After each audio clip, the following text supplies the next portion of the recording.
Democrats don't speak for me. Speak for me, speak for me. Republicans can't speak for me.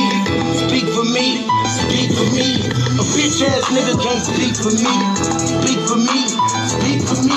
You coon ass niggas can't speak for me. Speak for me, speak for me. Listen here, this is a fact of life. I be rapping like Nat Turner came back to life. Grab Donald Trump by the pussy, he ain't acting right. I never run from a conflict, I be glad to fight. It's a very cold world that we live in. And somebody please tell Elizabeth you're not an Indian. You just trying to con them people to get the benefit. Just another immigrant stealing from the Indians. That's some punk ass shit and that's too lame. Now we finna step over to Andrew Yang. And you a sucker, you can never speak for black folks. Fake ass pandering, trying to get the black vote. The Democrats don't speak for me. Speak for me, speak for me. Republicans can't speak for me. Speak for me, speak for me. A bitch ass nigga can't speak for me. Speak for me, speak for me. You coon ass niggas can't speak for me. Speak for me, speak for me.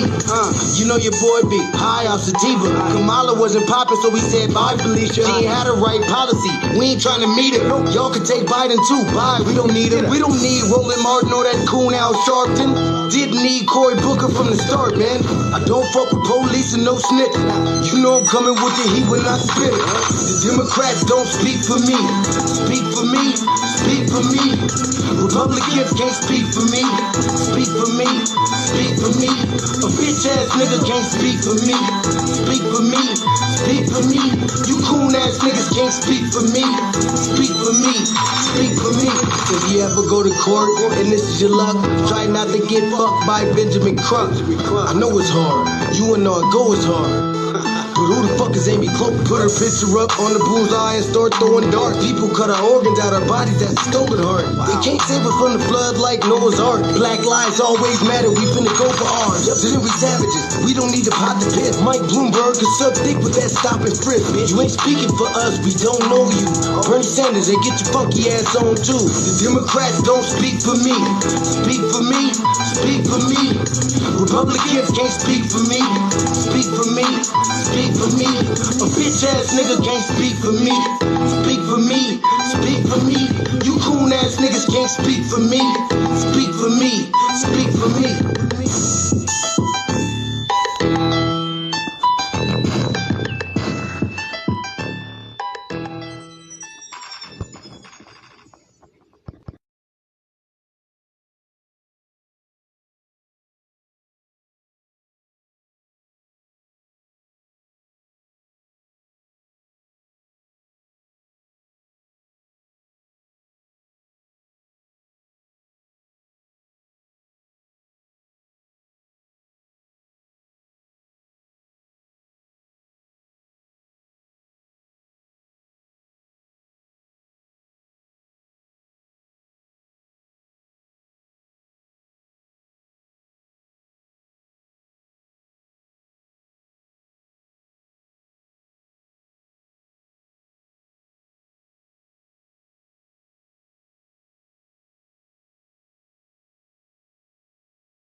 I'm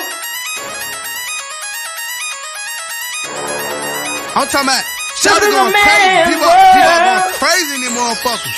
Run that shit back, man. But it means nothing. Nothing. Got a woman on the bed.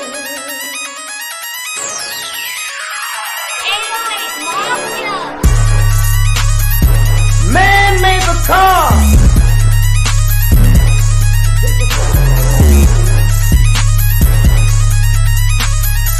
Man made the train to carry the heavy load. Man made the electrolyte to kick us out of the dark. Man made the boat for the water. Like the 7 Omega. Man thinks about a little bit of baby girl and a baby boy. And man makes them happy because man makes them joy. But after man make everything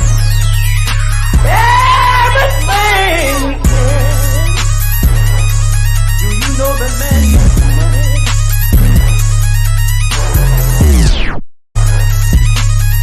To buy from other men. This is a man's world. But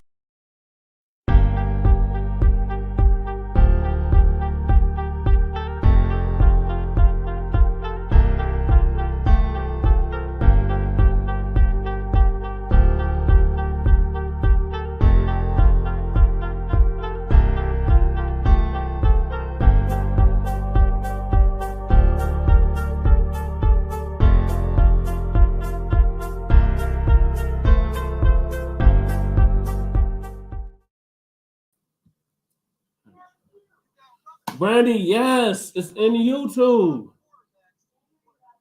Oh my God, Brandy, stop. Yes. I'm sorry, sister.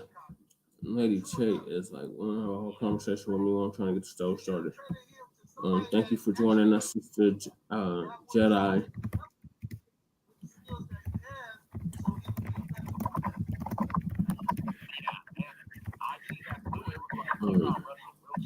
Yeah, so sorry, we're having technical difficulties, so bear with us, Black family. But thank y'all for tuning into this episode of the Front Line Blacc News. I'm your host, Chan Kruma.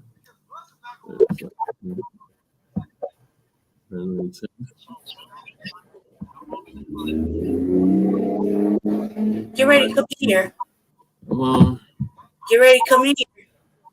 I can't do that until after I do the introduction, Lady Chan. Please.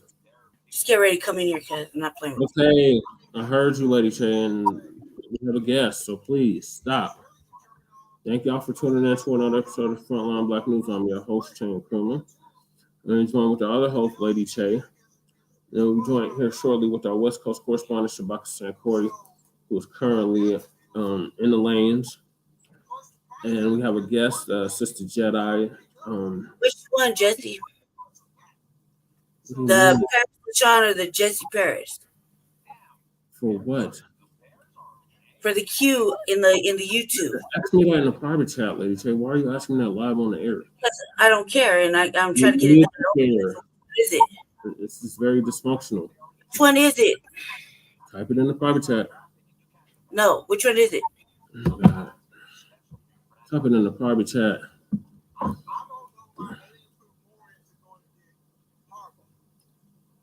I'm sorry, sister. Shalom, y'all. Welcome, sister. Sorry, just a few moments, and we'll be right with you. Thank you for coming on Frontline Blacc News. Just a few seconds. We're just going to try to set up this one little cue for the remaining part of our show. Thank you for coming on.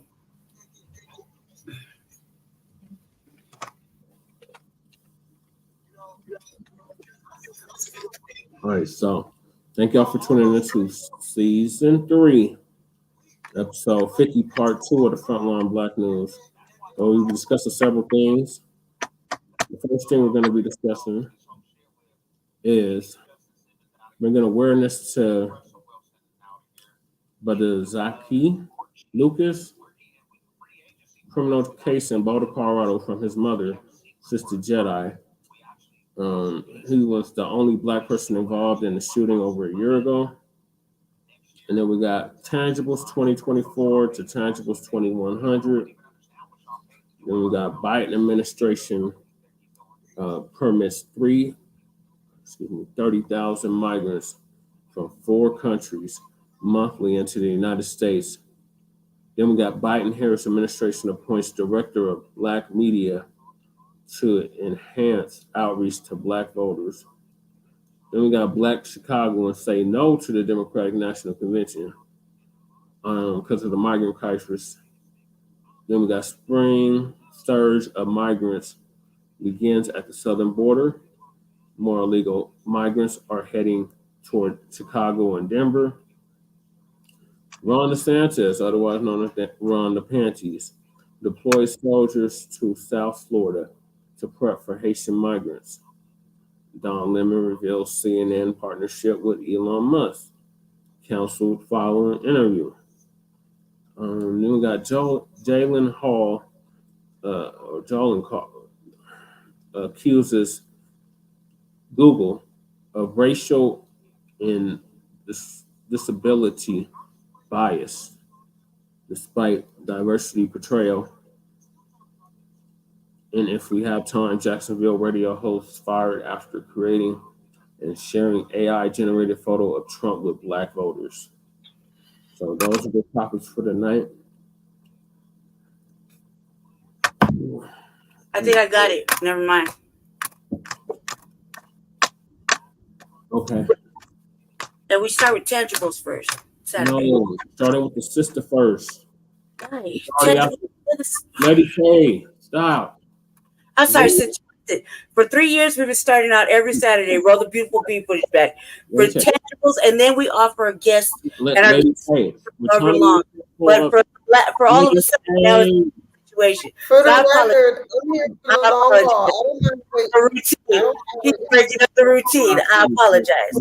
Carry on, sister. Go ahead. Go ahead. I'm going to be respectful of the time, Lady K. Go ahead, sister. Go ahead. Going first. Go ahead. I apologize. We're just on a routine. He's just changing up the routine after 3 years. Like, bizarre. Carry on, sister. Go ahead. Tell us a little bit about your case. I heard a little bit about it 2 weeks ago. You were on a live. He was here, and I was listening to it in the back. So go ahead and enlighten the viewers about your case. It seemed pretty heavy. I heard about it about 2 weeks ago on a live that he was listening to here in the house. So go ahead. Apologize. Welcome. What is your name? Word. Shalom. I'm Jedi. I'm more formally Empress Jedi, the rabble rouser. Thank you for having me. I really appreciate you guys giving me this opportunity to shed a little light on the situation. Shalom and blessings. If anybody's fasting, I know there's a lot of fasting going on, Ramadan, thing like that. I just wish you all a blessed fast as to any of the ears listening. So shalom for that. But yeah, my son, oh man, listen, I wish that his case was really unique, right? Yeah. But in truth, it's not. They doing the same kind of stuff to people somewhere right now, what they did to my son. But he's my son, right? And although I am known to speak out for injustice anywhere, I don't play that. I'm not for oppression and all that there. That I'm fooled around and mess with my baby. Right. So I'm pitching a fit. So this is what happened. Now, granted, I wasn't there, okay? I was a couple thousand miles away here in PA. But I done seen me some video footage that I done talked to some people, okay? So I'm going to give you the gist of the story that I have gotten from talking to my son, from the footage I've seen, rumor, word, the buzz, what have you, okay? Okay, because I have pulled up some footage. I wasn't sure if this was the exact same footage, so maybe you can let us know if this is. So you got that little news footage where you see him fire the thing. Yes. The news footage, is that what you grabbed? Yeah. Correct. So that's one piece of footage. The other piece mysteriously disappeared. The first one that I saw, right? What the homies had sent me when it had happened, okay? Which you see more of my son back away, and you see his friend behind him, and he's telling the friend, run, man, run, go, go. And they're backing away, and you see that they're being pursued, and you hearing gunfire, right? Yep. So, but I know in the news footage, it's been clipped down to just where you see my son pow pow, right? But you don't make that whole bit where he's running and they're pow pow. Yeah. On news footage, right? But either way, right? They clip it for their benefit, right? They clipped it for their benefit. I understand. Right. So what had happened was pretty much there was some guys that had been more or less harassing my son and group of friends, but harassing in that, everybody's young and likes to fight and get on each other's nerves, and they like the bar fight. He's into the bar fight up there with the Boulder college kids. That's what you do in college when you're, or even if you're not in college. My son didn't attend the college, but he's college age. He's hanging around. It's funny you bring that up because about 10 years ago, I actually lived in Boulder, and I was a college student. I actually was finishing up my last semester of college at Metro, and then I had to move up to Boulder with a Jewish family that I had befriended while I was in class. The long story short, I ended up moving onto the hill where this in the vicinity of where this happened. And it's wild. There's always parties over there. I remember living in a frat house, and all the crackers in the house had introduced themselves to me. And they all, there was one in particular that they kind of warned me about. They're like, yeah, he's a real racist. He had a black roommate or whatever. They just beat him up. So yeah, I'm pretty familiar with the what goes on in Boulder in regards to people. I too, however, I just knew that Boulder is not for black folk, so I just stayed down here in the city.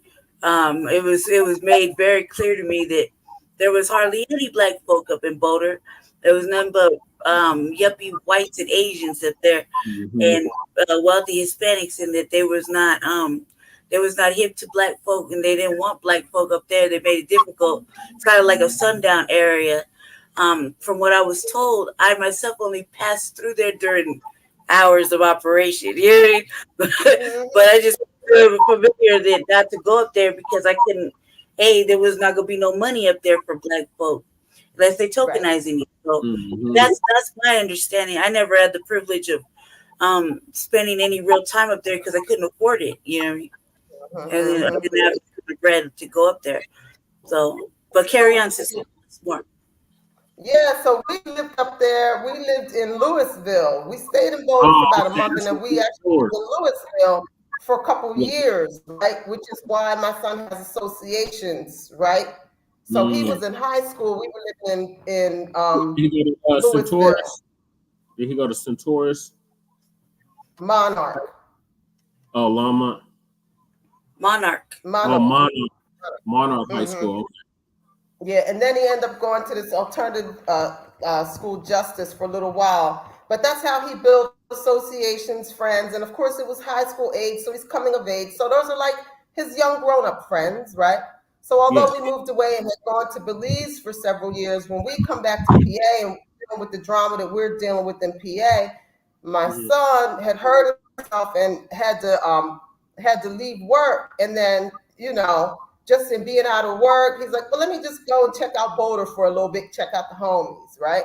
Yeah. So he goes on out to Boulder to be with the homies. Well, of course, he gets out there, and y'all know the deal. He can't find no job because, okay, nobody's hiring you. We know the we're hiring sign's been in the door for 3 months, but we're not hiring you, okay?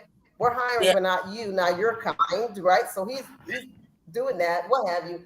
So make a long story short, he gets. Continue, sister. Sorry. So make a long story short, he just kind of was like there in Boulder trying to figure out whether he was going to come back home or really trying to find a job, nothing going on. So y'all know what that means. He's bored. So where's he hanging out? Where the people his age are, up there by the college. Yep. Right? And y'all, you two just described the racial dynamic. Ain't no whole lot of cats like him around up there, right? For the record, my son is a real cool, down to earth, sweet kid. He's the young 20s guy that you want your little kids to hang out with and look up to. Okay, this is just the truth of the matter. He's very respectful. He's very loving. Now that ain't to say he don't have a hot tongue like his mama, and he got hands too, and he ain't scared to throw them like his mama. Okay, but he's not the dude that's going to start no nonsense. Okay. And he's not even the dude that's going to push if you start some nonsense. 9 times out of 10, he's going to try to let it go before it's going to be any drama. You know what I'm saying? Yeah.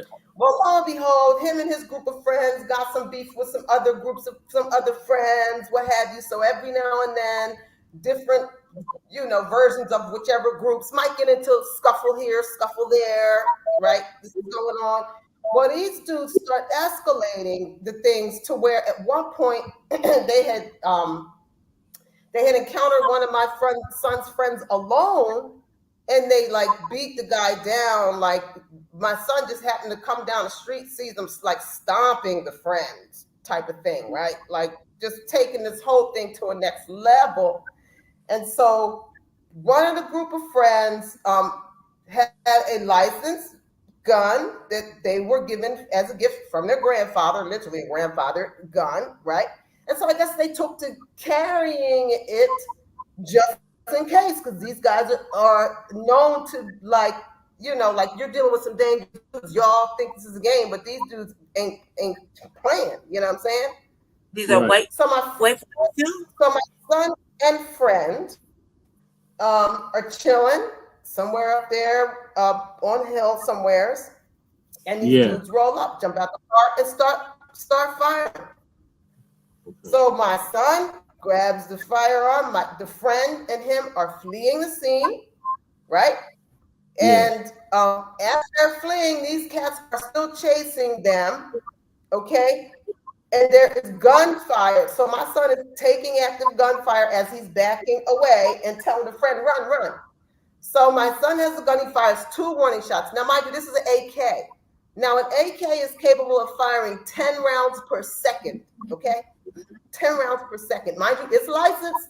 It's a licensed legal firearm. This kid is the owner, the kid that's with my son. Okay. So he literally, you can put him on different settings. So the gun is set to single shots. So he literally fires 2 rounds. Pop, 2 rounds, okay? As warning shots, as he's actively leaving, like running away, right? Backing away. Right. So he, out of instinct, says he turns and a few bullets whiz by from the other direction, from behind him. Here it's the police shooting at him from behind him. So they caught him in the arm, hands up, drop the gun, whatever, he puts the gun down. He's like, "Yo, I'm just trying to get the hell out of here alive," basically, right? I don't want no smoke. Well, of course, they take him to the hospital. Now, here's where the bullcrap starts, okay? Well, I mean, clearly it had started when they rolled up on my son and started shooting from behind and not saying nothing. But then he gets to the hospital. So my son calls me from the hospital, and he's like, "Mom, I got shot by the police," right? Now, I'm like, what had happened, And he's like, he's like, talk about it, Right, so he's like, I was at the wrong place when some crazy stuff popped off. The cops showed up. I'm the one that ended up getting shot. He's like, "It's not gonna be nothing. It's not gonna be nothing. I didn't do nothing wrong. It was a legal gun. It's not nothing crazy. I know that sounds crazy. I got shot by the cops, but it's really nothing." So the nurse, while he's in the hospital, y'all, this is how you already know where the hell this whole situation is going. The nurse says to him, "The police didn't shoot you. Don't tell her that. You don't know who shot you." How the hell would you know, girl? Right. How would you know? You've been here working. Was you there? So my son says to her, he says, "I know who shot me, ma'am. Like, I know who shot me. you know who shot. I was there. She says, you stop saying that. You quit saying that. Don't you say that. That's not true. You don't know who shot you. This is me on the phone. I'm listening to this conversation. So I say to her, he's grown and he was there. He knows who shot him. Please be quiet and allow my son to tell me what's going on. Right. All right. So fast forward, they take him to the jail, right? They book him for the charges. You saw the list of charges, okay? Mm-hmm. They book him on attempted first-degree murder, reckless or disregard for human life with all this crazy disorderly conduct, murder, extreme indifference, transport only, obstructing governmental operations, riots in detention facilities. The book. That's fucking crazy. Okay. So now the community, I told you, my son is a lovable dude. My son's a lovable, great guy, right? So the community was like, what's up with this? Is y'all gonna, it's weeks before they even looked for anybody else. Okay, they didn't even like look for nobody. Like, oh, we got they got one. They kept saying on the news that they had found one suspect and they were looking for the other suspect. So they arrested this cat that, according to my son, everybody knows had nothing to do with it. Okay. My son's like, it was the wrong guy. They knew this was not the guy. You know. So they arrest some random because, you know, cops don't know how to actually investigate crime or nothing like that. They only know how to fabricate crime to fit whatever narrative it is they're trying to spin. Okay. Mm-hmm. So since we don't know how to investigate crime, we're just going to fabricate and figure it out along the way. So they hold this guy that apparently everybody knew wasn't a part of it for like a year, right? They don't really do no more investigation. And for the last year and change have just been basically telling my son that he better take a plea deal for, 16 years, because if not, the facts of the case don't matter. All that matters is the fact that you're Black. This is all the jury's going to see. This is all that matters in the courtroom. You're Black. You had a gun up on the hill. You fired a gun up on the hill. You're definitely going to do 30 to 40 years. So there he sits. There he sits, refusing to take the plea. Well, let me tell you how it got, y'all. Since we talking, I'm going to put the whole story out there, okay? So he had this public defender in the beginning. He had this public defender who, rumor has it, was offered twice her salary for the year if she could get him to take a plea. So this huzzy comes to the jailhouse, literally boo-hoo crying, snot and tears, begging my son to take a plea deal that was like agreeing to something like 20 years or something crazy like this. Okay. Because you don't understand what I've done to try to get this. You're gonna fry. You're gonna be an old man when you get out of prison. This is his lawyer. He's like, but you already know you've seen the footage. You know what is what. Like nobody else was hurt with that. He's like, I was not the aggressor. I was trying to get away. I'm the victim of the crime. Of course, her whole sob story crying. Oh, and none of that matters, Zakkiy. This is Boulder. None of that matters. Okay. All right, whatever. So he petitions the judge for new counsel because he's like, I need somebody representing me that actually believes in the case, that actually believes in my actual apparent innocence. Well, it's supposed to be, because when it all jumped off, it was supposed to be closed court hearings. Everything was supposed to be closed to the public, right? Well, mysteriously, the transcripts of the hearing where he petitioned for new counsel got leaked to the paper, to whatever Boulder paper. And the judge denied him new counsel because, in his opinion, it was her job to be realistic to him. To like, it's her job to be realistic. No, you don't get new counsel. Well, lo and behold, is that even legal? She quit. No. It's not legal, right, to deny him counsel? You can have counsel with anybody. They denied him new counsel. They denied him a new counsel. So he wanted to get rid of the public pretender that they appointed him And it said no. How is that legal? You can still do that. You're supposed to be able to do that. If that public defender, I understand how they didn't let him do it. I'm just saying that they're not supposed to not let him do it. If say, oh boy didn't speak up, or the counsel didn't speak up to defend him, right? He has a right to switch out counsels, and especially if a trial hasn't even started yet. If it's a preliminary, so his rights away right there, right? They denied him his a due process, right? Right, exactly. They told him no, sent him back to the prison, okay? And then the next thing we heard, the husband done quit anyway. Because she had a conflict of interest. So then he sat over there for who knows how long without anybody because nobody wanted to touch it because it's politics now, right? Right. So for the long term, he ain't have nobody. Now, mind you, his bail is, oh gosh, I think it's it's $200,000 cash or something like that, right? This is in the 20th judicial. This is the first time too, right? Right, yeah, no criminal record, no nothing. I mean, a couple skirmishes. This is a big right here. Let's talk about the couple skirmishes. Let's talk about the couple skirmishes, okay? So dig this. So he got into a bar fight because I told y'all that's what him and his friends are into. They like to scrap and stuff. So whatever. So he got into a bar fight one night, and everybody in the bar got a ticket. Okay, it was one of them. Everybody in the bar dang near then went home and had to pay a fine. Stop it, y'all. Right. So then a few weeks later, another bar fight breaks out, but my son's not there. So listen to what these good old boys did. They copied and pasted information from the citation when he was there onto a new citation to include him on the bar fight that he wasn't even at. Literally copy pasted shit from one report to the next. The whole bar was like, he wasn't even here. Wow, they do black people dirty. What the hell? Right? This is the type of stuff. So they did. I have to be real here. They did eventually drop that because he made us think. I told him, I said, you make us think about that. That's some BS, right? Like if you literally are looking at copied and pasted language, everything, like do.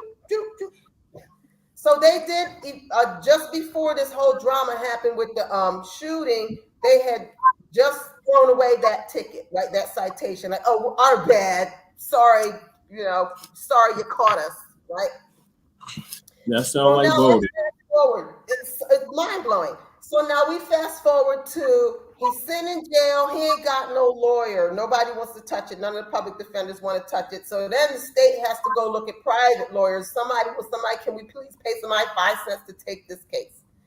So he gets this lady that he has now. And I mean, I'm not going to speak on her performance. Here's what I know. She's a member of the bar, which means her first client is the court, not my son. My son is secondary, okay?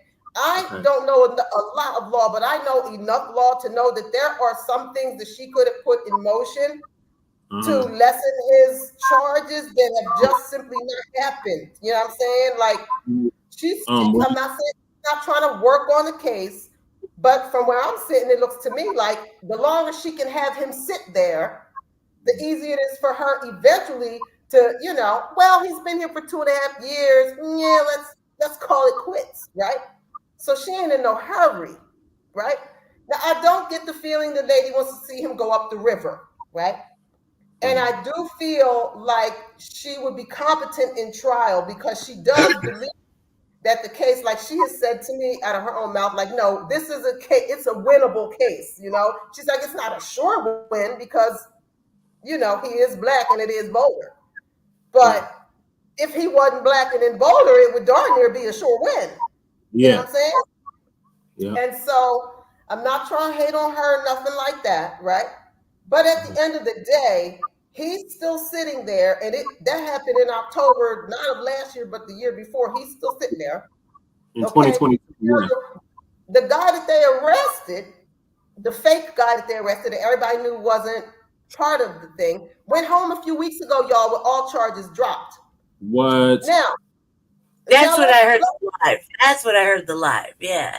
When you were upset about that. Yes. Now I remember. I Yes. was hot. You hear me? I was hot. I was in the. He was watching it on the tablet. I'm really sick all the time, so I was in the bag and he was watching the tablet. I was like, "It's probably really going off." Now I remember exactly how you were going off. Yes. But dig it though. Let me point something out to y'all. So it became apparent at a point that they had absolutely no case, right?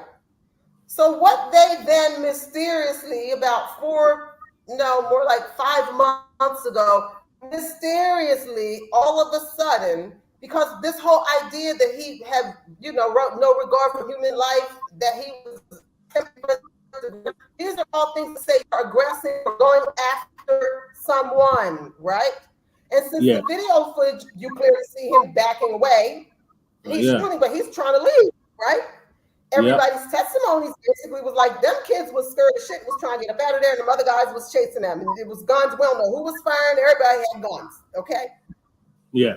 So they didn't have any case at all for none of that. So then mysteriously, about 5 months ago, they have located a witness that is willing to testify that my son left the active shooting scene, went to the car, opened the trunk of the car, retrieved a firearm, and then came back to the shooting scene to shoot. So how is that? I got my way out. I'm not Hey, I have questions. I have 3 questions real quick. I have 3 questions just for context, only because I'm not sure. So when he came back from police and he wanted to hang out with the friends, are they all white friends? That's one question. 2, we don't have any real. We don't have any. He really kicked it with the Longmont kids. You know what I'm saying? Or Hispanic. So it's like white kids, Hispanic kids. You know what I'm saying? But he's like he got plenty of white homies too. You know what I'm saying? Like his friends are like as mixed as you can get. Yeah, but no, he ain't hanging out with nobody like him. No brothers, no young brothers. It ain't no whole lot of them out there. Okay. It ain't a whole lot. You know what I'm saying? That's just one. The second question is, we don't really have a lot of love for the NAACP, but had you? I mean, either answer is good. Had you talked to the NAACP when the case first started, and what were their answers? We don't have any faith in them, but we just want to know. Shout out Brother Darren, who's the head of the NAACP, Darren O'Connor. Shout out to him. He's been fighting hard for my son. Darren's been fighting hard for him. Because we know some of them down here in Denver. I know Darren. I know Darren. Yes. Well, Jesse does. I know. Darren's fighting hard. I mean, as an organization, we all know what they were. It's hit or miss. I know Darren. Yeah, he knows Darren. I just know through him, just the mate. But he does a relationship. So shout out to NAACP, shout out to Darren, because at one point, he was really. If it weren't for him, I don't think the DA and them would even be discussing. Yeah. You know what I'm saying? Like they threw this crazy bullshit ass 25 years deal on the table and was gonna let my son sit there and take it or leave it. You know what I'm saying? So Darren I think, was able to leverage. Push a little weight on them. Like, nah, man, you gotta look into this a little bit better. Yeah, because kind of railroad, they're railroading him and putting all this extra weight on him when the facts don't match up. I mean, Boulder is known for having nothing but cameras and things like that. But they're selective. When you see black people out there, it's very rare. And if you already commit some sort of infraction, they're going to be taking a lot of targeting on you. You know what I mean? That's why when we go up there, we just try to stay on our P's and Q's because I'll never live in Boulder. I'm all the way over here where I'm at. My son, he forgets that he's him. You're not your friend. They're not your peers. They're not even realistically your peers. When you're there amongst all the college guys and all the guys your age, They're not your peers. He forgets that part. So he thinks he can act like them and be like them and do like them. But brother, you really can't. He's just a human being. That happens to all of us. You know what I mean? At some point, especially when you're young and you're ready before 2021. There's no place for a black man. It's no place for a black man. But when you're, you can see how you forget your skin. You just out there. You know what I mean? But you forgot your clothes. I'm not reminded of my skin. I would never. I can't forget the skin. Like I said, I lived in Boulder for almost a year, like all over Boulder. I'll never live there. Yeah, like come on, man. You know, it's terrible. It's terrible. So yeah, I don't know what they're doing, but I know they ain't doing enough. I know that he done sat long enough on this BS. It is clearly self-defense. It is clear, you know what I'm saying? No one was hurt but him. He the only nigga the only cat that got any damage. You know what I'm saying? And so that of course they're claiming, so their claim is that another thing besides the person who's quote unquote willing to testify, that everybody said, wait, time out. Let me go get my gun. I'll be right back. Okay, guys, shoot, right? Time's in. Apparently, this is what they are saying had happened. Exactly happened in an active shooting situation. After they got that guy to whoever that was, which I imagine is probably the cat they just sent home with all charges dropped, who wasn't there. That's what I wanted to see, sister. I'm gonna put a video up so you can describe it for us, because that's what I was thinking too. I was like, this is not the dude. But they kept saying it was him, and I'm like, that's not him. Where is it? Oh, God. We have a heavier show after this. Suspects involved in an early morning news, huh? on the Hill, a popular spot there near the University of Colorado campus. Officers shot one of the suspects involved, but they are still looking for others that are on the run tonight. I'm really thankful. Investigation, and Jamie, I understand there's a video that's been circulating of this shooting. Well, Kelly, this happened really early this morning. Bars were letting out. I imagine there were a ton of students out with cell phones, able to capture the moment that this happened. Now, I spoke with several who witnessed what happened. None of them recognize the shooters as students. Investigators say at least 3 different guns were fired during the incident. And looking at the video, it's incredible that nobody was seriously injured. Lady Che, put the copyright on because I can't see it. I'm about to do it right now. Hold on a second. Okay, so I just take the Front Line Blacc news part down so that I could see the program, the news, real quick. So, Empress, on your screen, like, is that your son with the chopper right there? I believe that's my son. I believe that's my son. Okay. And he just let off that shot right there. Right. Go ahead, just start it again, baby, please.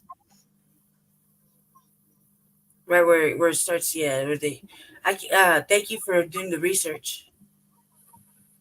Oh, you're welcome. Okay. So this is the video that they're saying is circulating.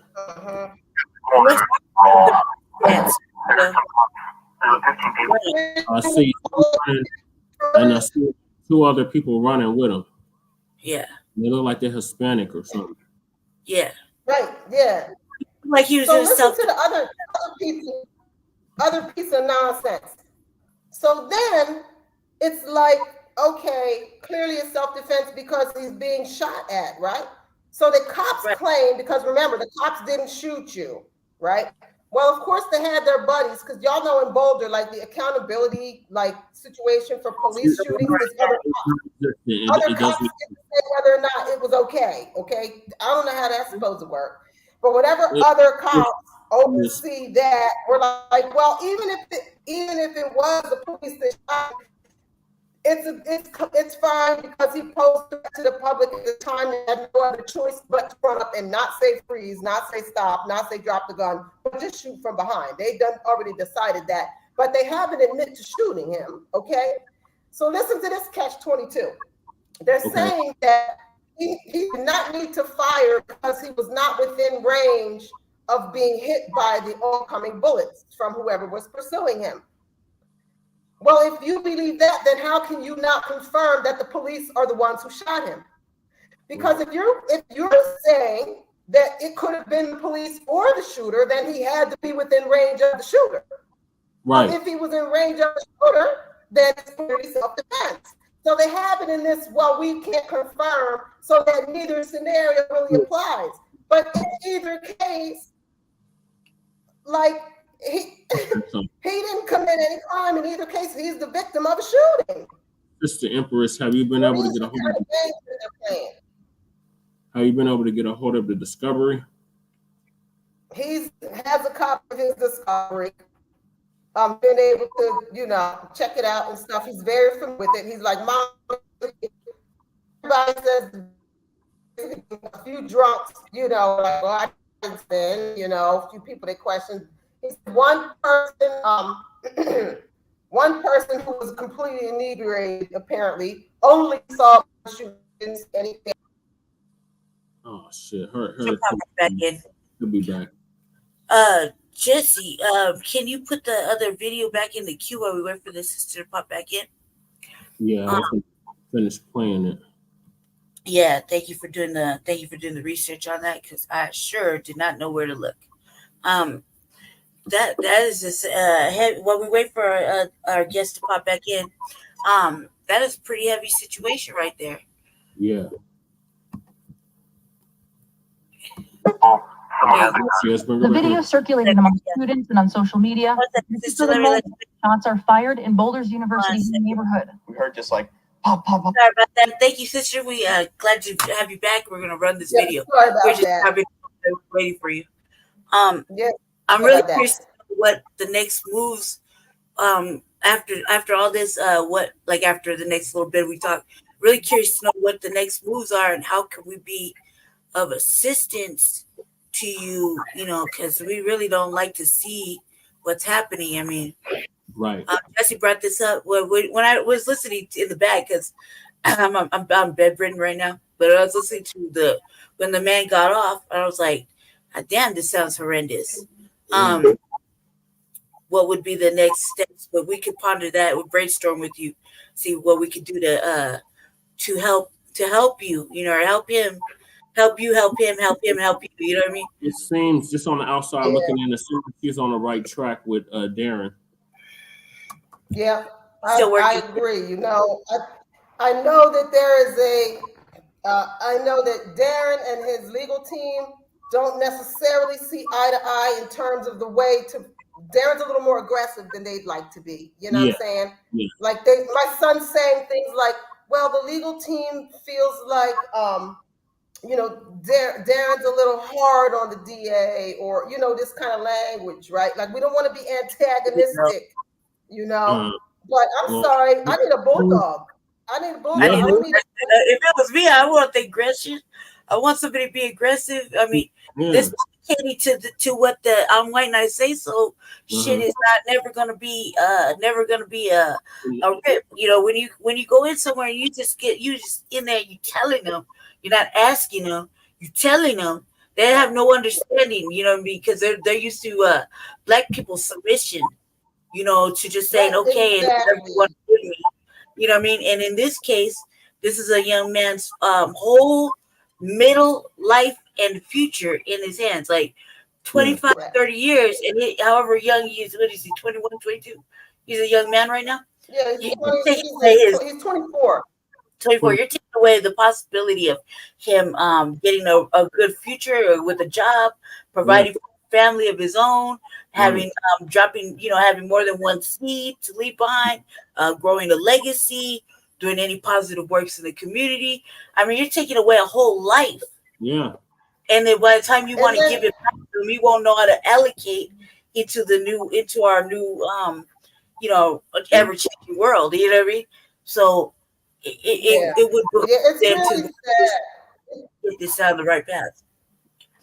Yeah, it's so sad that they do this to so many people. You know what I'm saying? So in terms of next steps, what I would say, like, one thing to do is just build awareness, right? and get behind the NAACP so that these people that are making decisions about this case understand that the community supports the position of the NAACP, that it might be time to take a look at the facts of this case. He's been in there for a year, some change. Let that young man go to heck home. You know, ain't nobody saying they got to drop all the charges and, you know, okay, fine. You want to throw a little disorderly conduct and letting the fire off in public, you know, a firearm off in public. Okay, take that. He's done a year and a half. Let that man go home, you know, because it's obvious. You see, even in the video footage, even the most inflammatory part, which is what they have all over the news, where you see him actually fire the gun. You see him retreating. He's clearly getting away. You know what I'm saying? Right. So this is not an aggressor. And here, I would like to say this because maybe the cops will hear it, because this is a message from a mother to these officers. You're ungrateful. They're so ungrateful because the firearm that my son had in his hands, the whole reason that they're illegal in a lot of places is because how difficult it is not to take out unnecessary life with those firearms. And the fact that my son was facing active gunfire from in front of him and behind him, and no one, he ain't shoot that button and lay everybody on their ass and put everybody 6 feet under, is a huge testament to his level of self-control and love for human life.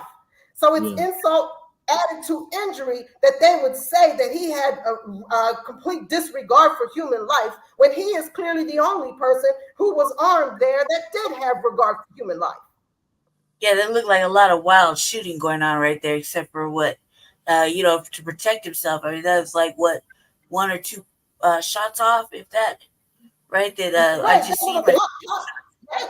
There was a lot of shooting. You know, they had the gun. The cops got the gun. Literally, 2 rounds were missing. 2. And that's another little sidebar. So at first, the cops didn't realize it was a legal gun, so they tried to play this game with him, like, when we find if there's any bodies on that gun, we figure out whose gun it is. Blah blah blah blah. Well, the person there who owned the gun came like, "Yo, y'all got my gun. What's up?" You know what I mean? Like, it was legal. But here's another little caveat. Here's another little thing to keep in mind. The magazine, apparently they're in Boulder, I guess 2017 or something like that. The law changed regarding the magazines that you could have for those guns. So this kid got from his grandfather. He had it before the law minimized the number of rounds that the magazine. He doesn't have proof that his grandfather owned the gun before 2017, but not the magazine. So they're saying that because this magazine was one of the ones that now you can't buy, and there's no proof it was purchased beforehand, somehow that's on my son. On the gun, you're in a life or death situation. You're not going to check the magazine to make sure that the owner of the gun had the magazine in it. Right. But that's a really hot topic in Colorado right now, right? Which is one of the reasons that they're trying to make such an example of my son. Yep. Yeah. But I think that he actually is a poster child for the guns, because what my son proves is that you can have that kind of firearm in a life or death situation and not take any unnecessary life. Correct. But they're trying to limit the amount of magazines, the size of the magazines, what you can carry in whatever location. Certain public buildings you can't bring guns in. I mean, if he was outside, coming outside of an establishment, I don't see why it would be an issue. But see, Black defense. The name of the DA in Boulder that's hopping on that case. I can't remember. You know the name of him? The name of that DA. You can find out though, right?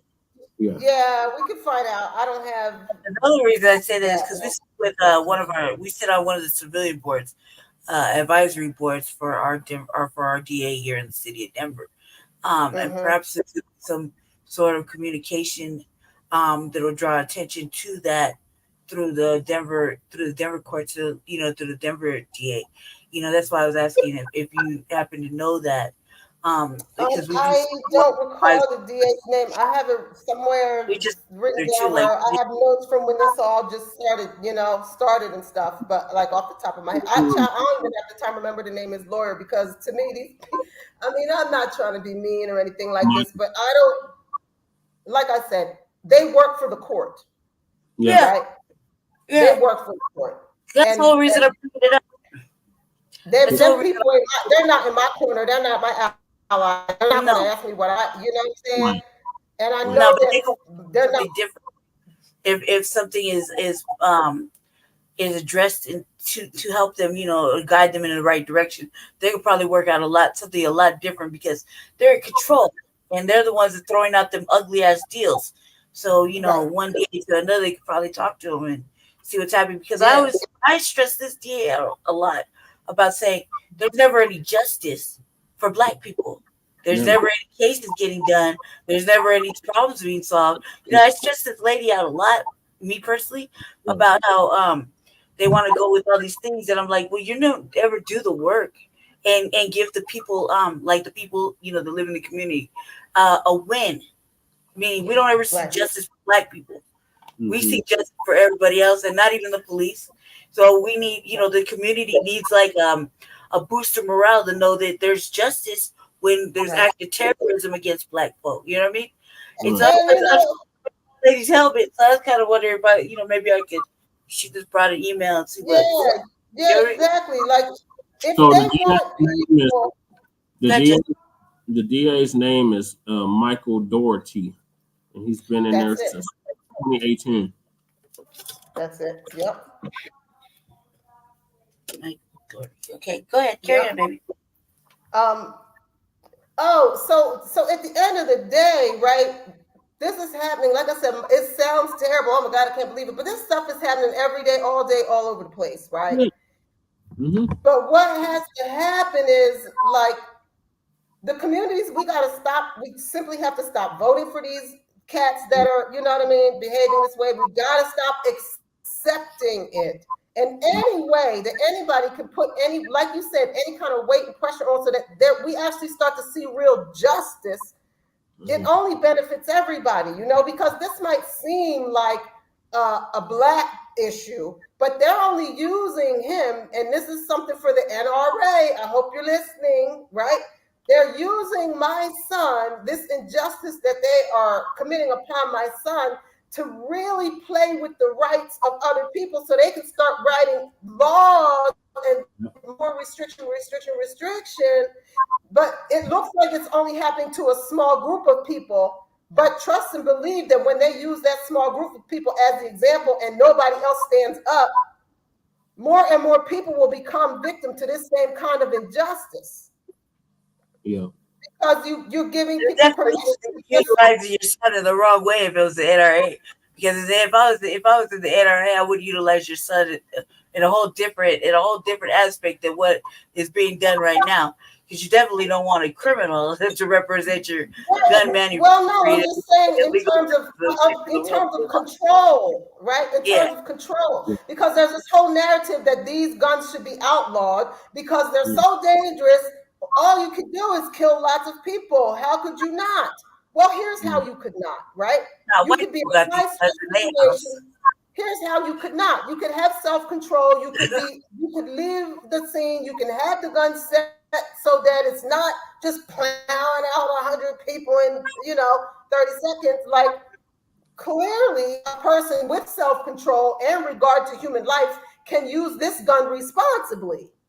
Right. Clearly, because my 22-year-old son did. Yeah. Yeah. I mean, that's clear. He didn't have it set on, maximum velocity. He just one round. Shot off of that, right? Only two. Here's the thing, sister. When the original Black Panther Party for self-defense set up the Black Panther Party in Oakland, California, they went ahead and created the Mulford Act, which is the start of the NRA. So we always got to keep that in mind. That's what I'm talking about. When we're bringing up the thank you, cuz. We see you. The NRA. That's what's up. They don't want us to defend ourselves, sister. That's what it boils down to. And they needed to No, they really don't. put it on somebody, and your son was an easy mark for them to do it. And now we need to do everything in our power to make sure your son gets justice. Yeah, because I think that too. I mean, he's been in there long enough. That's like time. That's like time served already for just even carrying a weapon that doesn't belong to him. That should be time served as it is. Right. And he's just in jail, right? He wasn't sentenced to prison, right?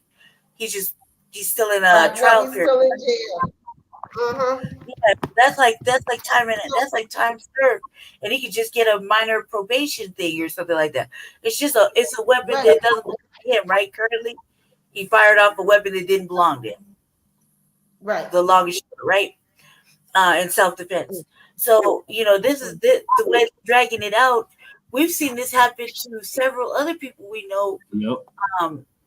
Similar situations, and it's usually a young man, a young brother, anywhere between 17. The last couple of people we've seen, not just between 17 and 25. Yeah. And in areas that they don't necessarily need to be in, because there's not a lot of other Black children. There's young men. There's mostly Hispanic or white, and so they get caught up in the wrong crowd, and they end up doing something that they think they're on some protective mode, but it ends up backfiring.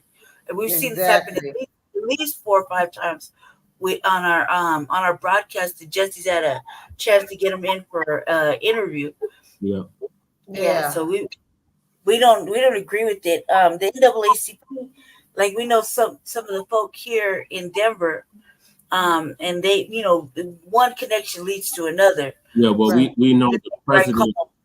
We basically know the presidents of the NAACP chapters here in Denver and Aurora. Yeah, we have our minor disagreements, but at the end of the day, it's all for the greater good of what's best for what's best for Black people. So this right here, even though like for me, it's very clear. It's very much of an agenda for me. I feel like the only things is to apply pressure to help get the young man out. I mean, I hope pray he learned his lesson. Don't want to go kick it with them people no more. And just come on. I bet you he has. Like him, you know what I mean? I bet you he has. I bet you he's learned, that you certain places you just don't belong. That is the money grab. Be a fly on the wall. Right. Right. They just numeric value. You don't care if he's reformed or not. They don't care. They just want a money. They want a numeric value or a monetary value to your son as an inmate. And all it is taking up space when he can be more productive, doing something better and adding to the community if he wanted to go that route. You know what I mean? And here's a sad little caveat, little sidebar for the story, right? So one of his homies who was why he went back to Colorado. In fact, this young man, he actually spent time with us when we were in Belize. He lived in Belize with us for several months, right? Was his name Gabriel? Was his name Gabriel? No, Spencer.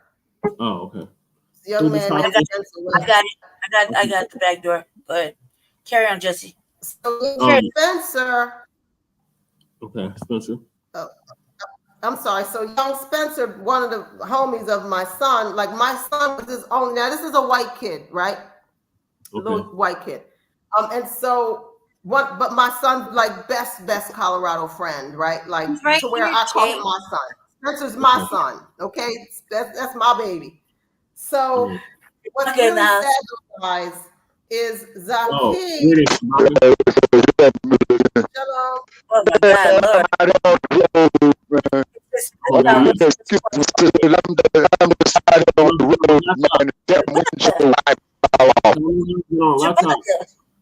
you got to get on the laptop or do something, bro. Jesus Christ, Shabaka. Jay Millie's asking about you too.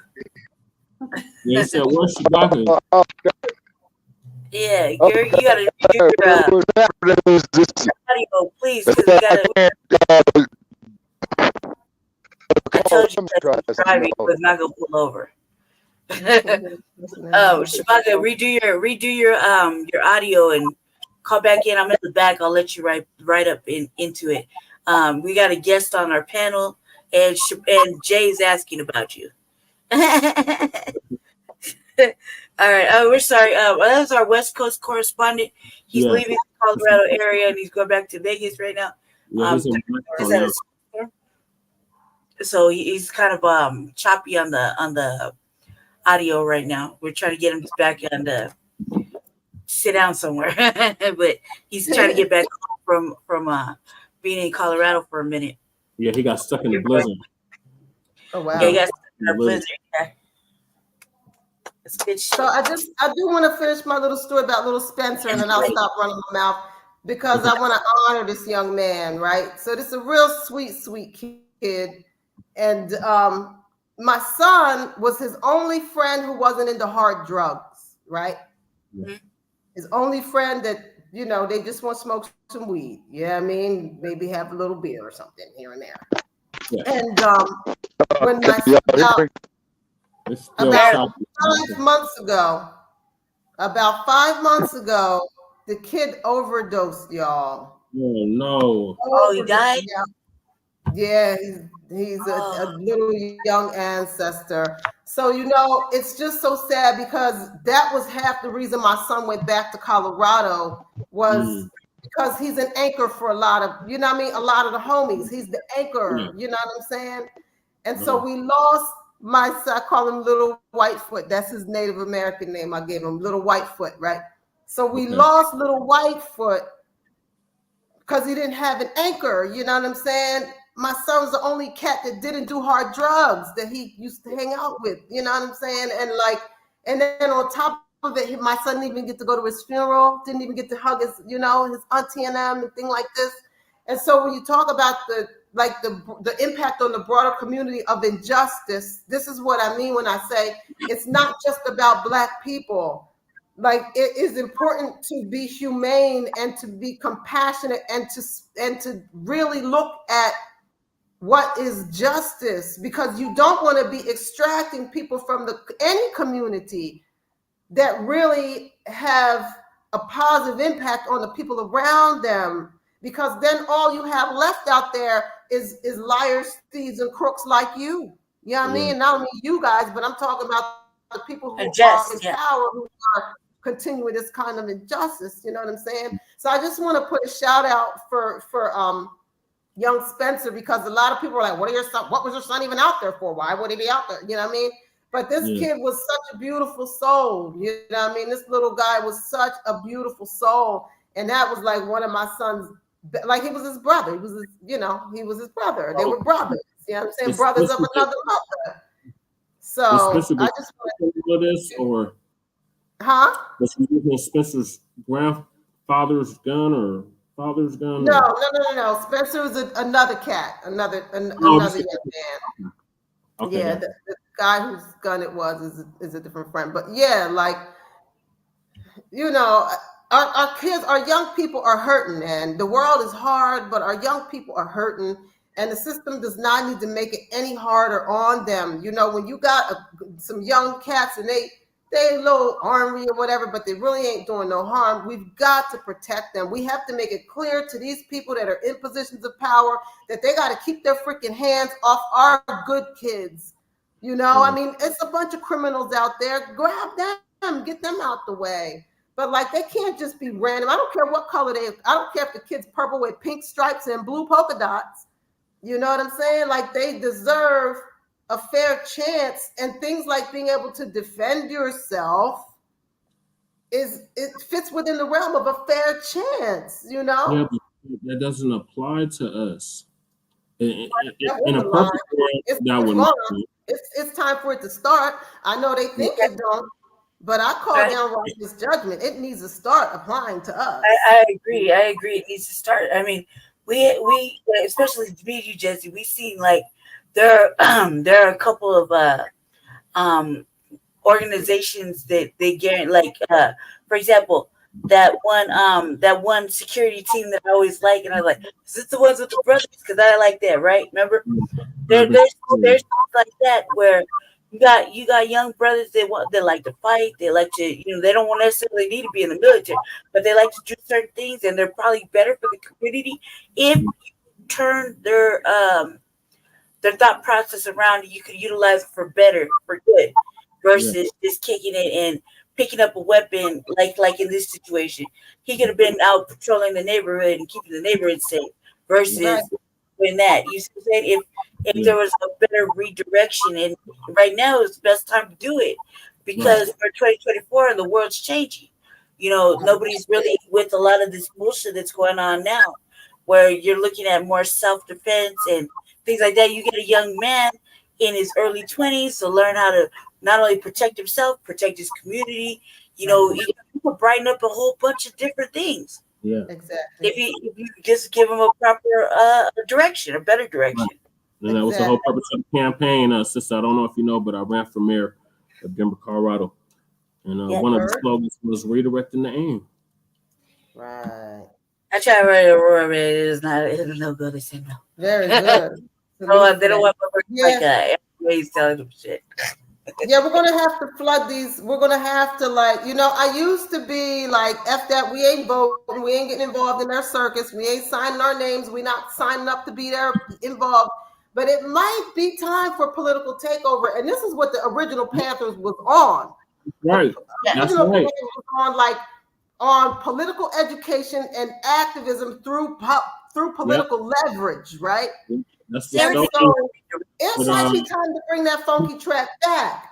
Because when I'm there, you know what I'm saying? When I'm the DA, it's going to be some justice. I don't care who did it. What I want to know is who was right, who was wrong, what had happened. Right. Why did it happen? How can we fix it? Yeah, that's what I'm saying. It's like now we don't have to. We have the blueprints, right? We have the blueprints of what was done and what didn't work and what has failed and what hasn't worked.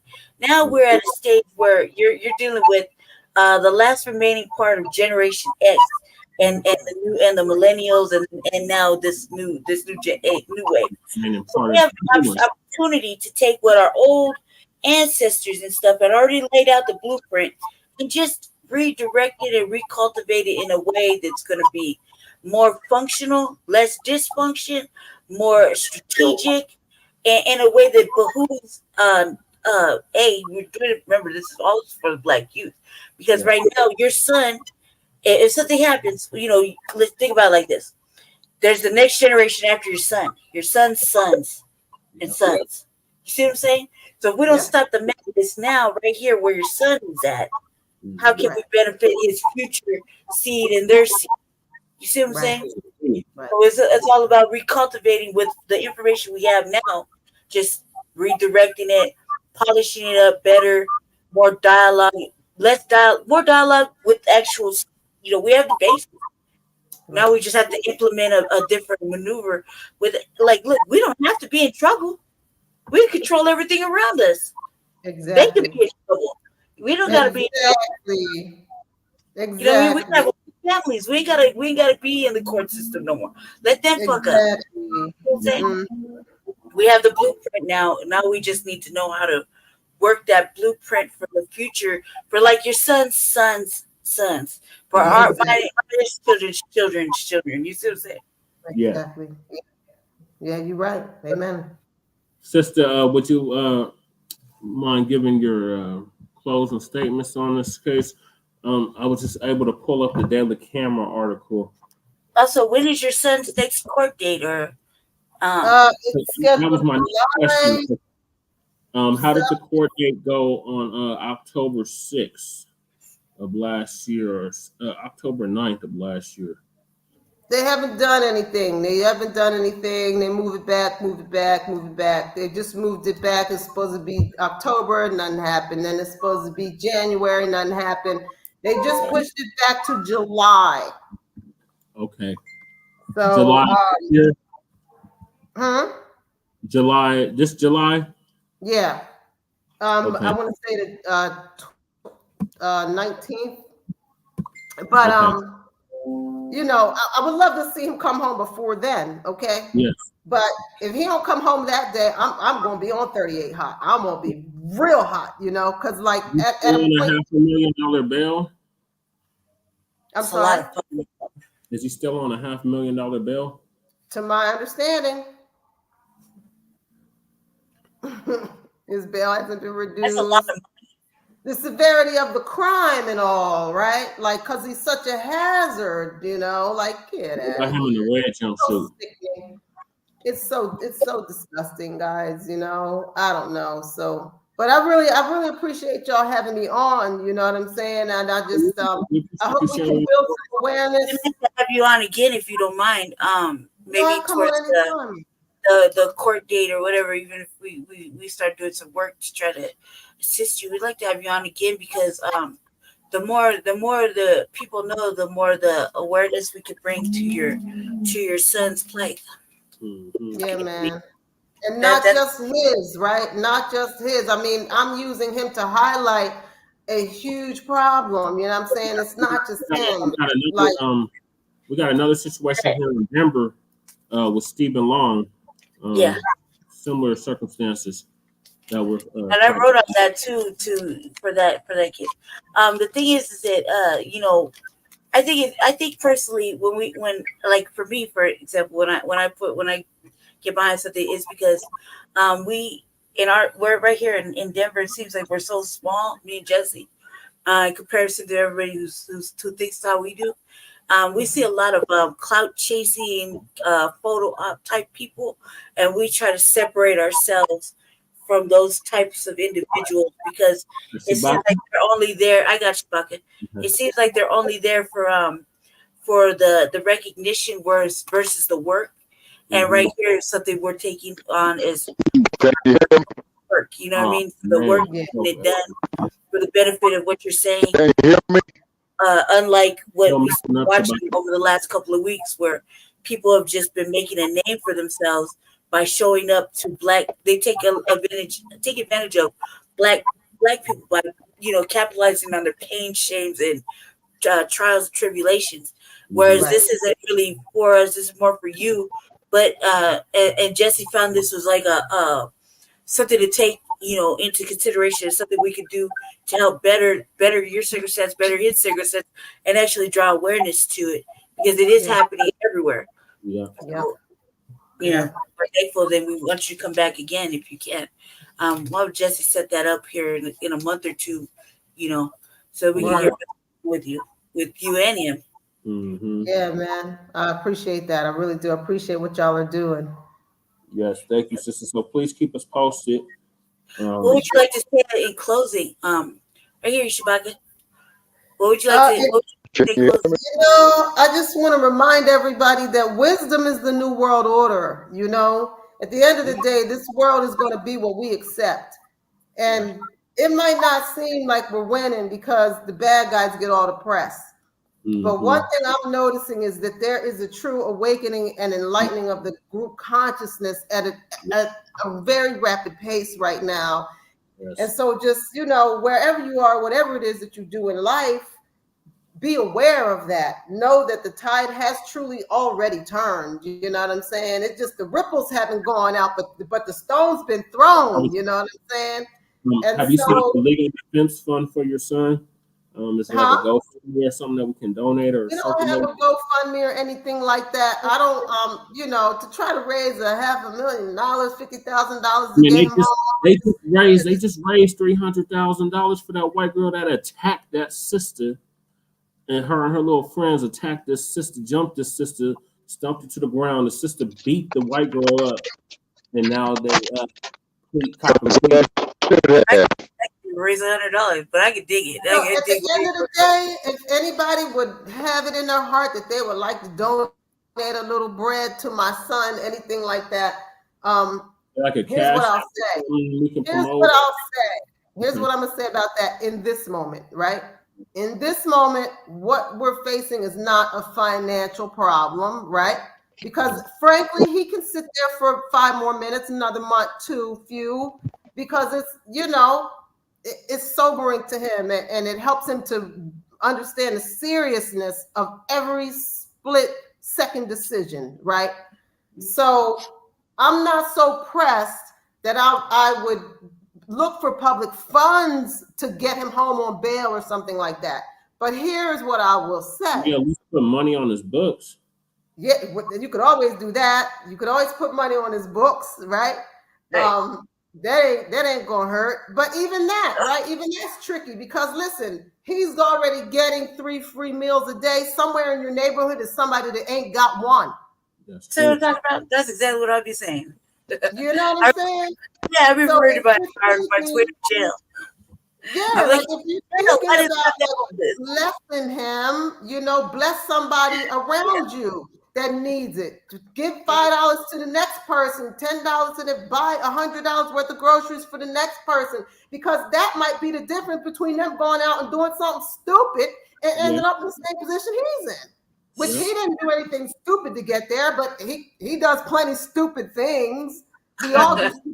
You know, we all do some stuff, especially when we're broke and mad at life. You know what I'm saying? Right. So I'm not looking for financial. You know, I'm not looking for people to send money our way at this point. I would say if you got a couple dollars in his name, because I'm gonna tell you, he's the kind of cat that if he got $20 and you hungry, you got 10 and he got 10. You know what I'm saying? So pay it forward and support the people around you so that all people feel less desperate, right? Because it is the desperation of the times that has everybody wigging out on all sides of all the fences. You know what I'm saying? Yeah. So just love on one another, you know, bring awareness to the situation. Absolutely. If you want to throw some money on his books, you can you know, you can go on the Boulder website, or you know, you got to download stuff, all that. You can Cash App me. It's $XI Nation NATION. Put in your put it in the chat. Put it in the private chat, and we'll put it up there for everybody. That way we can do our best to try to do it. I can dig it though, man. I have the hardest time raising $100, so I can dig it. Yeah, like you know, money ain't easy to come by, and people right next door that need it. You got extra $5-10. Somebody right next door might need that. That might be a gallon of gas. Somebody needs. Somebody's kid hungry. They want Doritos, and mom can't afford it. Buy the Doritos for the baby. My son, he all right. You know, he don't need money. He needs justice, and money can't buy justice for our people. Nope. You know what I'm saying? Yep. We definitely could I definitely could understand, because I was like, I said Allah's hands now. So yeah, when it comes to my things, like I was speaking on that earlier today with my mate. I was like, it's in Allah's hands. Fuck it. Exactly. The Most High got this, you know? Yeah. So those are my closing thoughts, man. My closing remarks. Just be kind to one another. You know what I'm saying? You can stay on, sister, if you like, but we're gonna go into the topics of the day. Stay on. We're about to go into our actual broadcast. So you can stay on if you like. As an extra panel, let's welcome Shabaka. Damn it, are you on the road now? Man, get out there, huh? Shabaka. Yeah, no, kind of. You're gonna have to get on the laptop, Shabaka. Is there any way you can get on the laptop? No, he's driving. You can tell he's driving. I'm on the road. Where's the other brother? He can't drive for you while you get on the show? No, he is driving. I think the other brother is driving. Right. Oh well, then there's something wrong with your Wi-Fi or hotspot or the earpiece or something. But we can't. You're not coming in steady. You're like a robot. It's like choppy. It's when he's on the phone with the StreamYard. For some reason, his phone don't work well with the StreamYard. I can't imagine how it could. Shabaka, get it together, man. We've been waiting to hear about your adventures. I'm surprised you got out and got on the road. I really am. He was snowed in. Oh, right. That's right. You said that. We had a blizzard, and they were showing it on the news. His area was particularly slushy. Oh, wow. Yeah. It was particularly slushy and snowed in.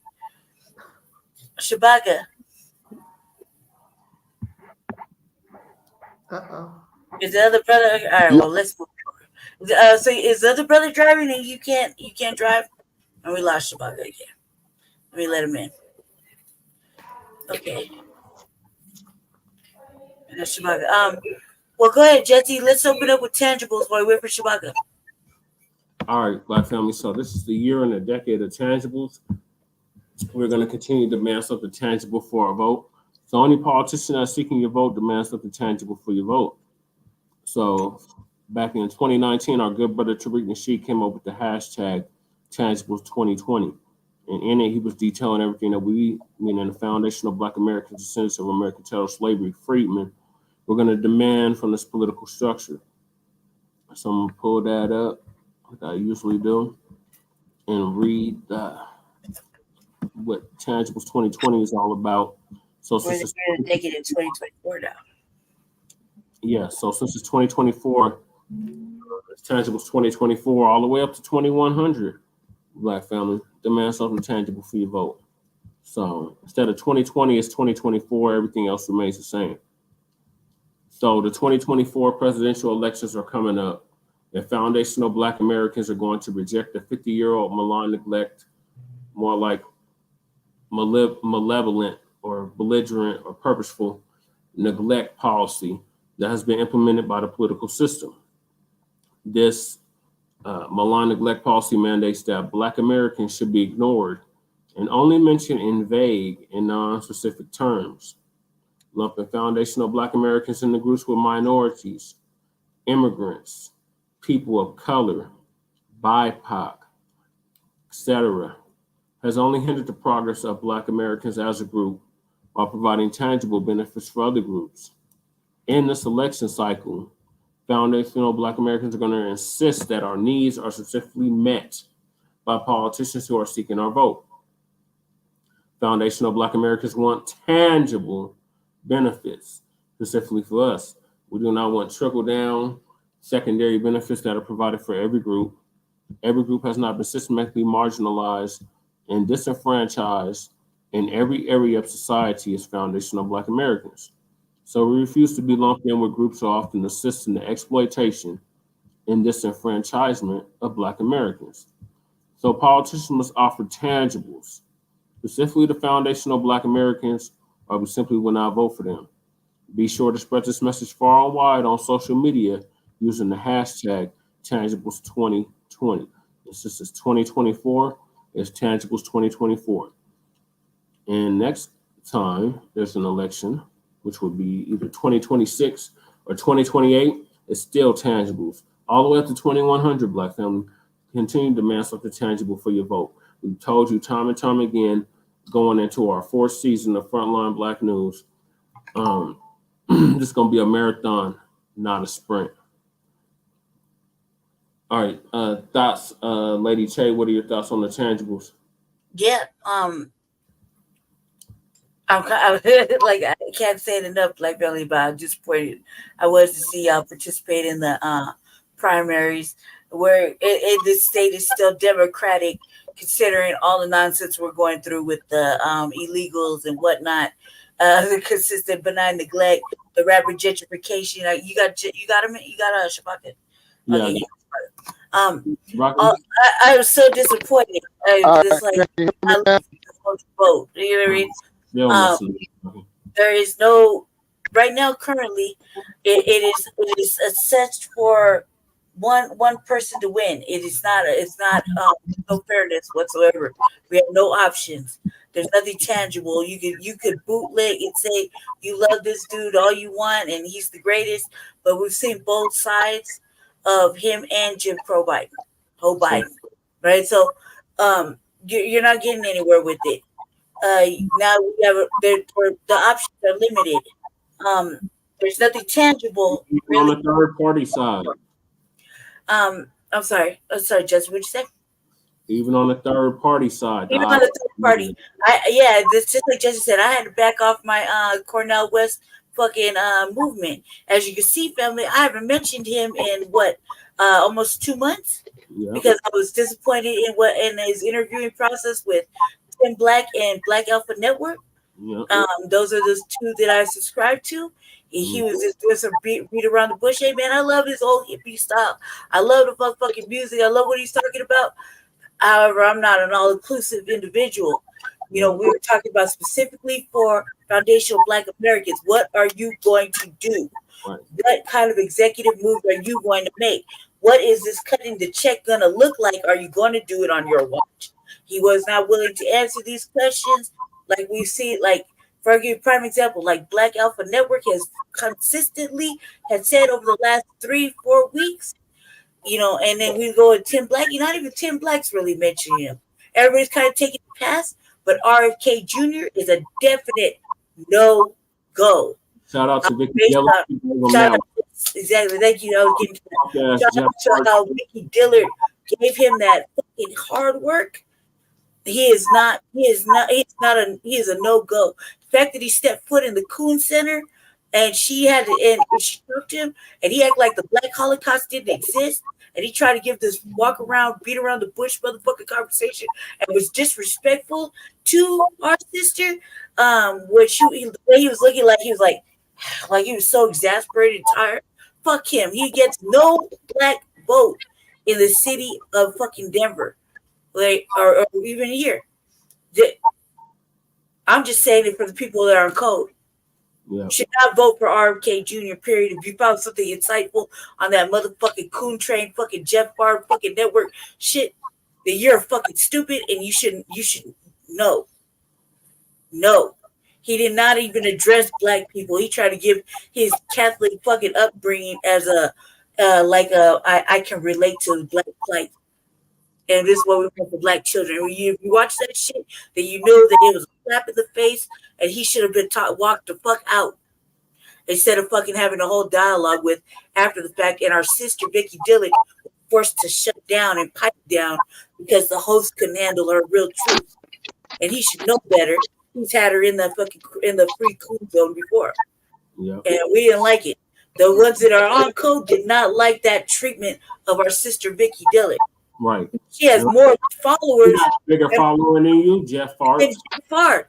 She's way above you, cuz. When you over there disrespecting her, she has way more people, way more clout than you'll ever have in your whole fucking life. So instead of people like well mannered towards the sister, you're being disrespectful, and we've seen it, and we're calling it out. What you gonna do about it? We won't do nothing except block us. That's it. But you won't do it in person though. But you do it. You can do it any other way. You ain't gonna do shit. But that sister right there has more followers than you'll ever have in your whole fucking life, and she's here. So you're disrespected. She can always show back up there. Yep. You know what I mean? So shout out to the sister Vicky Dillard for explaining to RFK Jr. what the Black Holocaust is and Black suffrage and what we were asking for and demanding. And while they disrespected her, and we're calling it out, we stand with our sister here in the Mile High. I'm in Aurora, Mile High City. Yeah, she's in Aurora too. Yeah, she's more south of me. I'm in the bad part of Aurora, which is a little good part. That ever being in the good part of Aurora. Yeah, I was trying to see if I got the clip. Oh yeah, Jay. I think you were when Jesse. Speaking of that, real fast, Chicago, our sister Vicky Dillard. When we saw before Vicky Dillard started making the clips live, we saw a version from inside through one of the people that are actually at the center, through Gerald. He's a friend, you know. He's a friend. He doesn't never do nothing mean to us, so right. We love him. So we saw a video, and we heard her. It's yes, still sir. Copy, we heard her, and we heard her giving them that work, and he was just so exasperated. Like he didn't want to hear anything. He was like tired. He was rolling his eyes. He literally put his elbows on his real fuck shit.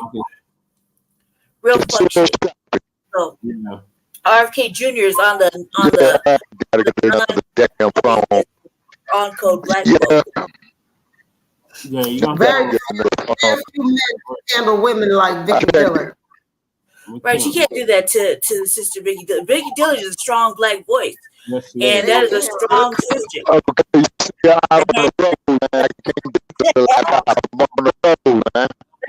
Free the land. Yeah, yes. I understand, Shabaka. I love Big Boy. Out here on the road. No, the last time, man, I was on the road going to them, man, you all hit me, man, now you sending us off choppy. Oh my God. Oh yeah. God. Shabbat, we can't hear anything you're saying, brother.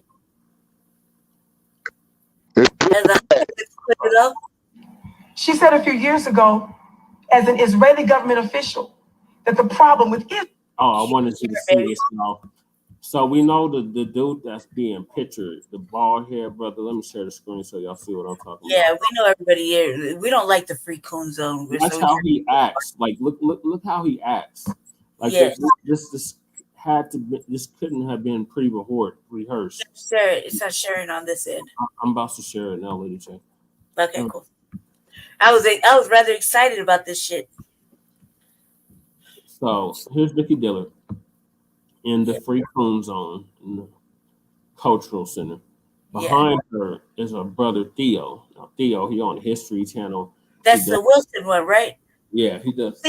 So when I was making that complaint, I was right when it was me and you, right? Yeah. I was saying that to you. Okay, cool. Yeah, so look how he reacts when our sister Vicky is speaking. Israel is Black American youth. No congressional hearing was had. We find out that the issue with the police department, many police officers in the United States are trained by the Mossad and Israeli soldiers. They come here and they fly over there. Hell nah. Judith? That's what I said. I had to play that video back like 35 times. Hell nah. Ooh, this on the Twitter, right? On Twitter? Yeah. Hell nah. Do you see the disrespect? I wrote the sister a letter. I don't know, she get busy, so I don't know if she got it in her email. But I wrote the sister a letter, like real shit. I wrote her a letter on like I think earlier last week. I wrote her a letter because I was really impressed with how she handled herself. Sure. Do you know who she is? Former Israeli consul. And the meeting was recorded. I did multiple broadcasts. Everybody act like I don't show receipts either. Hold on, Jesse. Pause right there. As an Israeli government official. Pause right there and then take yours off real quick. I'll share mine real fast. Just 2 seconds. Just because people act like we don't do no real work, right? That we just be talking out our ass and we don't be showing receipts. I wrote can you see it? Yes. So I wrote a letter that's hers is right here. Denise, appreciate you tapping in. So I wrote her a letter explaining about our work and et cetera, and I had expressed heartfelt empathy about how she came down here, right? Hey, sister. People act like we don't be sharing or be doing live receipts. Go ahead, just share yours again. Like we just be talking out our ass, but we be actively trying to engage with our strong our codified voices. And when we seen that, at that time it was just a privilege to even see the video we saw, because we were seeing the back of her head. We didn't see anything that was going on. That motherfucker, that's audacious, Jesse. Yeah, it is. That the problem with Israel is Black American youth. She did, Denise. Yes, she did. No congressional hearing was had. Yes, the couch is definitely winning. We find out that the issue with the police department, many police officers in the United States are trained by the Mossad and Israeli sister. It was and they fly over there. But they actually train credibly some of the training to some of the actual injuries and murders of our people here in these United States of America. And $4 billion every year since Israel's existence. I got it over here on this side with the So I would say that to you, brother.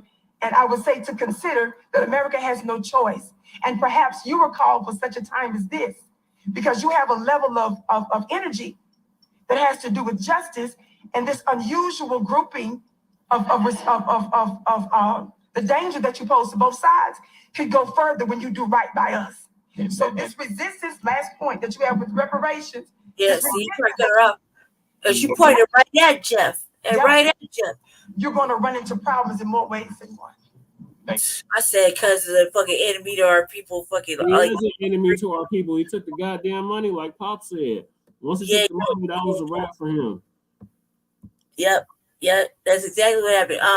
Everybody knows that the Front Line Blacc News and the Front Line campaign is not a fucking.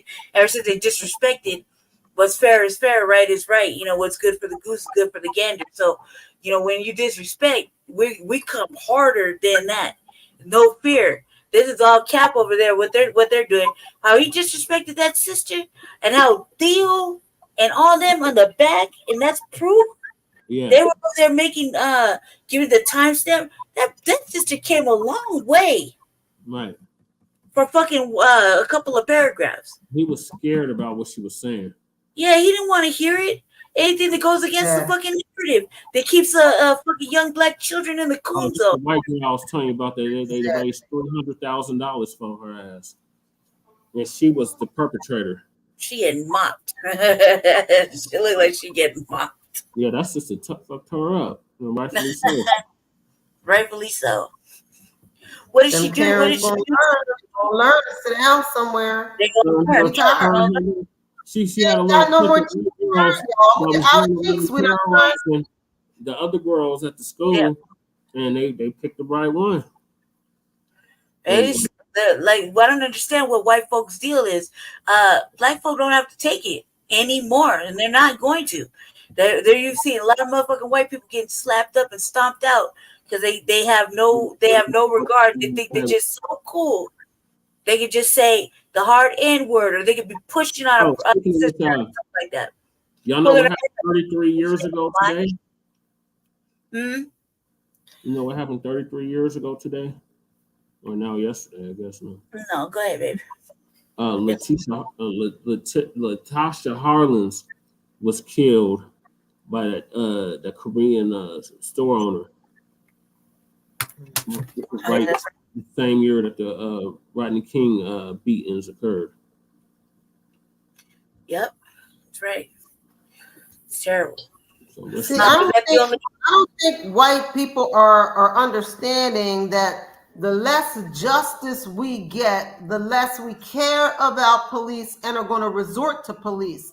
See, you're only as safe as the police are close, baby. So if we lose complete respect for the law enforcement, the whole legal system, that's not going to make a safer world for white folks.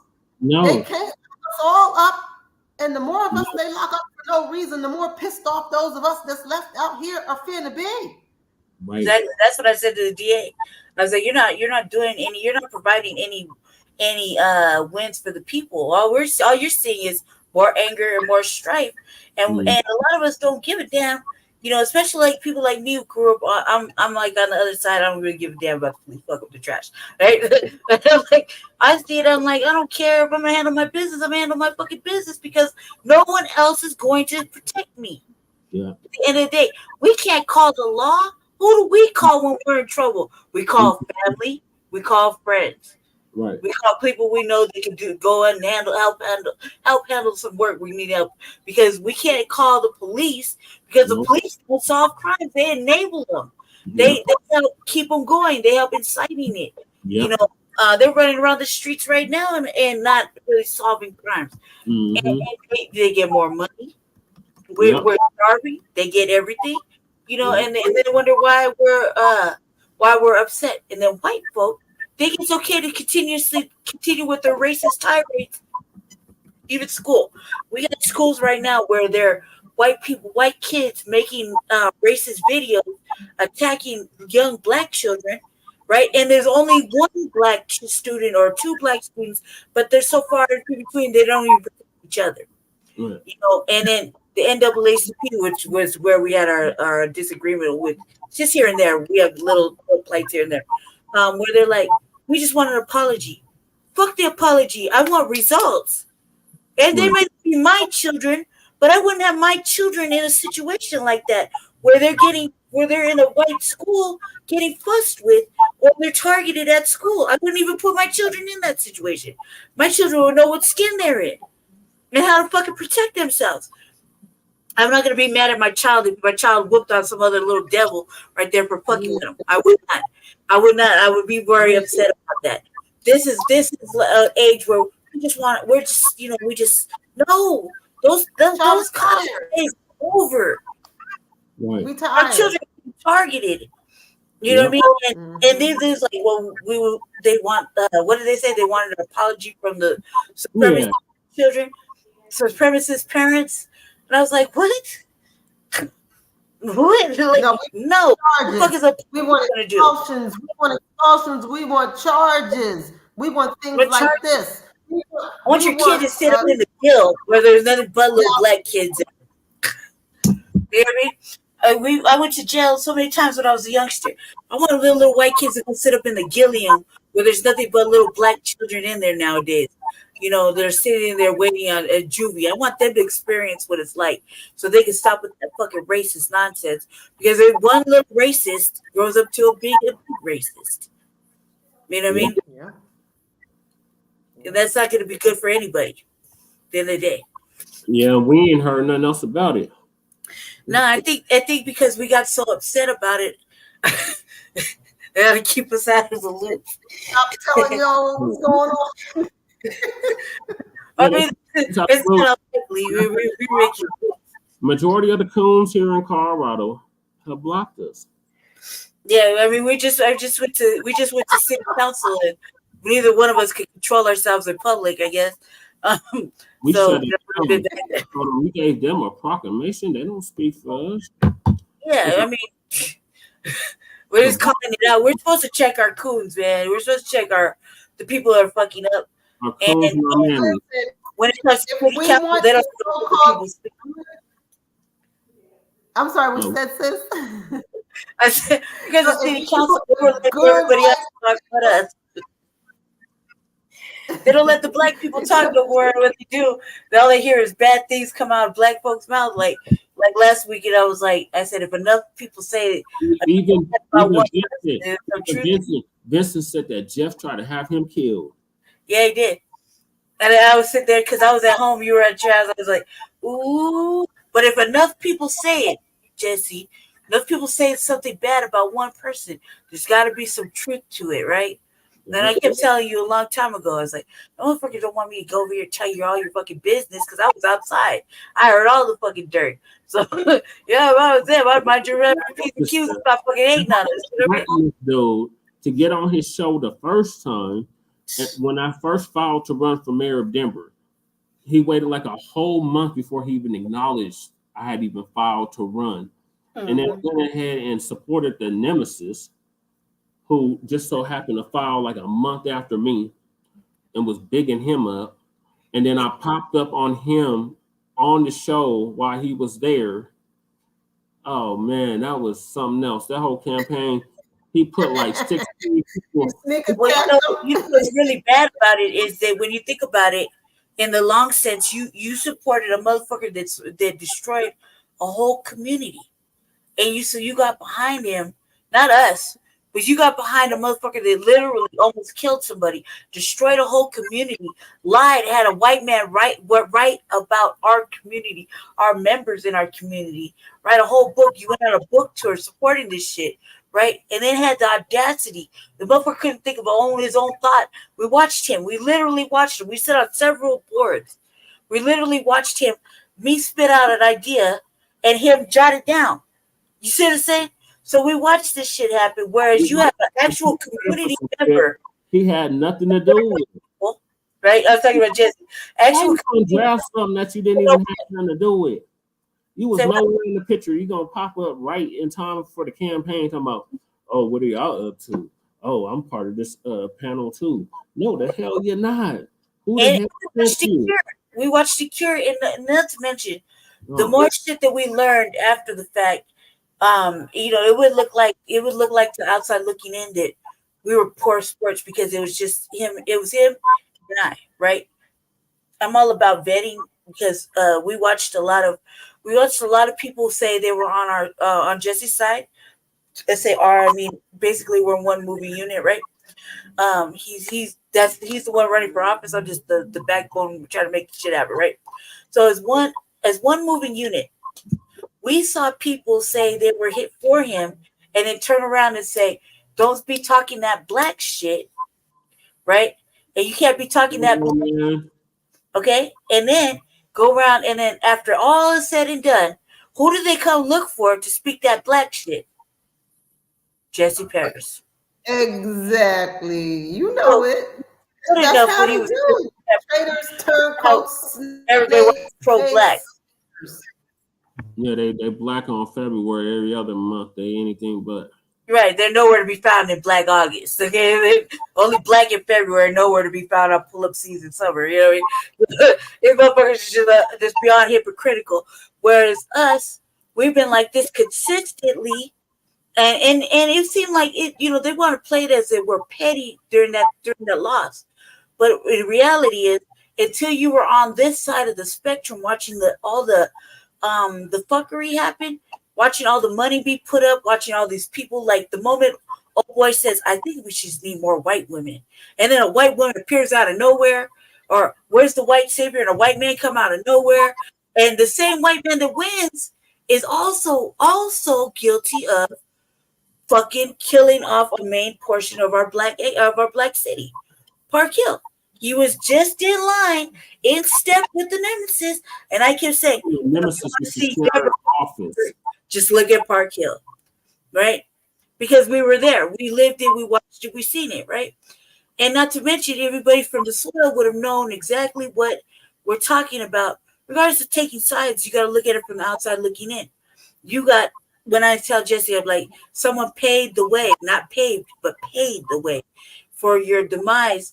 It's because they don't want to hear strong black leadership. He said we couldn't have an all black cabinet, and I was like, why the fuck not?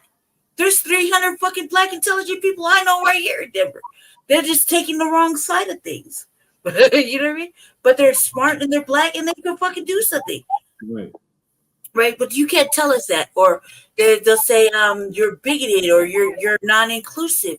But in the reality of things, why should anybody be inclusive when black people have been neglected for centuries? And we continuously get neglected here in the city. We're constantly be put in jail. We're constantly be shunned.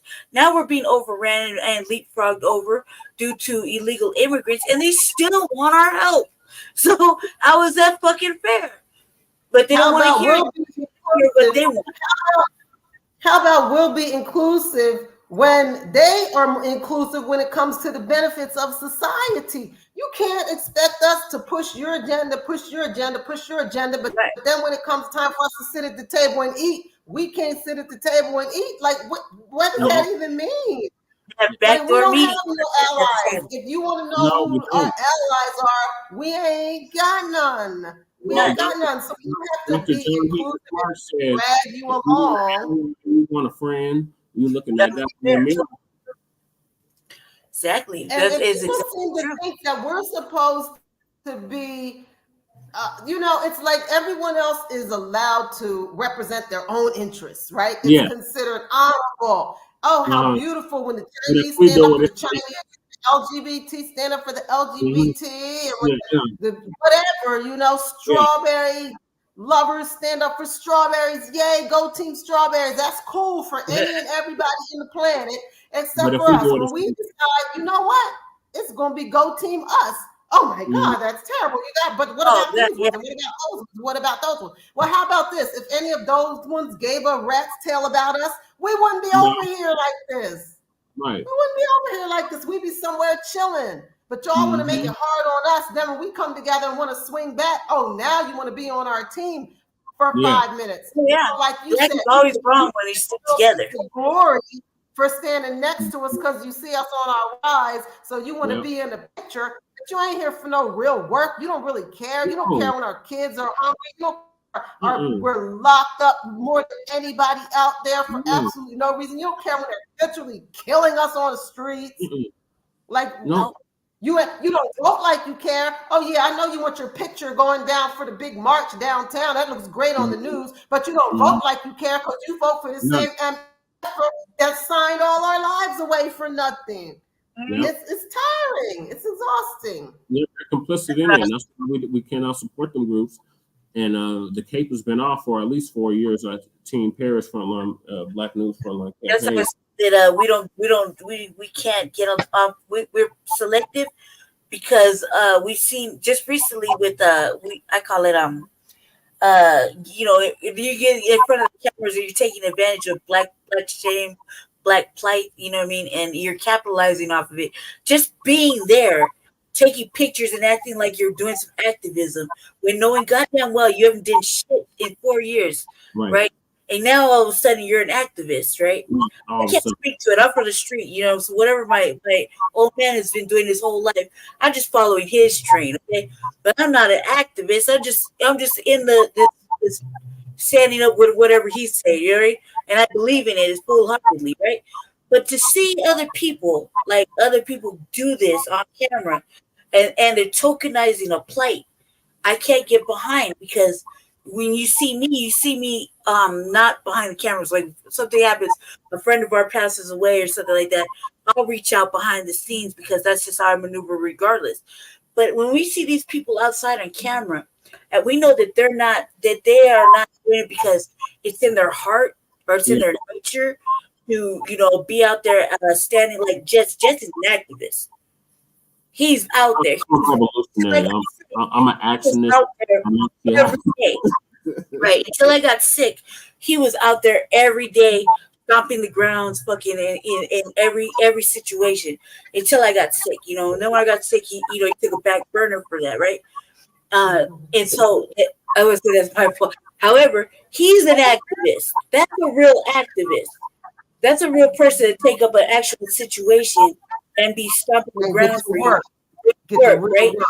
Mm-hmm. Whereas, I'm just behind the scenes. I do all the heavy work back here, right? That's just I'm for the street. I don't know nothing like that. I know nothing about that, right? I'm just learning. It's only my 4th year really learning, right? But these people that are actively outside doing it now, they're not built that way. They're only there for the cameras and the show. I know, like, for example, hypothetically, let's say in 5 years, I could be at Jesse's level that he's at now. He's been doing it for his whole life, right? Let's say 5 years, I'm well enough, I can do like whatever Jesse's doing, right? Then I can say I actually earned it. At least consistently for a decade, documented at least a decade. See, that's what I'm saying. He's got an actual decade. He's an actual activist, right? I'm just like, I'm just your mate. I just do the work, and I have a strong vocal presence, and I mean what I say, and I'm not an asker, I'm a teller, that kind of person, right? But I know where my place is. I can say, oh yeah, I'm an activist, because I don't even know. I think you had to have a real experience in that shit, right?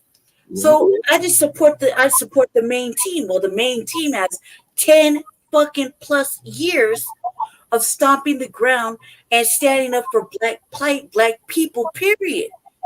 You see what I'm saying? Versus what we're watching now, who let a white woman tokenize her last year. Yeah. Let a white woman tokenize her. Alleged commercial. And they got mad at us because we said, go get your money. Right. She mad at us because I said, hey, man, I don't like this broad, but go get your money. I'd never sit on a couch of a white woman and let her tokenize me. Bro, during election season. How much you pay me? You'll never get that off me. I tell Betsy not to take pictures with nobody until they pay him. Why? Because they're so quick to get a pretty black face in front of their cameras and act like they're doing something for this pretty black face. I was the face of black homelessness for 10 years. They tokenized, right? They made him the face of black homelessness only to fuck with him and destroy him, right? So now we have all this buildup to do. It was me and another Burton. Yeah, they're not doing the work. He has to rebuild what these people destroy. Even coons have a hand in white supremacy. Yeah, they're complicit. So he has to rebuild, and I'm like, well, look, so I'm not an activist, but I'm just a back burner. But I do the work that is entrusted in me. It's a big thing. It's bigger than both of us. Right. To stand up for black people, because when black people stand up for each other, it's wrong. Black people stand up for the rights, the actual rights and the needs. Fuck rights, the necessities. It's wrong. The needs, it's wrong. You know what I mean? And then you're pushed to be like, oh, well, to shut that black shit down. Or you're too empowered. What is too empowering? I don't understand why nobody's as angry as I am. You're too angry. You know what I mean? We're too angry. You got that angry shit. Nobody cares about red and black, green. Nobody cares about the plight that's going on here. Okay, well that's fine. You can get left behind. You know what? I think that they need to be reminded when they hit us with that, you're too angry. I'm not nearly as angry as I should be, nor can get. No, it's not. Nor can get. So you keep look at testing people it just want against equality and don't want retribution. Right. That's the biggest fear is retribution. They don't want to pay for what their ancestors did. And you have mothers like Sleepy Jim Crow Biden who say, I don't have to pay for what my ancestors did 300 years ago. Yeah. Yeah, okay. You can say that all you want, but I'm tell you, that ain't how karma works, baby. That ain't how karma works. You still eating that fruit, you still spending that stolen bread, then you gotta pay for who stole it. That's how that works. Right. Yeah, it's like a big eye. Yeah, you keep saying that. Yeah, it's okay. Get the people shit back that they stole. Get off the neck of people who your ancestors, you inherited the boot. You still standing on their neck. So you didn't grab them, you didn't push them down, you didn't put the boot on to their neck. But when your ancestors died and they took their foot out the boot and put them in the casket barefoot, you slid your foot in the boot, okay? Yep. So now you're wearing a boot that's still on our neck that you stole from our ancestors. So until boot is removed, who in the hell ever's wearing it is got to pay. Right. Yeah, it all rolls downhill. Just about bootstraps. Yeah, I mean, I feel like you know, we're here right now, you know, we're seeing a lot of it, and since it feels like we're just very small. You know, we are very small in comparison to all those people, like the people that Jesse just pointed out at the free think zone. We know those people, and they could never say they're better than what they just showed, because we're just seeing some major disrespect right now, and we will always have that on our mind, knowing that that's the type of individual that man and that man and that man and that lady and those people are, because no matter what they say, we just watch them avidly disrespect a very serious voice of the new black media, and here somebody we actively follow, we actively listen to. Jesse's known, has met, you know what I mean? So I genuinely follow. It is an active disrespect. They can't even show face when we see them in public, because we do see these people in public. You see what I'm saying? And we won't change. Like if you ran into me and Jesse on the street, we would be the same way like we are right now outside. That's why it was such a thing for us at the city council. Yeah, you know what I mean, because we're just live. Yeah, that's why y'all not loud. That's why y'all not loud nowhere, because you're authenticity. They just be scared. They have to have extra security. I started out with 3 police. They had like 6, and there was only like 5 of us actually in there. But I was just pussy black and acting stupid anyway. But you know, but they fucked me up being so scared, because the fact is, everybody on the planet knows if we were half as angry as they're always trying to act like we were, there literally would not be any of them left. Because we clearly were stronger, faster, smarter, all these things. I know that's like hard for people to hear, but the proof is in the pudding. Okay? So if we were that angry or mean, you wouldn't like. Y'all wouldn't exist. And mind you, we saved you twice. We civilized you twice, K-Beast. And if the thanks we get. Yeah, I mean, they should be thankful we're not that angry, because we'd already tore up some shit. I mean, it ain't no thing to tear it down and rebuild it. As evidence of civilization is country. They wouldn't have no country to brag and boast about. And we follow. You know, I love Jesse because I've been sick. I've been really sick, so I'm trying to limit my stress and stuff. But we let what I've been noticing over on the weekends. We see a lot of change, and some of it's happening in certain states and very slow. We can't lead everybody to the water if they're not willing to change. Fuck it. But right now we can't keep teaching everybody what's right. If you're already 30 something, heading into anywhere between 35, or we'll be generous, 32 on a conscious level to 50 or 60, you already know what the fuck is going on. You know where you're supposed to be at, and if you're choosing not to get to be in awareness, to consciously move with us, then you deserve whatever's left behind for you.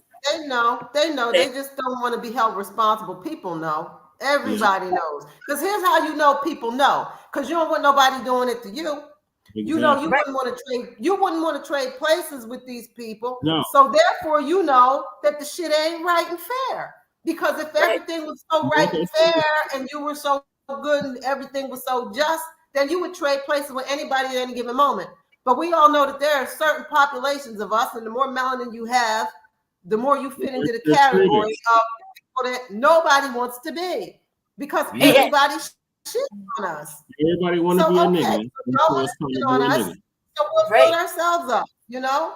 And I'm not on some old racial hate, and I'm not gonna pretend all skin folk is kinfolk neither. You know what I'm saying? Right. But at the end of the day, the way, like, if you triage the planetary population and you say who's the most critical, who do we got to help right now, is Black folks. Exactly. We're in the most critical condition. I don't care about your splinter, and I don't care about your sprained ankle. I don't care about your rash. You done scratched your eczema. You're bleeding now. No, these people are bleeding out. Our people are bleeding out on the table. We every nurse. They just keep putting salt and lemon juice on the wounds. Yeah, that's been like that for like a long time, where they have exclusively neglected and ignored Black people. And they're letting them just consistently go down to beyond poverty level. And it doesn't matter how much you rebuild and how much we rebuild, they constantly steal from us. They take our intellectual property. They burn our projects down. They destroy everything that we build because of jealousy and whatever. The 9 areas of human activity still guided by racism, white supremacy. And we know that. And so for us to say that we're standing up for Black people here, or Foundation of Black Americans here in our city, because it's a necessity. And then we look at it like, you know, like me, I have my moments. I'm like, for what? Cause like, you know, we don't have my moments like, for what? Cause like these motherfuckers constantly gonna be on this motherfucking coon train to nowhere. I was sitting telling Justice, right? And then I'm like, I have to take myself out of it and remember that the more we constantly keep the message flowing, like Jesse said, the more consistent we are, then one day they'll pick it up and it'll stick in their fucking brain and decide to shake that shit off. And come back. Than others, it took them 4 years to get to this point where they're like, oh, maybe we shouldn't vote for the Democrats no more. We was telling them 4, 5. Shabaka's Black Expansion has been around for 8 years. We've been telling them for almost a decade. It's what we need to do, Black family, and now they just now starting to get on code. Yeah, it makes it really difficult. Even if you got to do it one drop at a time, you can still fill a bucket. You know what I'm saying? Mm-hmm. Yep. Everything's going fast. Long, you know, we just got to keep pushing. But yeah, that was real disrespectful how we treated that sister. I couldn't. That was wow. That's how they do it, though. Yeah. I'm glad that she showed that. I'm glad that that was on the Twitter. Like, I haven't been on the computer in a couple of days. I've been watching Netflix. I'm on a Black vacation, is what I would like to call it. I've been on that for for about 7 months now since I've been sick. Yeah, so, yeah. I've been on Black vacation where because I feel helpless watching podcasts and whatnot. I get I'm like kind of like Black Alpha Network, I guess, and Eric Mays are like really ampy, and I want to do something, but I can't do anything. I can't going so crazy. Yeah, so I'm going crazy and stressing my heart out because I'll get so passionate. Like you heard earlier in the beginning of our program, I'm really real passionate, kind of loud and shit, but that's how I am in the street. So I have to tone that down because that energy eats my heart up. Yeah.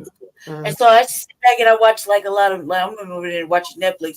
And then on the weekends, we catch up on the news because we do our broadcast. And I'm like, the less stress because I get passionate. I'm like, oh, fuck that, man. Like, we got some shit going on in the city right now. I'm like, man, fuck that. They're all right up in the fucking camera. Motherfuckers don't ever have nothing to say, but now they want to act like activists, right? And I can't do anything about it because I'm out home and I'm too sick to go somewhere right now. So I feel helpless. And when we're watching news, I feel like I can't participate except to get on certain podcasts that I know stress the views of what we're fighting for, and then to hop off. I just feel like I feel like some days I'm not being utilized the best way I know how. Whereas like I said, my mate used to be out. He's a real activist. He used to be out every day. Even when he was running for mayor, he was outside doing the work. And up until I got really sick, he needed to stay. He took a chance to stay back and came inside for a little bit, took care of the situation over here and over there where he's at. So it took a big step. But in lieu of that, they thought they were getting over on us and trying to pull a fast one. In reality, we've been taking notes and watching how it's really going. And we have like inside baseball, like things we talked to on the inside that's like, oh no, this isn't right. Because when you're publicly not defrauding the people but misleading people, eventually that's going to come out to light. Yep. And they don't want to from the light source. The ones that they shunned and were too black. They don't want to hear it when we tell them the truth. That the people that they think are prominent leaders, like, look, you're not the leader of the city, sir. The man of the city is right here. You're not the man of the city. You're over there showboating. And it was really like how you say it was. You wouldn't be using your clout and all your resources to push yourself to this level of like misinformation. You know what I mean? You wouldn't be supporting people that are like elections department that are guilty of election fraud, or stuff like that. When we know we have the receipts for it, because it is our job to point it out. Like even with me, I ran for city council just for briefly, like a little bleep, right? Up until they told me I couldn't get on the I couldn't get signatures in, right?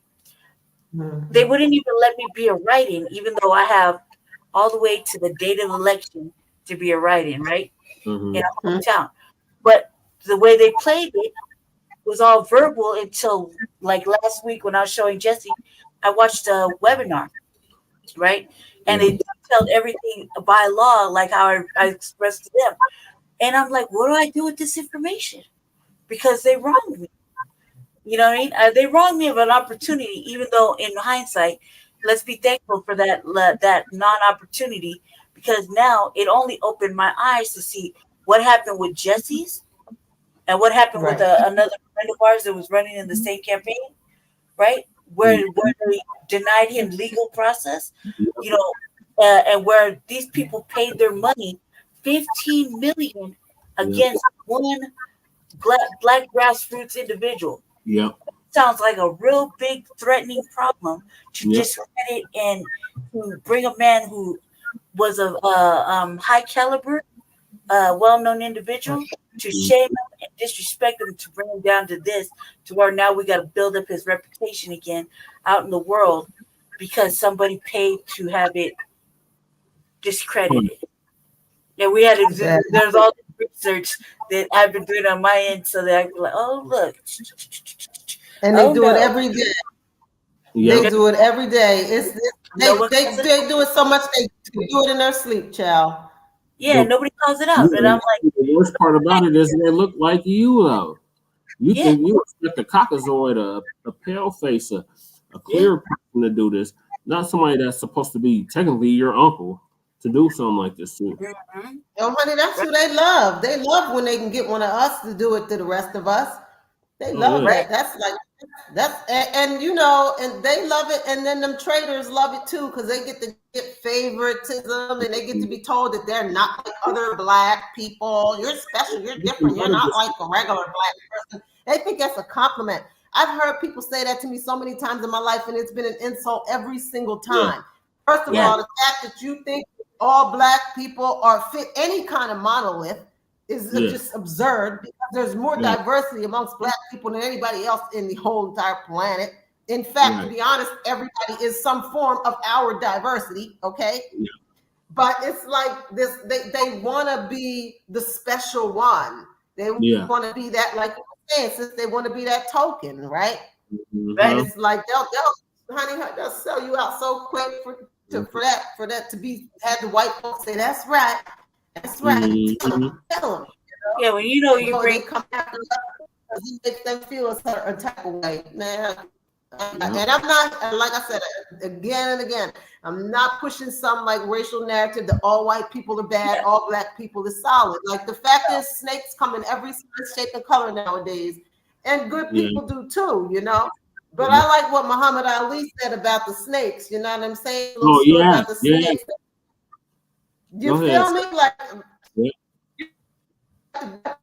With some real receipts for me to trust you if you come from certain demographics. I'm sorry. It just is to my best interest not to be wary. Exactly. I know too much. I know too much about how society works to not be wary just based on color of your skin. That's not racist. That's not being a bigot. Although I am a racist. I put my race first. I want the resources and the power and all that for our benefit. I am a racist. But bigot. It's we not can't because be I don't racist. like We could be prejudiced. Chinese. Yeah, we could be prejudiced. We can't be racist. We can be prejudiced. No. Exactly. But putting black first. That was the thing. They wanted us not to say that putting black people first or being black first. Yeah, mind you, I was the first candidate probably in the history of the country to run the black first agenda.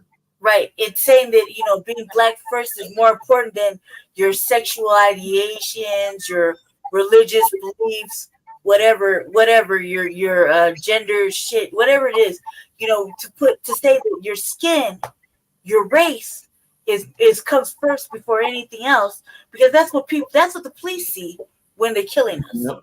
Yep.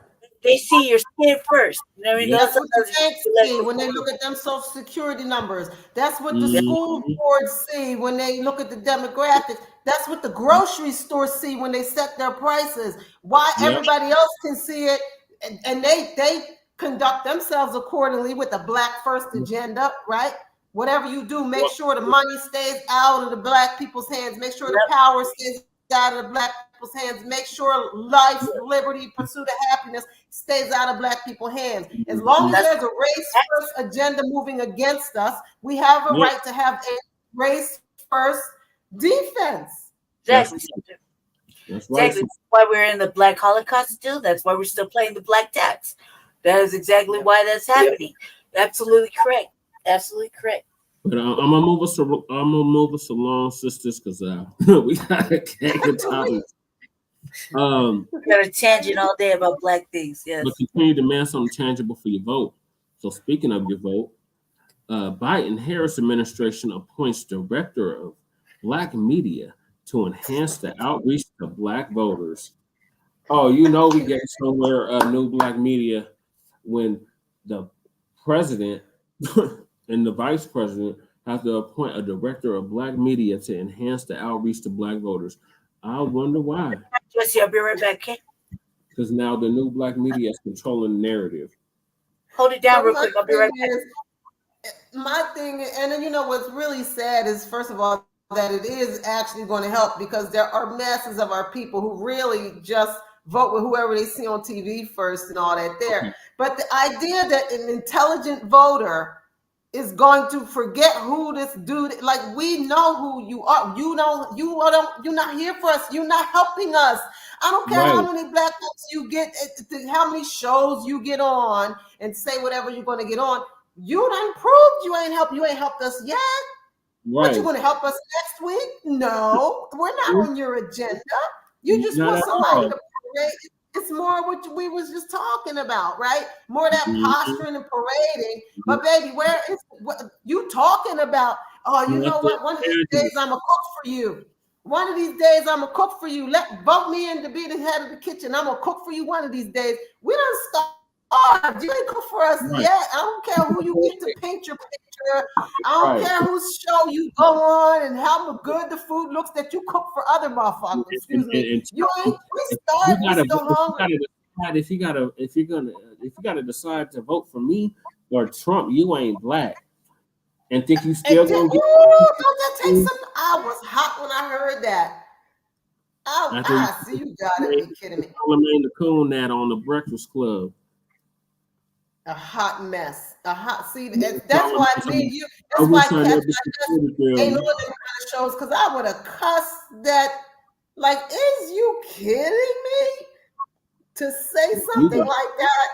They think they got the black coat in the bag. They think just because they black, they think just because they Democrat, and they got a D by their name, that your black ass is gonna vote for them. It don't make no sense. It don't make no sense at all. I don't even understand how now, like I said earlier, I do see how some people can really be invested in the political process because they really believe that once we get inside and we're able to use political leverage, we can make change.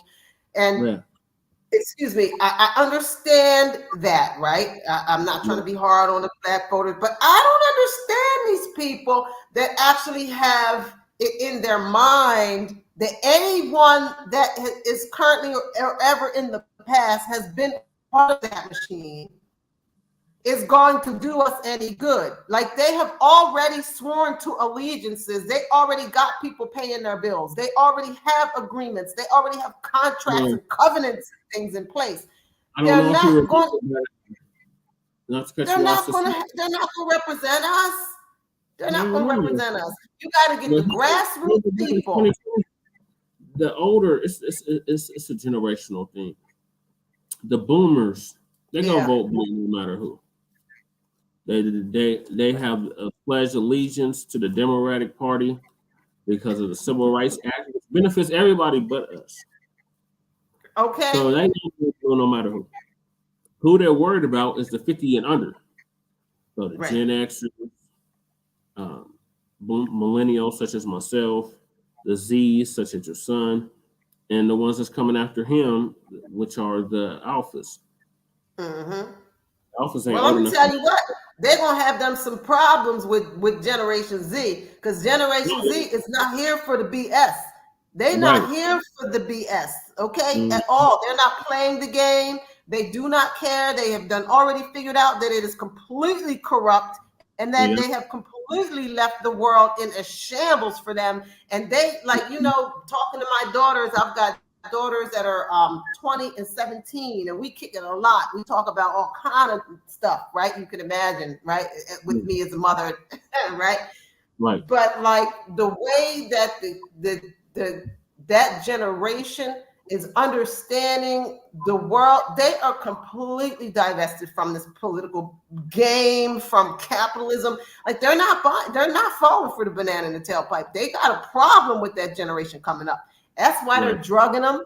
That's why they got them on all kind of, mood controlling, this and that. Like, they got them on all kind of prescriptions, and they're feeding them the trashiest, most useless crap they can through the media, because they are trying to dull and kill that spirit of them young cats. I'm telling you, them young cats are going to be a very hard sell to get to fall in line with the BS. They're just not going for it. They're just not going for it. Right. The Biden-Harris administration now wants to appoint a director of Black media to enhance outreach to Black voters. So they want to get that 18 to 35 crowd, and it's not going to happen. That ain't going to happen. That ain't going to work. That ain't gonna work for them cats. They gotta do better than that. That ain't gonna work for them cats. You talking about young kids who, like I said, my kids are voting age. My son that's locked up is voting age. My 20-year-old, I talk to her all the time. She's voting age, right? She's saying to me stuff like, why my generation, my generation,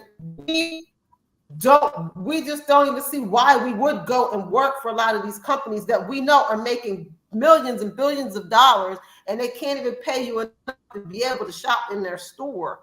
You can't even buy you can work for the grocery store full time, but you are not making enough money to pay your rent and also buy groceries. Like, her generation, and they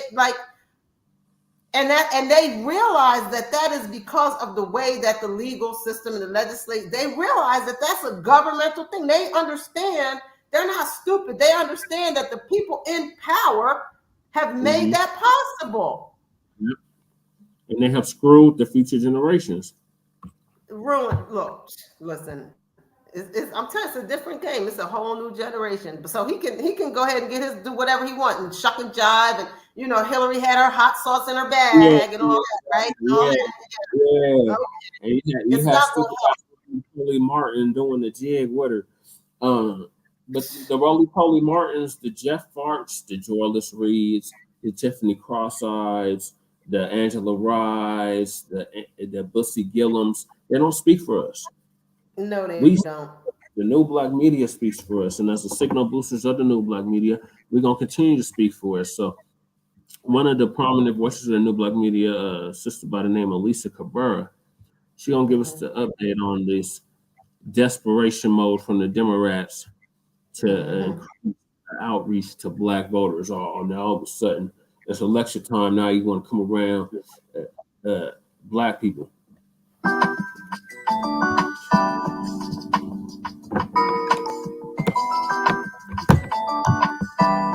Hold on, let me check.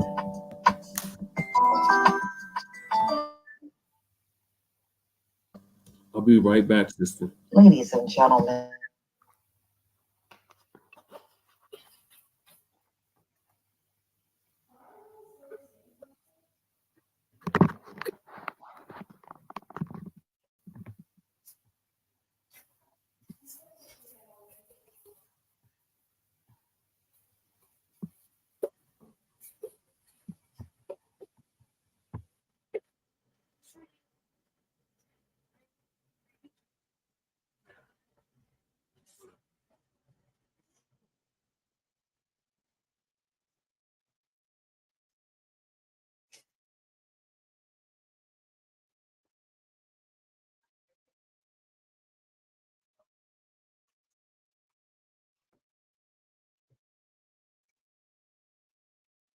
Oh shit, I don't think you can hear it.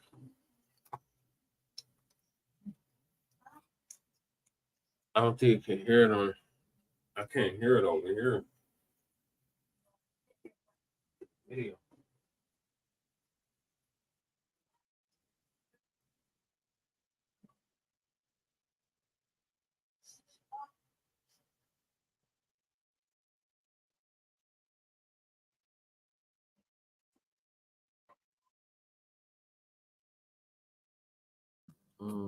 Sister, can you hear the video or no?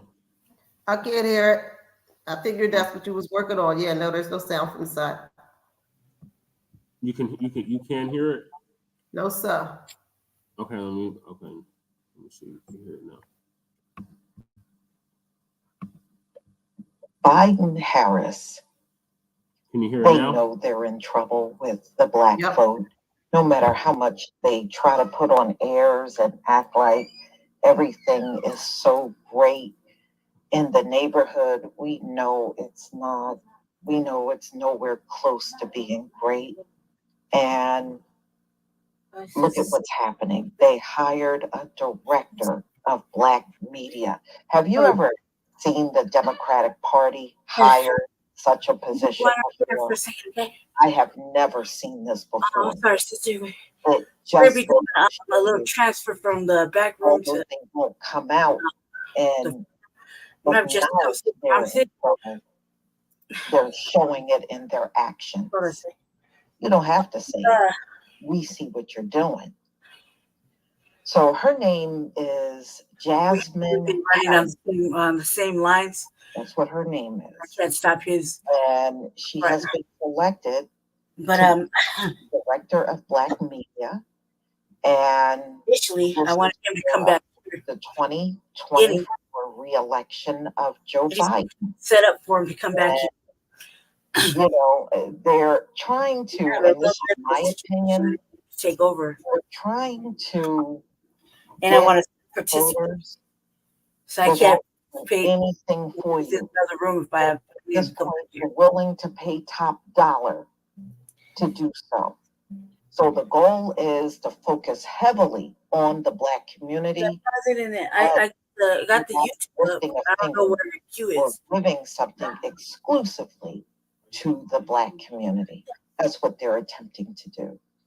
Because if you think they're going to let go of benign and neglect, they are never letting that go. What? And you could rest assured If Joe Biden On the gets YouTube? in, he is going to get in and do the same thing he did the first time. Get in there and for the next 4 years, ignore the Black community. Act like you don't exist, or they'll keep coming back with that. Well, what we do for everybody also helps the Black community. That's all they're going to keep doing. They're going to keep playing that same broken record. Okay, so this woman is clearly an insider. Episode 50? It says that she was a former staffer for Chuck Schumer. Okay, and I pulled it up. Move come after the re-election campaign of Joe Biden and Vice President Kamala Harris invested for this ad buys targeting Black communities last year. So for 13 months ahead of the election, which we know is on November 5th. So our campaign is going to win in 2024 by mobilizing the diverse Biden-Harris coalition that sent Joe Biden and Kamala Harris to the White House in 2020. Black voters are a critical part of the winning coalition. Clinton votes. All right, sorry about this. President, principal deputy campaign manager. This is what they said. So while President Biden and Vice President Harris have been fighting for Black Not this one, but the other one, because this one comes a little. Why don't you stop? Stop. On mine, I don't really have these problems. And Joe Biden they barely speak to us. Because only speaking to Black people now because they're looking at the polls, they're looking at the numbers. They looked at that uncommitted vote, and they see things are shifting. They ain't thinking about us every day. And if they are, they're thinking about more ways to benign and neglect us. That's right, Lisa. It is true. Go ahead, you want pause right there, and then so you can switch back over there a little bit. Let me just move on, y'all. About that, Valley. Our campaign has already made the largest investment in Black media for re-election campaigns starting in August last year, and organizing on the ground in key communities. Now, I want to know, who have y'all been going to for your media? Media out here? I mean, I'm on social media every day. Do y'all see their media out here? Okay. Yep. That's why we stick to the new media. So, they go on to see Jasmine Harris. There is no one better to communicate the stakes of this election directly to Black voters across the country. Jasmine is an immensely seasoned and talented operative who will hit the ground running, and we are thrilled to have her join our team. You know what it is. Jasmine Harris, who left her role as African-American media for Majority Leader Schumer to take her new position. So she's extremely grateful to work on the Biden-Harris campaign team, which she described as dedicated to ensuring our country, have good mushrooms. The strong and trustworthy. In the White House, that's where I go to get my hookup. And President use your plug. It just looked like he's just rocking with the good mushrooms. Continue to fight. He looked always like he's smoked up. You know? Don't he look like he got mushrooms? She sure know how to lay on the butt kissing heavy. Who else said they were operative? I'll give her that much. And he asked about the pale money. Oh yeah. Reporters and outlets must always have a I was like this. To our nation's political leadership. This is the first time I ever heard some Black person actually tell the truth that this took dark money. And they were mad at me. Them Democratic shills, the Black I am thrilled. the mammies, they were upset. They just so quick to take off camera. He advocated for Black reporters and the national media outlets to have access to Capitol Hill. She often briefed They really don't like me, huh, Jesse? Democratic caucus on her decision with those reporters. They don't like me because I'll be saying they're bed wrenching and real life mammies and kind of staffers within the caucus. I don't say it just to insult them. They're showing their actual value to us. You know what I mean? It's just nobody's brave enough to say it. The Michigan House of Representatives. We're calling a motherfucker a man just for the fuck of it. Yeah. I don't do that. You're acting like it. Yeah, because I don't like it. Opposing part of the Black media. Oh, they're already listening to us anyway. In order for them to make this move, they are listening, and they are listening hard. You know, and what you saying, babe? They're listening, but they don't want to reach out to the opposer. Okay. You know, they don't want to reach out to opposing people. Jesse, pause. You know, they want the bootlegs online, but our guest can go ahead and get the voters, because we just don't communicate them like that. Those people do not resonate within their own community. So if those are the kind of people you're reaching out to, then that's pretty counterproductive.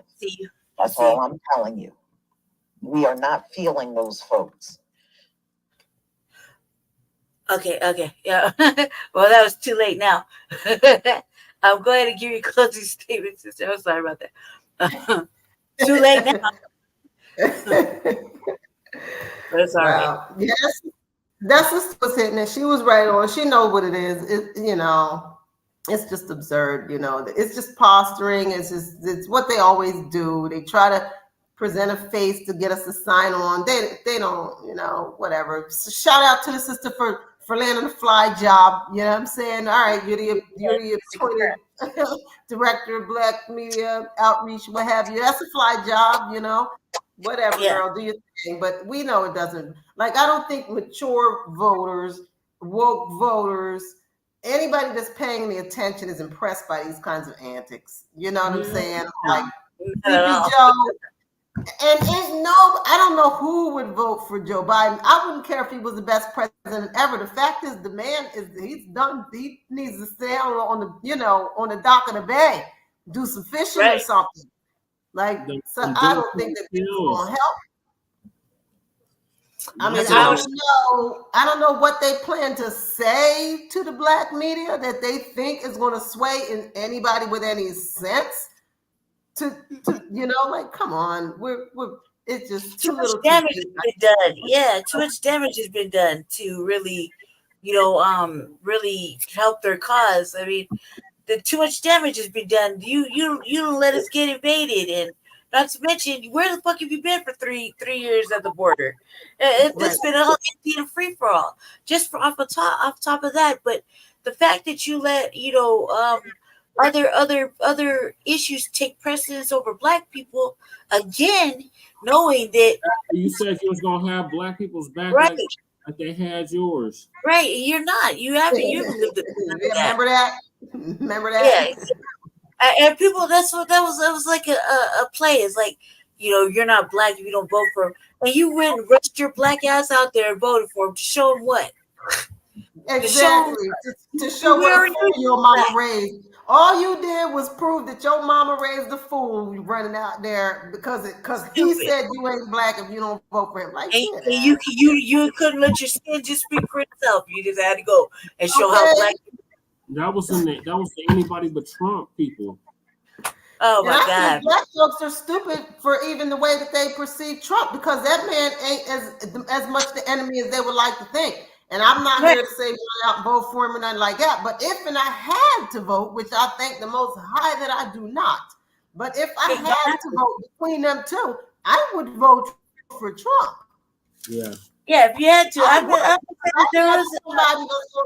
I'd rather somebody's going to stand up in my face and say the type of stuff that he'll stand up in your face and say. And frankly, a lot of the stuff that he said that Black folks didn't like, you only don't like it because it's true.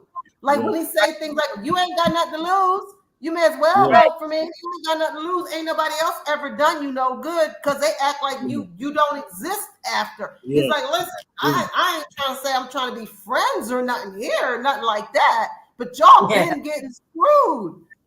He was the only one that met with Ice Cube too, or was willing to meet with Ice Cube. Yep.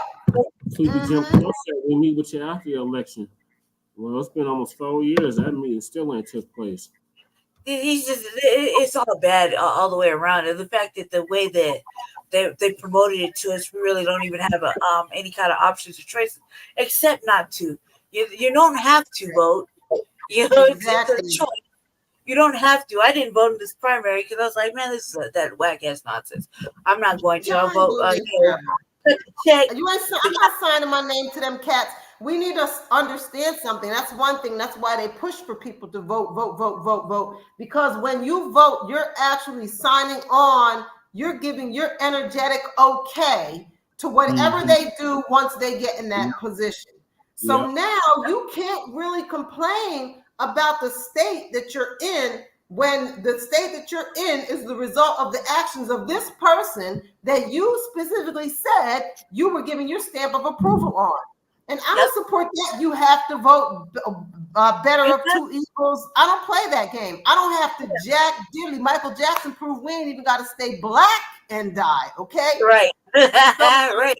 And I'm an immortal, so I ain't even got to die. So there's nothing that I have to do out in these streets except glorify my suggestion. I'm glad you made that suggestion, but I got to do shit. Right? And to be honest, not voting is a vote. It is a vote. It's saying I have no confidence in this system to represent my interests. You know what I'm saying? That's what it says. And so I think that that's something that our people forget is that we don't have to vote for none of them jokers. That's what I said. We don't have to show up and nothing and be counted for nothing. Yeah, count me as I'm not playing your game no more. Count that. Right. And then if you want to count something after that, count that reparations dollars. That's right. Yeah, I don't want to hear about that. Count nothing else. No, you can't count my vote. You can't count my vote till I can count that bank account. That's right. Right. Exactly. Thank you. We hope you come back on again anytime you want. We enjoyed having you. Yeah. This was like we're staying up late with us. We're on Saturday, Sunday, and Mondays. Yeah. We have a three-part Front Line Blacc News on for 3 days out the week. 3 days weekend. So if you want, we'll send you an invitation tomorrow. If you can get on, you can get on. It was fun having you. That'd be great. Thank you for coming on, sister, and thank you for sharing your story. And anytime you, like I said, we'll send you a link. Just to send out the links, so he'll send you a link, and you come on again tomorrow or whatever. But we're so thankful that you got to come on and hang out with us. Yeah, I'm glad y'all have me, man. I'm really glad you have me. Help her son put some money on his books. That's the cash out right there. Yeah, I'll get it to him. Just put a tag, his name on there for Zox, and I'll get it to him. He'll be tickled to know that people care, but build the awareness, just keep building the awareness, not just for him, but for the injustice in general that people are suffering and things. But you guys are doing a great thing here, man. It's a real cool show, so I'd love to come back anytime. Just shoot me an invite and I'll show up. Sorry I can't stay later, but hallelujah. It's 3:03. So I'm gonna do a few things before I crash. Okay. So but thank you, man. Salute, shalom, blessings. Good to meet you, sis, brother. Yeah, you too. Yes, ma'am. My power. My power. Shalom. So Jesse, you gonna switch up over here? Yeah, I can. Let me do that. I don't know how to get up. Oh, there we go. I can roll over. Yeah. Family, we're gonna do a little quick switcheroo. Because like I said, I'm going through a very dire situation right here, and I can't sit in this chair any longer. I have to actually convert back there, but I still want to participate. So I'm gonna have Jesse go ahead and scoot himself back over here to the back room. He put his dinner plate in front of me because this shit smells so righteous. It like, I would just like go off camera right quick until like 4 bites of his dinner and you come back in. there wouldn't be shit over here. You know what I mean? It smells so delectable right here. He's like added extra. He left me only a handful of seasonings back here. You went over there, got No, she got more seasonings left. you had ham on the seasoning as his little dinner plate. It smells awfully righteous right here. He put it right in front of me. I was like, yeah. I wanted to participate still, which was initially our agreement with, or when we started the show. I wanted to participate, and I wanted to come back here, but I didn't set it up for him to succeed. So we had to go do it in the back. So we switched off. But now that it's set up, I didn't realize that my condition was getting worse as the evening went by. So now I need him to come up here to finish the broadcast, or at least for the, our part 1, finish our broadcast, and then I can go in the back and I can be still so that the condition can, do what it just, subside. It's too long to get into. It's too long to get into. However, this stress is a big part of it. So, when I say I'm on Black vacation, I'm on Black vacation and try to be like stress free, because apparently the old body does not handle stress well. So, I'm gonna go off camera for 1 minute, and Jesse's gonna switch spots with me. As you can see, he's coming in. Say hi to people, baby. They can't see me. They can see you. You're right there. I can't even see myself. It's because you got your stuff. It's so dark. Yeah, I'm like so light right now with I think I need a Gatorade. put back some electrolytes, but right now I'm looking kind of extra pale, more so than usual. So I can't really get into it, but it's not. Oh yeah, okay, cool. I can't really get into it. We're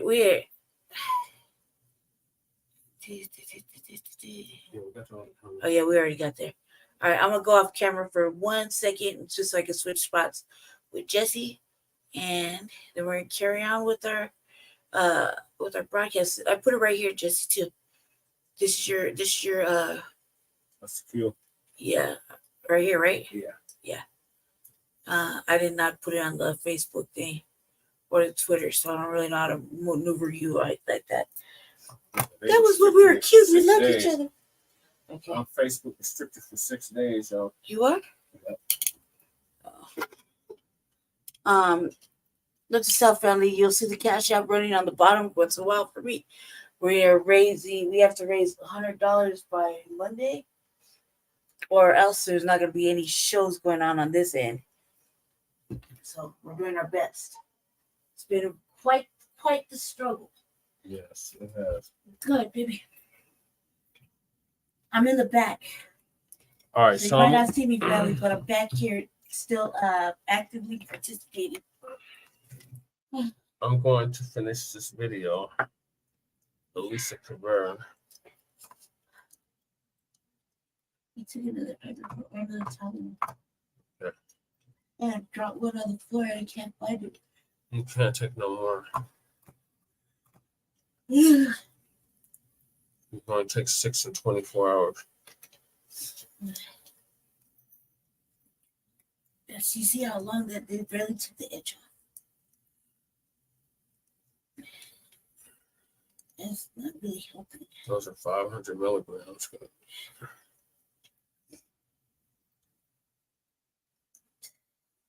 Did you see Shabaka driving on the clear road? Yeah.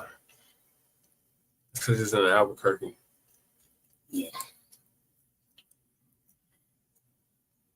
We're excited about Shabaka driving home now. Going to for your media. Do y'all see their media out here? I mean, I'm on social media every day. Do y'all see their media out here? Sorry. Okay, I'm just saying. Roly-poly. So, you know, they go on to say, Jasmine Harris, there is no one better equipped to communicate the stakes of this election directly to Black voters across the country. Jasmine is an immensely seasoned and talented operative who will hit the ground running, and we are thrilled to have her join our team. Jasmine Harris, who left her role as African American media for Majority Leader Schumer to take her new position. She says she is extremely grateful to work on the Biden-Harris campaign team, which she described as dedicated to ensuring our country keep the strong and trustworthy leaders it needs in President Biden and Vice President Harris as we continue to fight for progress. Well, she sure know how to lay on the butt kissing heavy. Right? I'll give her that much. Black reporters and outlets must always have a seat at the table as it relates to our nation's political leadership. Jasmine Harris said, especially when the stakes are as high as they are this election. We hear that every 4 years. She added, I am thrilled to join a campaign that understands that. While working for Schumer's office, she advocated for Black reporters and the national media outlets to have access to Capitol Hill. She often briefed Schumer and members of the Senate Democratic Caucus on her decisions with those reporters, and also served as a liaison between the Majority Leader's office and digital staffers within the caucus. Before working on Capitol Hill, Jasmine Harris was a digital media director for the Democratic Caucus of the Michigan House of Representatives, where she spearheaded the digital communication and social media presence. I wonder if they want to listen to the opposing part of the Black media.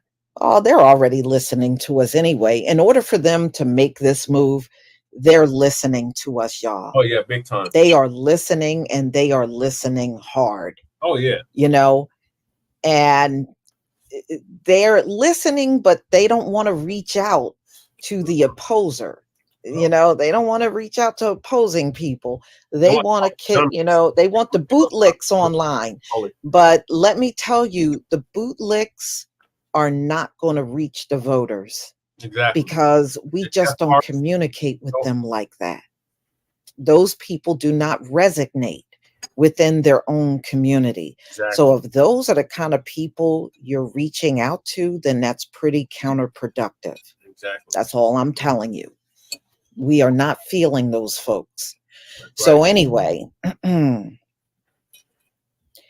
Joel Payne, a Democratic strategist who served as director for African American paid media for Hillary Clinton's campaign, said Biden-Harris campaign hiring a director of Black media demonstrates the party's commitment to the Black community. Actually, it doesn't.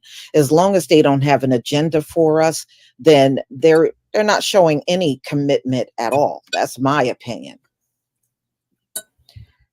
These types of investments in experienced staff that correspond directly to the core constituents show that the president and his team understand what it will take to keep their coalition together for 2024. It's encouraging to see Biden's campaign investing early in organizing and engaging Black voters. This type of hire is good news for those in the Democratic Party who have been eager to see the campaign take greater shape and direction. Desperation, you know. So the campaign is not naive to the fact that the polling shows that Black voters are not particularly enthusiastic about supporting a second term of Biden-Harris administration. You know what, y'all? You know what this is proving?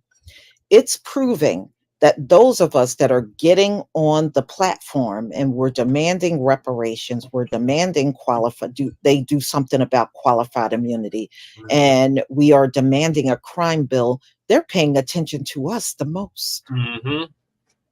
This is proof. Yep. This is proof right here.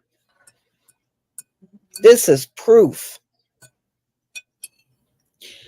So the campaign officials and Democratic strategists continue to argue that any dismal polling will dissipate as the election day draws nearer. I don't believe that. I don't believe it will. You got to look at the circumstances of what's going on now. Yeah, you're going to get people on board, but you're going to also have people walking away. Yep. Right now, I would say everything is very split in the Black community right now. You don't have the people on board today that you did in 2020. Nope. And you got to also remember, in 2020, we did not go through a Biden administration yet. Right. But this time around, we did. Yep. And that is the big difference right there. Yep. That's it. You know, many of our folks don't take kindly to being ignored and sitting back and watching you do for everybody else. But when you come down to the Black community, is always what we do for everybody. It impacts the Black community too. Well, why didn't you say that to Asians when you gave them that crime bill? Why didn't you tell them, well, what laws we got on the books will also impact Asians? Why didn't you tell them that? Why don't you tell the migrants that, you know, whatever you do will impact them too? No, you are getting off your butt and you're doing for all of these different groups. Yep. But when it comes down to us, we got to go with the everybody crap from you, you know, and that's what you won't listen to. And if you say to us, well, if we just do something for Black people, it will never pass, then you're just showing your racism. You're proving what I have said all along. All of politics is rooted in racism. If you can't get nothing pushed through for us, then that in fact would have to be true.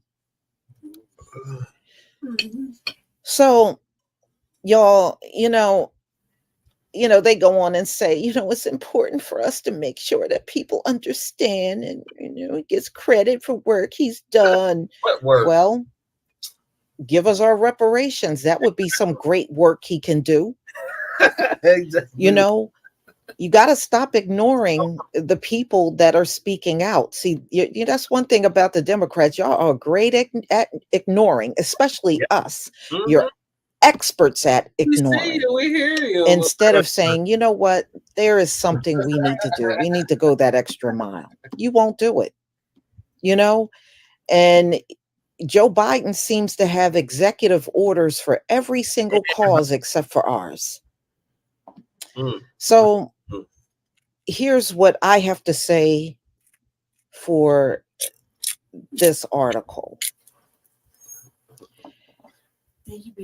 Maybe your director of Black media can reach out to the illegal immigrants, reach out to the Asians, and anybody that you exclusively did something for, and perhaps they can get those votes for you. Maybe they can reach out in a way that they can capture those votes. You know, maybe the migrants can't vote for you, but send them out on the street and make them hold up signs. Maybe they can do at least that much for you. Y'all, please tell me what you think about this video. Please leave your comment and please do the same for Front Line Blacc News. Get them, Lisa. Oh my God. Okay. Lady Chan, what are your thoughts on this? I think it's kind of shitty that now they want to do hire a director of Black media Yeah, to all of a reach sudden. the Black voters finally. To be like, well, either way, like, since when are we really listening to Democratic shills? Never. You know what I mean? So it's still a shill. We control the narrative. They don't. The fact that they went all out their way because they knew that they lost when they lost Black men. Yeah. They knew that Black women were right around the corner. And that's actually our next topic: is Black women are getting on cold. Yeah, when they lost I think personally, like, this is one of those things where I feel like I don't understand why now Black women, you should have followed the men when they were leaving fucking hand over fist months and months ago. They were leaving the Black they were leaving and their vote was going. You should have been on board and went with them. I mean, that's what we do over here. You know, he says this, I'm going with him on that. You know what I mean? Black women should have followed the Black men out when he didn't want to vote for the be a part of the democratic process. You know, and decided to look elsewhere for to put his vote at. Should have been on board with that. So why now are now better late than never? And I just don't understand why it took so long. I really don't, really, to be honest, because I wasn't like, you said we were going to do that. All right, what did we do? I went with you on whatever you said, right? Yeah. So it's like, I just don't understand. But better late than never. Better late than never, ladies. But when they lost the Black men, you should have took it seriously then. They were ignoring the fact that Black men weren't interested in voting Democrat. You know, and now you want to hire. Now you want to, because Trump's creating AI fucking Black poses, and he's trying to talk to Black people. And now you feel compelled when you didn't give a damn about Black people before. Now you want to hire a director to try to talk to us and shit. I find that kind of shameful and stupid. However, whatever strategy you think is going to work, it's desperation. It is desperation. I don't support it. That's about it. That's all I gotta say about that. I just feel like desperation from now you want to hire a director because they don't control the narrative, right. And they're realizing that. So now they're trying to get ahead of it, but it's too late. You're not going to be able to attract those voters, those Black voters. It's just not. Nope. Especially that 35 and under crowd, the 50 and under crowd. You're definitely not. You check the shields and the elders, coons, and the old ass coons, the old head coons. Right. That's it. Okay, so I skipped the topic. So, Sleepy Jim Crow Biden administration permits 30,000 migrants from 4 countries monthly into the United States. Mm-hmm. Lisa gonna give us the update on this as well. It's good to see everybody here. Sorry for the delay. Life happens. Right. So we're going to talk about something that Joe Biden has been doing, and many people were not aware of it until now. And what he's doing is bringing in 30,000 migrants per month. This is in addition to the ones that are crossing illegally. So, boy, they really want these migrants to come in here and give us hell. That's what they want. That's why they're throwing them directly into the Black community. Mm-hmm. But it's just not turning out like that. It's not turning out like that, y'all. And these migrants are ultimately turning on them. Yep. They're going after them. Mm-hmm. So, I consider that a very divine thing.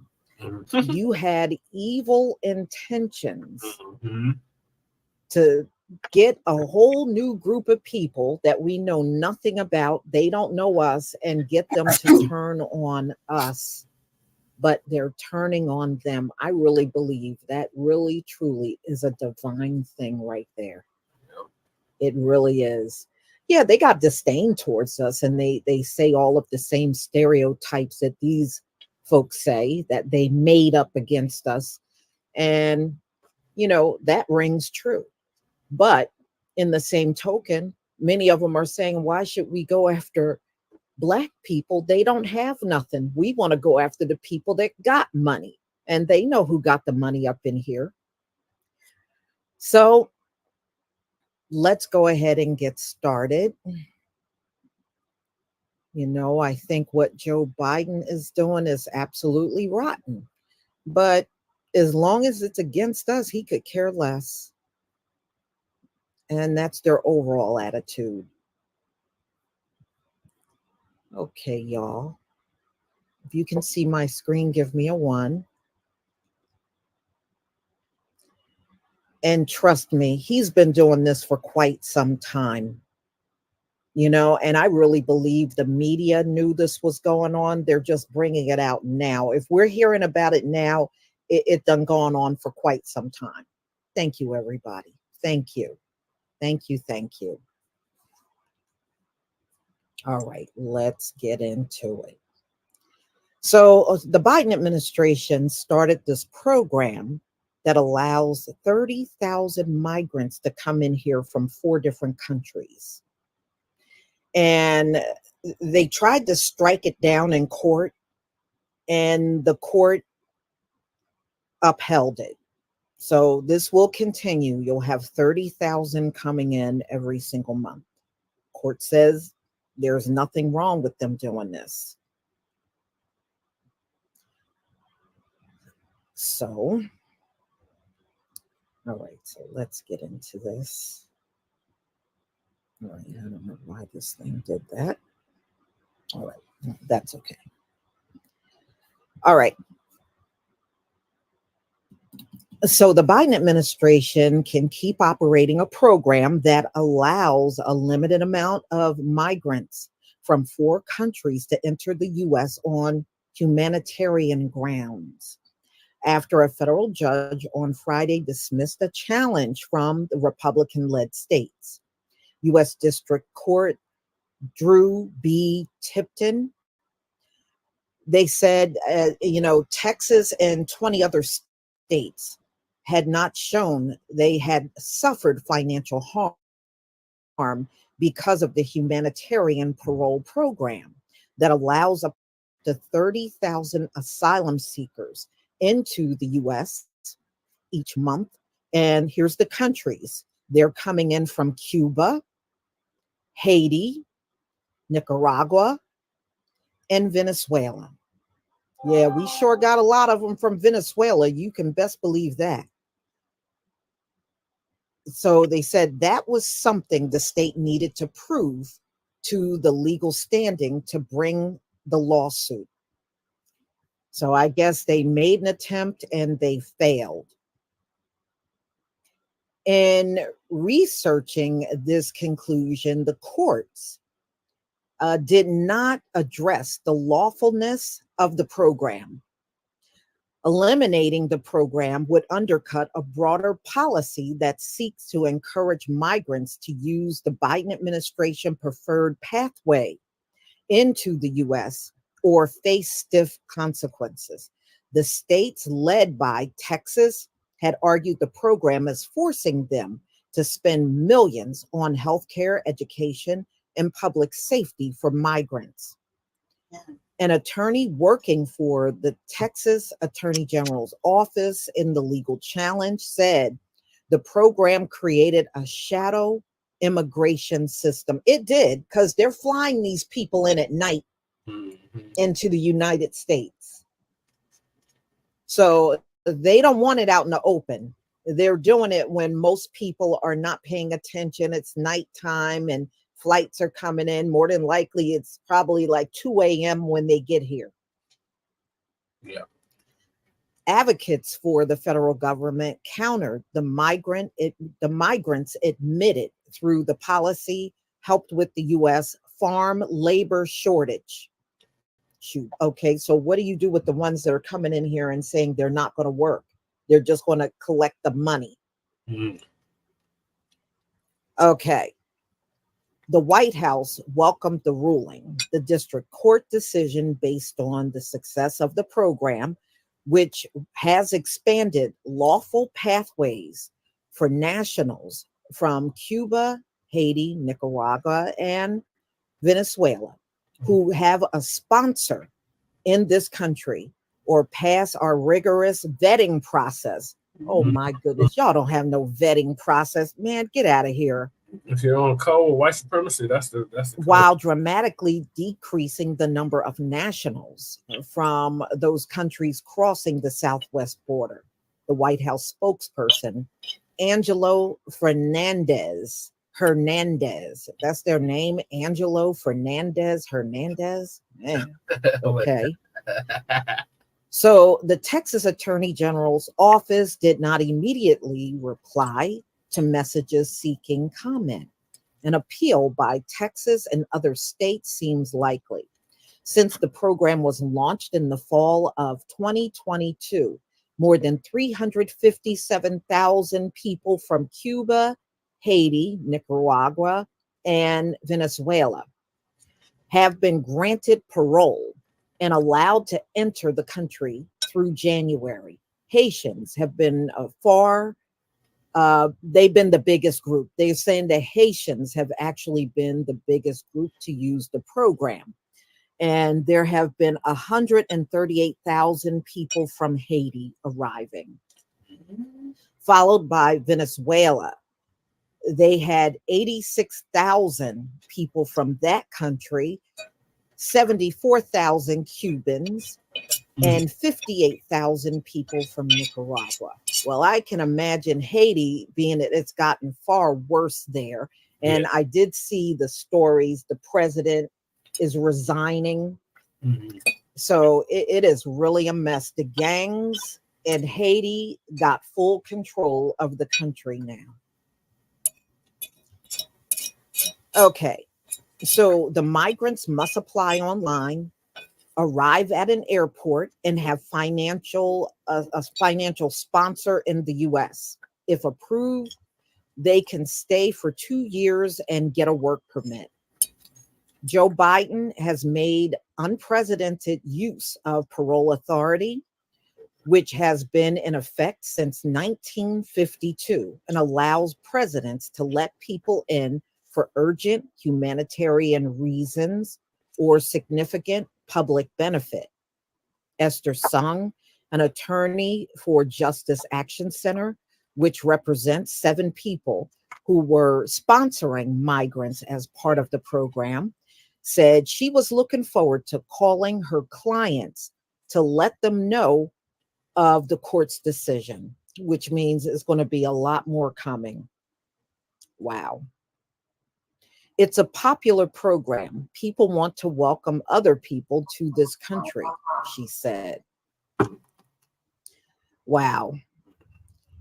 So, they're just talking about, the migrants saying they're looking forward to starting their new life in America, all that kind of stuff.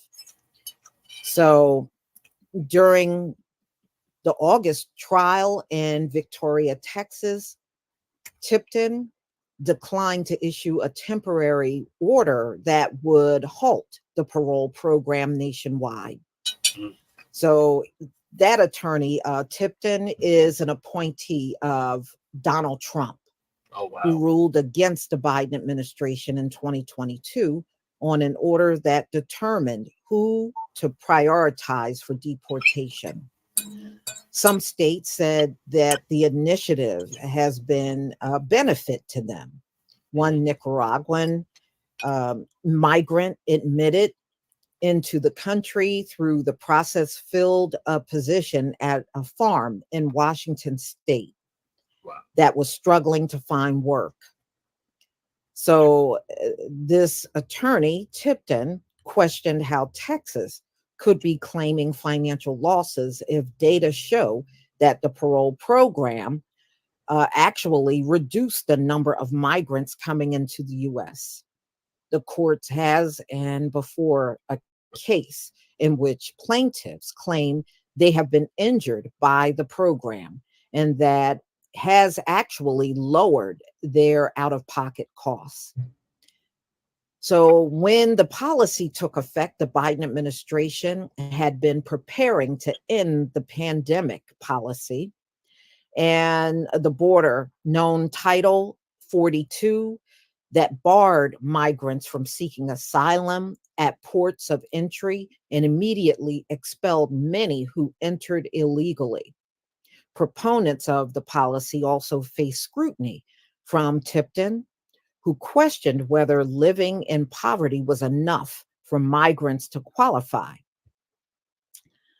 Well, they must have qualified because they're still coming every single month by plane.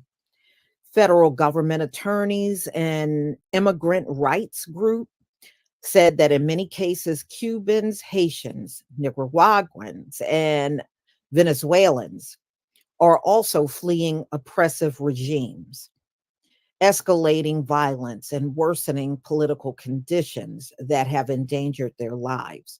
The lawsuit did not challenge the use of humanitarian parole for tens of thousands of Ukrainians who came after the Russian invasion. It was among several legal challenges the Biden administration has faced over the immigration policies. Oh no, see, as soon as the Ukrainians got here, they made sure they got them homes rent-free. Remember, they got rent-free apartments and homes. They gave them money and they gave them Social Security, and they got legal status. See, that's what they do for anything that comes out of Europe and it looks just like them. But anyone else, it's all different. It's all different. So the lawsuit, they said, they're expecting an appeal over this. So the program supporters said that, there should be a final approval step after arriving in the U.S., but they have been rejected, though they did not provide the number of rejections that have occurred.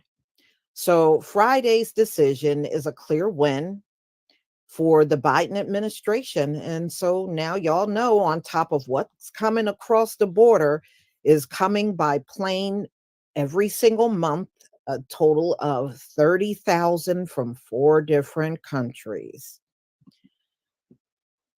Wow. Just when you thought it couldn't get any worse, they're showing you it can get worse. But you know what, y'all? This is really an act of desperation for people that cannot reproduce anymore. Mm-hmm. So, and you can't really pluck but so many from Europe because they're not reproducing over there either. Right. So these people from the south of the border are the next best thing in their eyes. So that's why they're just practically running to those countries and snatching them out, because they think they can compensate for what they're lacking in.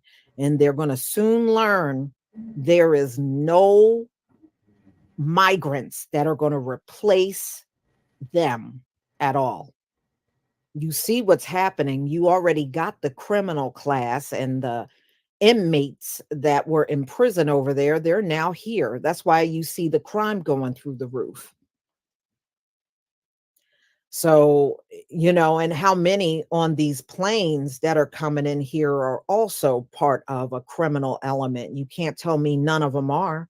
I bet you every dime in my wallet, there's criminals on these planes among these 30,000 that they're bringing in here. Mm-hmm. Yeah, I mean, it's crazy, isn't it? All the stuff that's going on here. It just seems like it's almost like America is purposely trying to break the system. And part of me think they are, because they know there's no hope for them. You know, they want to rule so bad.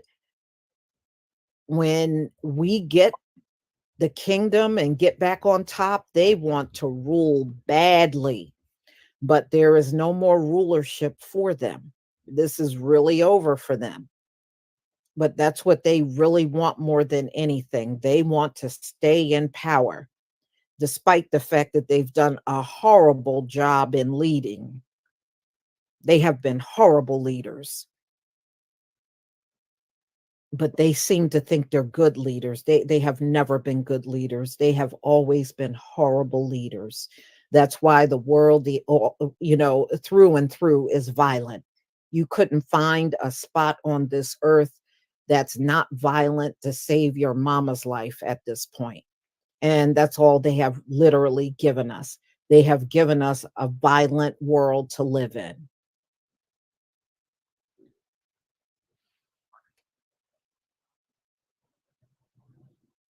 Yeah, they know. Yeah, because we all remember back in 2021 when them Haitians were in Texas and what happened, those, at the border, and those men on horseback with the horses' reins, using it on them.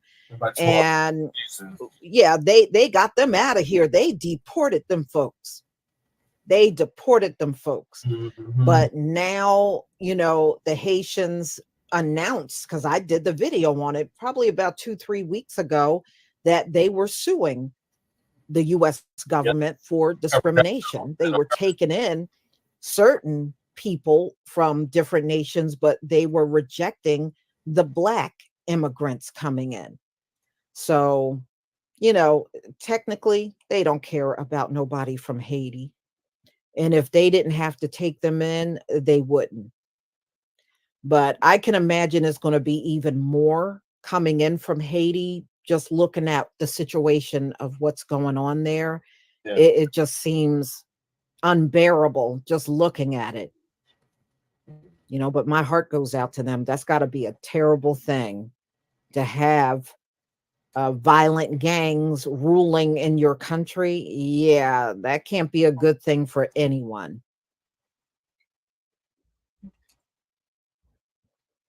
Mm-hmm.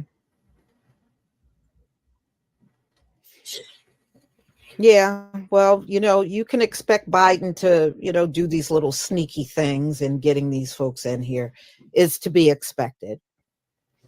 These folks really believe this is the answer to their problem, their low reproductive problem. They think this is the answer. And this will never be the answer, y'all. It will never be the answer.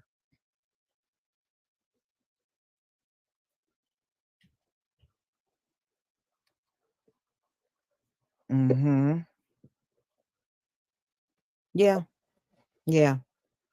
And, it's going to get worse here in the US as they keep piling them in. We already believe it's bad with the crime they've brought to America, but it's about to turn up, y'all. There was an article that came out about a week ago. One of those migrants did a drive-by, got a gun, and went, up there in Chicago, and one of those migrants got arrested for doing a drive-by. And in Washington State, another migrant killed a cop. So we're what, a week away from spring. Actually, our spring starts tomorrow for the Hebrews. And the spring the Gentiles go by, I believe, starts next Thursday, is going to be their first day of spring. So we're already here. The weather is already turning. We're in the 70s. And as it warms up, man, them folks are going to turn up like you never seen before. You just wait and see. That's why people are saying it's not a matter of if they get guns, it's when. Yeah, because it's gonna go tenfold.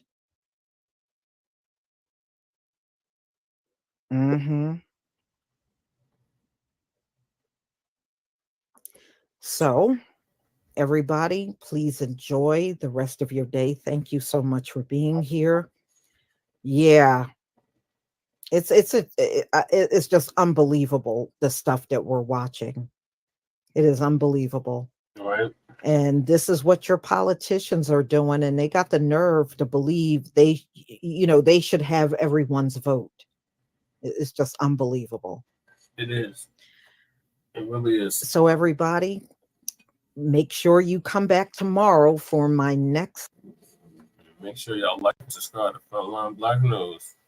All right, well, thank you, Lisa, for that awesome commentary. But see, this is what that vote in blue, no matter who gets you. So now they want to bring in 30,000 more illegals, or these are supposed to be the legal ones, from 4 different countries. So this is what y'all gonna put. If y'all vote for Super Jim Crow Biden, this is gonna be vote for more of this come November. Let me change. That's that on the show.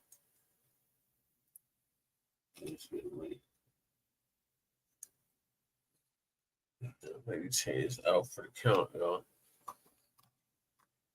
I'll probably be able to get to one more topic before we shut it completely down. Yeah, let's continue to say these Democrats mean us no good. No good, no good. They still prioritizing everybody over us, including illegals and non-citizens.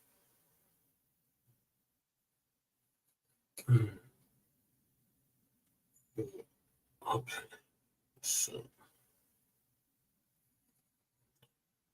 So now we're heading to the Windy City.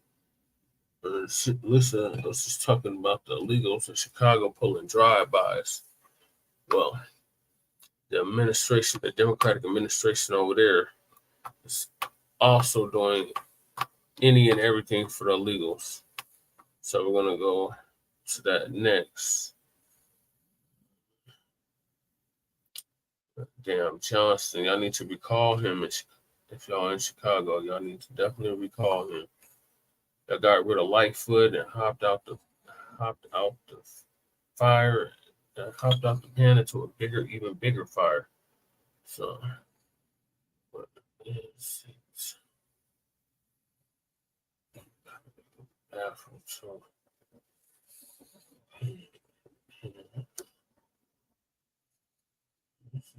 California, but no. Yeah. That's really weird, y'all.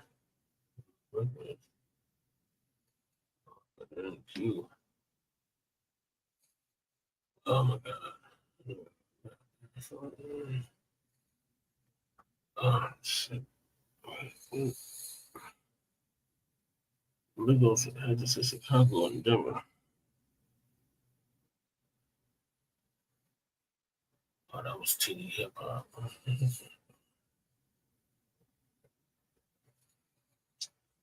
Damn it, now I gotta find the video. Oh, here it is. All right, so it's about 10 minutes. What's going on, everybody? Thank you all for joining me today. If you haven't already, please make sure you hit the like button, because that is the most important thing you can do for me on this channel. What it does is that it helps to make sure that those who are subscribed to the channel will indeed get their notifications, and it also helps to push this video through the YouTube algorithm. Secondly, if you're new to the channel, or maybe you've been ghost watching the channel for quite some time now, please do me a favor and yourself a favor by hitting the subscribe button, as well as the bell notification next to the subscribe button, so you can be notified whenever I release a new video. And lastly, please make sure you share this video out on your social media platform to inform your family and friends on this news and information, and it also helps give me a boost in the YouTube algorithm as well. And with the introduction out of the way, let's now get into today's news. And what I want to discuss today is where Biden's migrants are going, because they are starting to fan out to different locations. As we all know, currently as it stands, New York City is no longer New York City. New York City has turned into Gotham City. When you take all of the usual big city foolishness and nonsense that happens in a city like a New York or Chicago and many others, but specifically as it pertains to New York, you take all the crime and murder and things of that nature that typically happens in these big cities, and you take that and place on top of it imported crime from Biden's migrants who are now in New York City of committing violent crimes, right?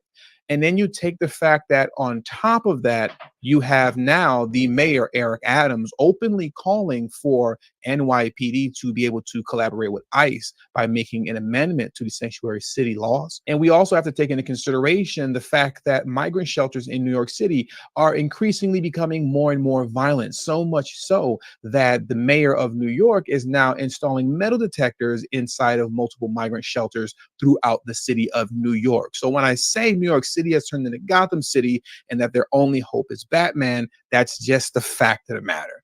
But with that being said, and with New York being the way it is, this now is causing migrants to fan out and explore other options, to leave New York, those who are already there, and for word of mouth, because word of mouth spreads fast. For those that haven't even crossed the border yet, they're finding out that New York might not be the place to go right now. So let's get into the information and data that's going to inform us on where Biden's migrants are heading. And to do that, what I want to do is head into this Bloomberg article here titled, "This is where new migrants are going when they reach the US." And spoiler alert, they're going to Chicago and Denver. Let's get into this article. Much of the angst around the impact of newly arrived migrants to the U.S. has focused on the biggest cities in New York, Illinois, and Colorado, and immigration court records suggest that those states are indeed among the most affected by the surge. The data also signals that Texas and Florida, which have long complained about the cost of absorbing newcomers, are still among the top destination of migrants. The number of migrants listing an address in Illinois for their immigration court cases jumped ninefold in 2023 compared with just 2 years earlier. The increase was sevenfold in Colorado. And I want to scroll down to this data point here that reads, "The biggest changes are far from the southern border. Percentage increase in the number of new immigration court cases from 2021 to 2023 among states with the most cases last year is Illinois with 821%, Colorado with 665%, and New York with 416%. So Illinois is in the lead. And when we say Illinois, we're talking about Chicago. Chicago is in the lead with Colorado, meaning Denver, in second place. So these are the two cities that are starting to see the largest influx of migrants coming in. And we can expect for these numbers to skyrocket and go up the closer we get to the summer, because the buses coming to these cities have slowed down a bit over the course of the winter. But as the weather starts to change and things start to heat up in cities like Chicago and Denver, we can expect an increase in more buses coming to the city. And with that being said, the number of migrants are going to skyrocket. Now, another data point that I scrolled past, but I do want to go back over to it, is this right here, where it says new migrants made up more than 2% of people in some counties. Number of migrants with new immigration court cases in 2023. And it shows here Queens, Miami-Dade, and Denver are among the counties with highest shares of migrants per capita.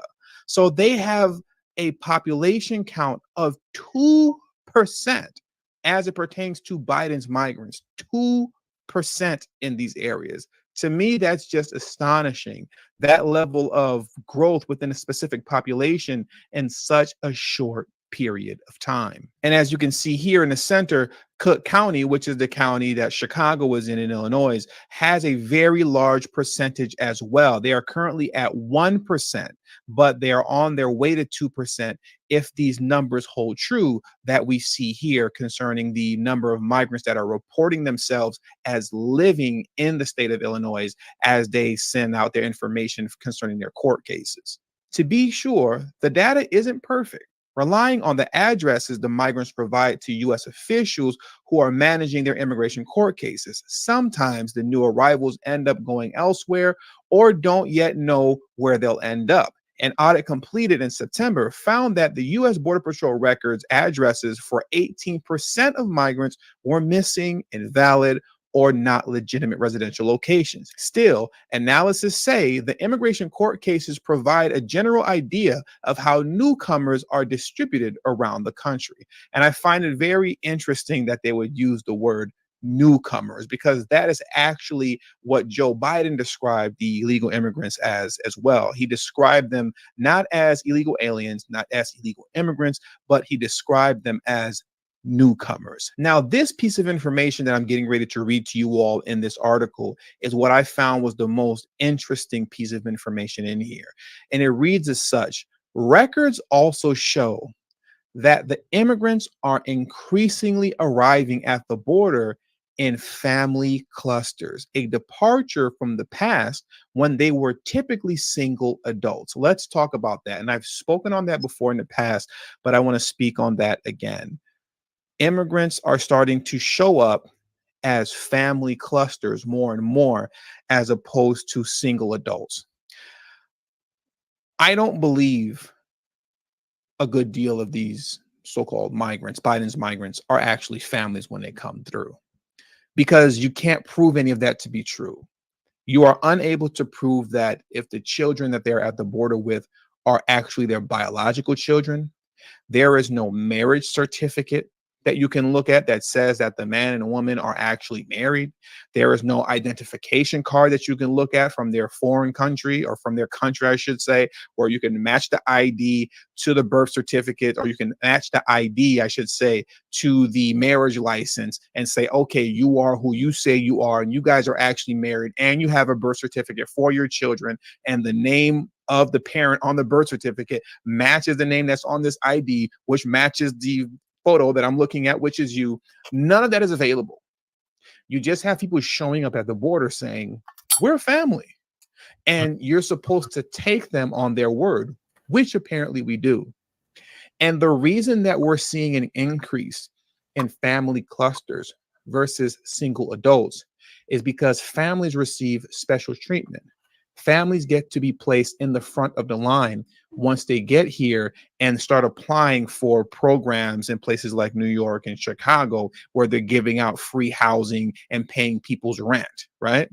They get placed in the front of the line in places like Brunswick, Maine, where they're handing out apartment buildings and they're covering the migrants' rent for 2 years at a time. You get placed in the front of the line when you have a family. This is why we're starting to see this increase. And really what this is an abuse of the kindness, we can say, of the United States. It's an abuse of that kindness, right? It's an abuse of it. And that's exactly what it is, because once again, we don't know who's who. You don't know who's coming into the country. They come here with no identification. There's no way to prove whether or not they are a family or they aren't. There's no way to prove if those are actually their children or they aren't. You can't prove any of it. It's all game at the end of the day, because if I can't prove these things to be true, then I'm going to assume you're lying, because you're already breaking the law by crossing the border illegally, engaging in mass asylum fraud. And that's what's happening in this country right now. Everyone taking advantage of this asylum fraud that's being perpetuated by Biden, who refuses to close the border. We literally have American citizen families in the streets of these major cities all across the country, and they can't find housing. But millions of Biden's migrants are claiming asylum falsely and are getting placed in housing across this country for free. That's free. And I'll leave you with that. So that does it for today's news. Thank you for joining me today. On your way out, please hit the like button, subscribe. Yep. And make sure y'all do the same for Front Line Blacc News and the Revolutionary Agenda. All right. So yeah, they're coming. And Johnson ain't gonna do nothing about it. They're just gonna keep on telling them, come on in. We'll take you here. So Denverites and Chicagoans, we need to issue recalls on both of our mayors and get the overturn the sanctuary city status. Technically, Denver legally is not a sanctuary city, but Chicago is and has been since 1983 under Harold Washington, first Black president of Chicago, or not president, the first Black mayor of Chicago. So yeah, the only reason why there's so-called sanctuary here in Denver is because our coon-ass mayor, our previous coon-ass mayor, Hancock when the dump as a human shit, and we want to make that perfectly clear, was president his first term. He Hancock had issued a letter to the dump as in human shit when he had the Muslim ban. He had enacted the Muslim ban and the immigration ban. He had issued this notice to him that Denver was a sanctuary city, and they weren't Denver, Colorado wasn't gonna honor any of the stuff that Trump was talking about doing in regards to the illegals. And so what I'm getting at, Black family, is this did not come from a vote of the people. So in both of these cities, Denver and Chicago, this legislation, if you will, did not come from a vote of the people. It came from the executive branch, which was the mayors of both cities. But actually in Chicago, it's actually in the law that's a sanctuary city, whereas Denver is just a city that welcomes illegals or welcomes migrants or immigrants. So definitely in Chicago, y'all need to continue to fight to get the sanctuary city status removed. In Denver, we need to recall Johnston. Team Paris tried to warn you. I didn't want to support Team Paris, so don't get Johnston remorse now, Black Denverites. So moving right along. We are down to the last few topics of the night. We got Ron DeSantis. That's what we call him, or Shabaka calls him, Ron DeSantis. But Ron DeSatan is deploying soldiers to South Florida to prep for the Haitian migrants. So, as the sister was alluding to earlier, there is a serious, we'll call it war, but Haiti is, the people have taken back Haiti, taken over Haiti. They have removed the prime minister, made him resign, the puppet prime minister, puppet president that the Western powers have put in. He has resigned, and now Barbecue and crew are running things. Barbecue himself don't want to be the leader or the president. He just wants somebody else besides the prime minister in that seat. So,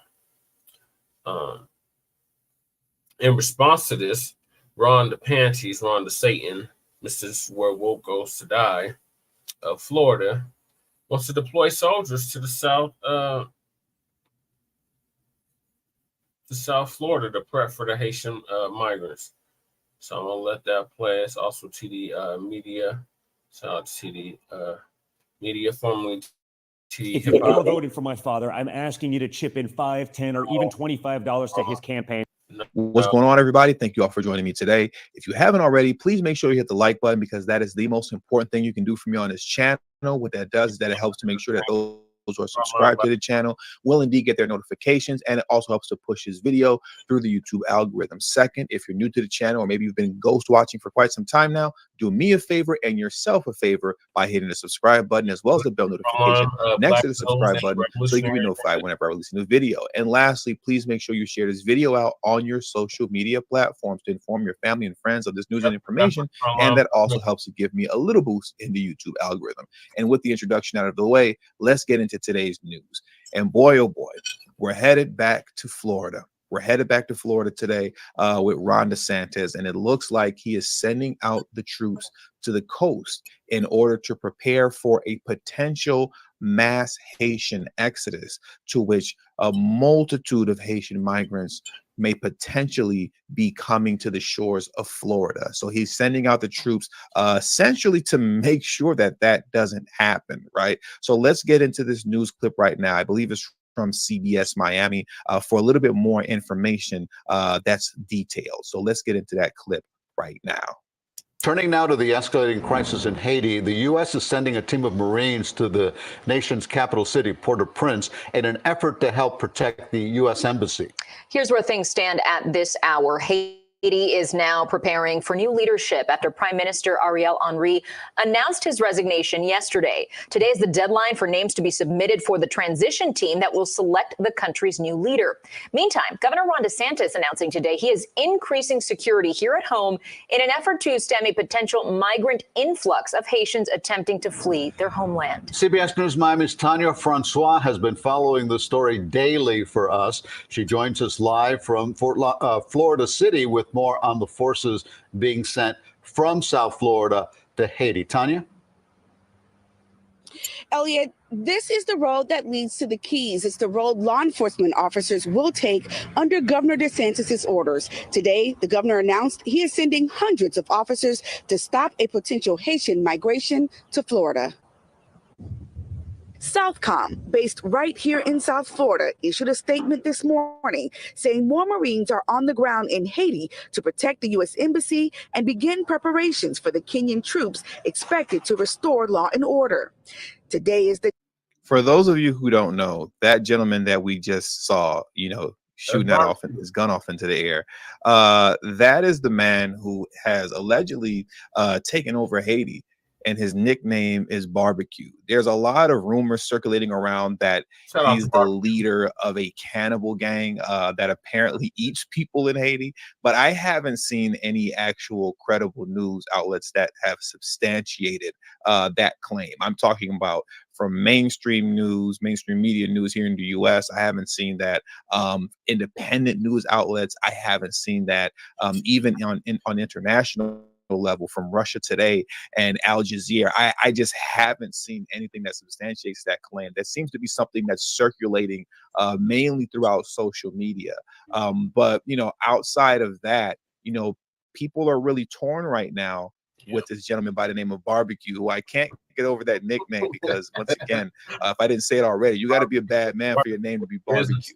Right. And I believe his nickname being Barbecue is what led many people to believe that he's the leader of some cannibal gang, because why else would your nickname be Barbecue? Right. But people are torn right now about him. Some people are saying that Barbecue is just another tyrant. Others are calling him a freedom fighter.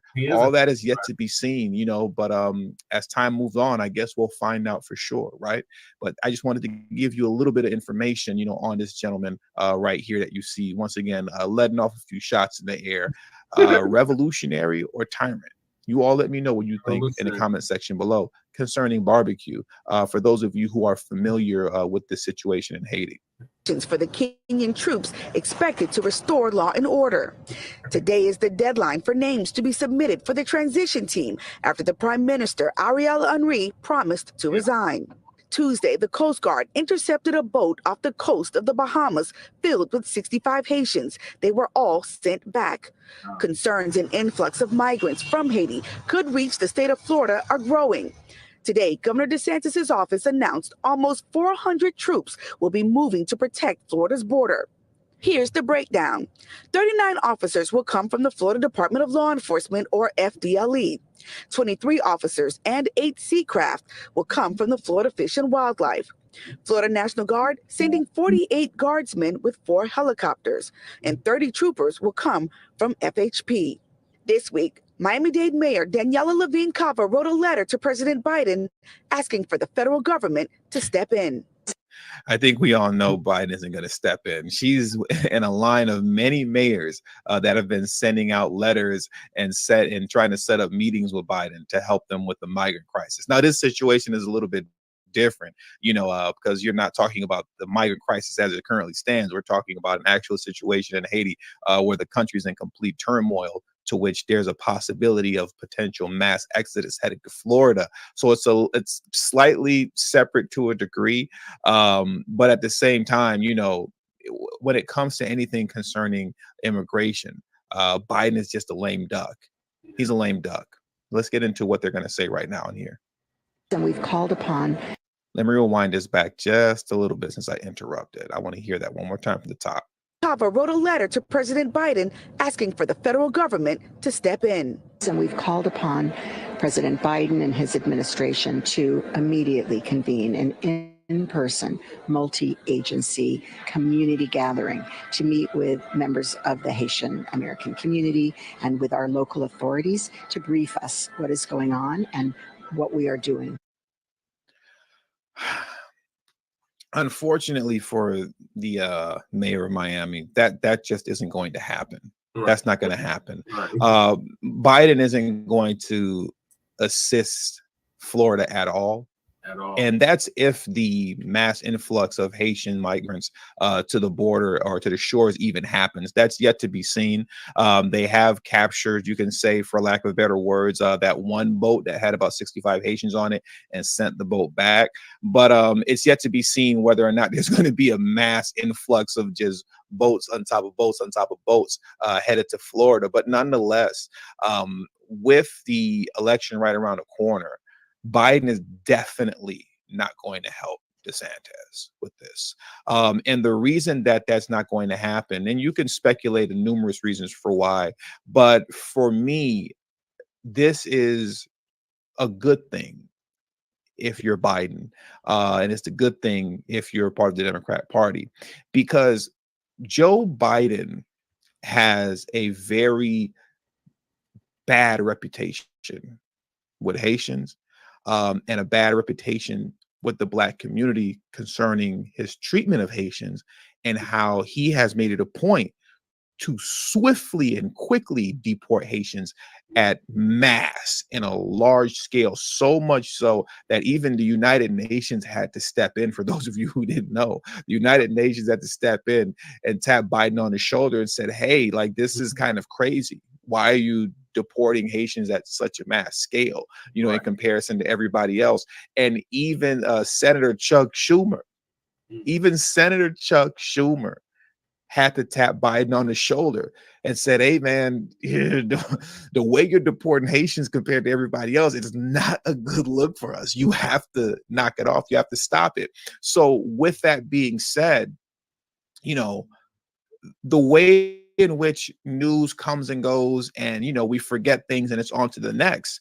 The original situation of Haitians at the border, and we all remember that picture, right? I believe it was from 2021 or maybe 2022, when there were some, 10,000 Haitians at the border, some massive number, and Border Patrol shooed them away. We all remember that now iconic photo, you can say, of a Border Patrol on horseback with what seemed to be like he was holding a whip in the air, chasing a Haitian down. That blowback fell on Biden heavy. And what they would love to happen right now with Florida is for there to be a mass Haitian migration to the Florida shores, for DeSantis and his army, you can say, for lack of better words, at the coast, but for DeSantis and his people to essentially have the same type of situation where they're battling the Haitians at the coast. They're battling the Haitians at sea, right? And it looks like complete and utter chaos, to which the Democrats can point at DeSantis and say, look at how horrible and evil of a man that he is. That would actually be a perfect situation for Biden, for him to then point the finger back at Republicans and Democrats and keep the eyes away from him and his past history, which is a very recent history, with Haitian migrants that he shooed away and deported very quickly. Like I said, so much so that even members in his own party, Senator Chuck Schumer, said, hey, man, you need to stop. You got to chill, Biden, because this looks bad for us. Where the Democrat Party was supposed to be the umbrella party, the all-inclusive party, but you're over here deporting Haitians like crazy. When Chuck Schumer has to tap you on the shoulder and the United Nations have to tap you on the shoulder, really says a lot about Biden and what he thinks about Haitians, right? So like I said, once again, in closing, they would love nothing more than for that same type of situation to pan out, but on the coast of Florida and with Ron DeSantis being at the helm of that, so that the Democrats could then flip it and say, look at how evil the Republicans are, look at how evil conservatives are, and if you let Trump back in office, this is going to happen, but even 10 times worse. So that's what I expect to happen. What I expect is for Biden to completely ignore this situation and leave DeSantis to handle it on his own, I should say. And that does it for this news segment. We'll see how this plays out moving forward. I'm going to keep an eye on this to see if Haitians do eventually crash the shores, and if there is a battle at sea. We'll see moving forward. But with that, I want to thank you all for joining me today. Please hit the like button on your way out. Subscribe to the channel. Yeah, please do the same for Front Black News. Now, moving on, definitely going to be the last topic of the night because it's super late here. That's Don Lemonade. We got an update on Don Lemonade getting kicked off of Twitter, now X, by Elon Musk, the musty man himself. So we had covered this on our previous episode, episode 49, one of the part threes, part 1, part 2, or part 3. I can't remember right now, but it was one of those. So go back and listen to that. But we covered the fact that Don Lemon got fired, who got fired from CNN, reveals that CNN partnership with Elon Musk is canceled during an interview. We'll get right into that. That'll probably be the last topic of the night. Appreciate y'all staying up late with us, and now me, Lady Che, hit the hay. So we got Don Lemon. Here we go. So this is Lisa again. Shout out to Lisa Cabrera.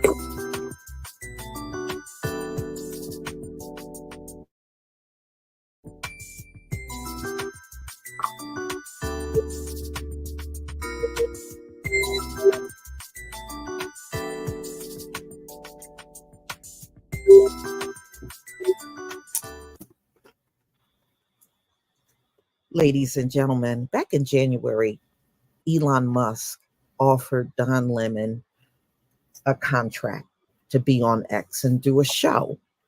Well, he did an interview with him, and Elon did not like the interview, so he canceled the contract. So much for freedom of speech. This is why Elon gets criticized for having paper-thin skin. And this man is really ultra sensitive. He doesn't want anything negative to come upon him, but he wants to sit and talk all kinds of crap about other people. It's so typical of someone like him. That's usually how it is.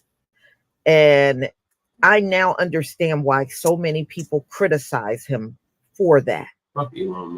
So I'm going to go ahead and play this video, and I'll be right back with the rest of my commentary. Goddamn African. You're so bored. Hi everyone, Elon Musk is mad at me, and I just put out a statement about what happened between him, me, and the interview that he is apparently so upset about. Lemon posted that video, by the way, and that statement on X. He called his own questions respectful and wide-ranging, but said Musk clearly felt differently. Musk, for his part, says Lemon's interview style, I'm quoting here, lacked authenticity. Lemon interviewed him last Friday and says it's still going to air on YouTube and, yes, even on X. Brian Stelter is joining us now. What else do we know? What's up with this, especially some of this reporting that there was some tension during the conversation? What does it mean for a questioner to lack authenticity? Right. I was told by a source who was in the room for the interview that it was like a bad first date, that these two men didn't gel. There was no good vibe, but that's no reason to cancel a multi-million-dollar partnership deal. Elon Musk, now that he owns X, he wants to turn it into a YouTube alternative. He needs big video creators, and that's why he signed Don Lemon back in January. There was a big splashy announcement on stage saying that Lemon was going to have a show on X and other stars are also going to be on X. And now X has been out there in the marketplace selling these shows to advertisers. But apparently after the interview, Musk did not like it. He texted Don Lemon's agent and said the contract is canceled. So Musk says Lemon can still put content on X. He can still put stuff on X, but the company's just not going to pay him for that, right? On the one hand, there's this sort of laying claim to free speech. On the other, canceling this agreement over what seems to be a disagreement on content. Here's what Lemon said. Speaking of free speech, right? I thought the first person interviewed, no brainer, Elon Musk, the man who calls himself a free speech absolutist. I asked him to do it. He willingly agreed to the interview. Apparently, free speech absolutism doesn't apply when it comes to questions about him from people like me. But Brian, when Elon Musk owns the site, he can platform who he wants, right? Or deplatform who he wants. That's right. That's why it's so interesting and important to interrogate these powerful people who own these platforms, whether it was Mark Zuckerberg, whether it's Elon Musk. I think in this situation, Musk is proving his critics right. They're proving that he's thin-skinned, erratic, that he's not actually as tolerant of free speech and criticism as he says. But look, we don't really know what happened in the interview yet. I suspect that Don Lemon asked Musk about reports that he had used illegal drugs in the past. That's a very sensitive topic for Musk. After all, Musk is a government contractor. Government contractors aren't supposed to be using drugs. So we're going to see what's actually in this interview, and that is going to be very telling. At the end of the day, as you said, Musk has all the power here. Musk can cancel whoever he wants, but Musk says the platform's a video-first platform. He wants to be more like YouTube. In order to become more like YouTube, he needs people to post content. In other words, he needs people like Don Lemon. Brian Stelter, glad to have you on. Thank you very much for breaking this one down for us, and I appreciate it. Okay, so you heard he canceled the contract. Well, one thing, and I do agree with Don Lemon on this, he said he's going to put that interview out. He's going to put it on YouTube and, you know, and other platforms, and he should. He should even put it on X. Yeah. You know, and it just goes to show you, Elon is all talk. He's full of hot air. Yep. You know, Elon. And I can see why he ends up in all of the legal turmoil that he gets into. You know, one thing about me, I don't support Elon Musk. I don't buy none of his products. Either. I'm not going to buy no subscription out on X. I will not support this man in any kind of way. And my last video on him, he is being sued by 6,000 Black employees for racial discrimination. You damn Skippy, I would never trust anybody like him. Right. Nah. So they said the interview got intense. All right. And I understand, but that's not really a legitimate reason to cancel a contract. That seems kind of ultra sensitive. Like Elon seriously can't handle nothing. It really comes off terrible for him. Right. But you know, it is his platform. He can give a contract, he can take one away. But I don't know, how do you become a competition to YouTube? And you should want both, you know, opposing opinions on there. You want somebody to be on there to give maybe opinions you agree with and opinions you don't agree with. Right. That is what makes a platform interesting. Right. If you want something to always be slanted in your direction, then I don't see a lot of growth there for your platform. It's not going to be what you think it's going to be. And, you know, if you're looking for one kind of crowd, I wouldn't recommend that either. You should really have a mixture of a crowd in order for it to be interesting to everybody that comes on the platform. You know, YouTube got both, you know, different kinds of opinions, and I actually like listening to different opinions. I really do. And I'll watch a variety of videos for something and against something, you know, and sometimes people will have thoughts, you know, it may be something you never thought about before. And I think those things are good. But unfortunately, we live in America.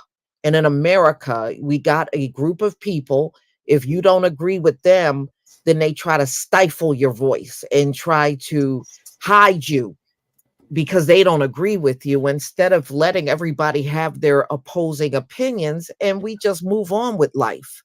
Right. Because that's what it's all about at the end of the day. We're not going to all see eye to eye on every single subject matter. Right. But so what if somebody don't agree with you or don't see things your way. Life, we all have different life experiences, so we're going to all have different opinions. Right. That is the way it's going to be. It's never going to change. Right. And I just think Elon just looks really bad. He looks like a real softy that can't handle nothing. Yeah. You know, so over the years, as you age, you didn't learn how to toughen up, man. Wow, that's really pathetic. You know, I'm no big Don Lemon fan. I was no big Don Lemon fan when he was still on mainstream news. Right. But on this one, Elon looks really bad, in my opinion. And I want to see the interview now that he got so hostile that he canceled the contract. I want to see what he canceled it over. Did the questions get too tough for you? You know, in order for him to say, I don't have to answer that question. Yeah, Don must have really brought it to him because he's feeling real sensitive. So y'all, please tell me what you think about this video. Please leave your comment and subscribe. Don't forget to hit on the notification bell, and I'll see you on the next video. Peace, family. Yeah. Yeah. Fuck Elon Musk. And you better play it. You better get that interview out there, Don Lemonade. But now it's beyond too late for you to try to be black now. You should have been trying to be black back when Ferguson happened, when he said, "Oh, y'all smoking weed. I smell weed out here." But you can't smell injustice. So now that white country done broken you, now you want to be bigger to be black. Go ahead, go get your money. Elon Musk is a billionaire after all, so he can definitely get paid. And make sure you share that interview out on all the platforms, including X. Lady Che, what are your thoughts? Lady Che has woken up, y'all. Welcome back, Lady Che. Super sensitive. Sorry for earlier. Went through a physical situation. Kind of worn out. I was having a middle nightmare. I woke up and found out it wasn't true. Thank God. I find that what you're saying is true. I wasn't really caring for Don Lemon. Anyway, I think that he's a mark. Yeah. As far as Elon is concerned, I don't really give a fuck about him either. Right. Glad that he kind of got. He seemed like, you know, one of those wishy-washy crybaby white boys. And so of course he's gonna get his feelings hurt. Doesn't matter what Don Lemon asked in his interview. The fact that he couldn't come to a court, said something. So kind of it's a little dramatic, but Don Lemon should really start getting himself fired. Right. You get fired on your day off. Because that's really a bad look in himself. You know? Yeah. I was listening to it briefly in and out. It seemed like I was asleep, but I was in and out. I didn't think these Tylenols would kick in, but they had. Good. That put me down for a little bit. I think that what you're saying, there, Jesse, was right and exact. Oh, thank you, Same thing with Lisa Cabrera. That was her saying in my bedtime sleepings. Here with the background. I really think that Don Lemon should stop getting his ass fired. It doesn't matter what is going on with Elon, just a crybaby ass white boy anyway. And him throwing a tantrum and firing Don Lemon just only proves that as well. That the kitchen got too hot. You know, he didn't want to answer or whatever. He doesn't like to be held account. Yeah. And Don Lemon got the boot for suggesting stuff. That sounds like something. He got the boot for going off on Ramaswamy. Yeah, that too. I mean, well, you know, and telling it was a Nikki or Ann Coulter, she was too old. Nikki Haley. It was Nimrata. Yeah. They said Nimrod was too old to run for office. Yeah. I mean, if that happens with anybody, like if we do that, doesn't say some pop boy statements too. You know, would I expect not to be fired? No. Lady Tay is too raw for TV. I would think that a little hot boy statements are probably justified. And why would they fire me over it was free speech, right? However, It's only free speech. it's only free speech when they want it to be free speech. Exactly. Yeah. But I get it. But the way this is happening, this is kind of dramatic, and I think that Don Lemon probably thought that he was going to be extra daring, like it was with Tucker Carlson, but it only works with Elon if you're white. You know what I mean? Then Tucker Carlson could press the envelope. Yeah. But you can't, Don Lemon, you're black. Right, at the end of the day, Don Lemon, you're black. At the end of the day, Don Lemon, you're black. And you see how they do black people here. They don't think you're special just because you put some money into it. You seen that in 2014, but you were too blind to that. You could smell the weed, but you couldn't smell the injustice. Right. I mean, you should have done better when you standing up and giving motherfucking Vivek the truth. Yeah. You should know that. You should have known when they fired your ass. You know what I mean? Just keep that in mind. He deserved the riot. He deserved the fucking racial smackdown. You telling him the truth. Yeah. And look how that worked out. You know what I mean? Then you thought you were come over here because Elon's what? You thought he was open-minded? Because come on now. He's a white supremacist too. Right. Just keep in mind, it doesn't matter where he's from or where you think he's from. At the end of the day, he's white and he said so.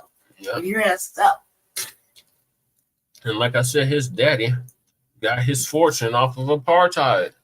Right. In South Africa. Part of that is a whole other fucking issue in itself. Okay, well, we're down to the last few topics of the night. Yeah. Mm-hmm. And that is Jalon Hill accuses Google. Yes, you did hear this right. Google of racial and diversity bias, despite diversity portrayal. Mm-hmm. So Lisa gonna give us the update on this. Shout out to the sister that's suing Google. Mm-hmm. You get your money. They're a multi-billion, if not trillion-dollar corporation, and they're being called out for their racism and white supremacy. And rightfully so.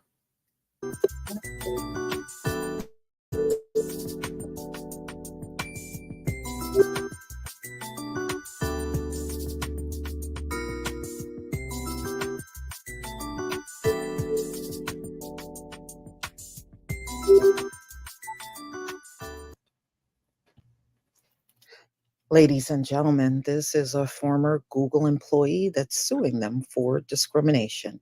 Good. She said they used her to represent DEI in the company, and at the same time, they were being racist towards her. Mm-hmm. Now, she is disabled also. She is deaf. And can you believe even when a person is deaf, they clearly know they're being discriminated against. Mm-hmm. So, ladies and gentlemen, let's see what Google did. You know, it isn't using you and then discarding you. Isn't that the great American way? At least that's what them folks always do. Mm-hmm. So, Jalon Hall, Google initial and only Black deaf employee, has filed a discrimination lawsuit against the tech giant, alleging racial and disability-based bias. Despite being portrayed as a symbol of diversity, Hall claims that Google failed to provide reasonable accommodations, leading to significant challenges in her role as a content moderator for YouTube. Jalon Hall's journey with Google commenced in 2020 when she joined the Wolverine team and an in-house moderation team based in a suburb. Now, this suburb area was in Detroit. Initially hired as assurances of sign language interpretation during a hiring process, Hall faced unexpected hurdles.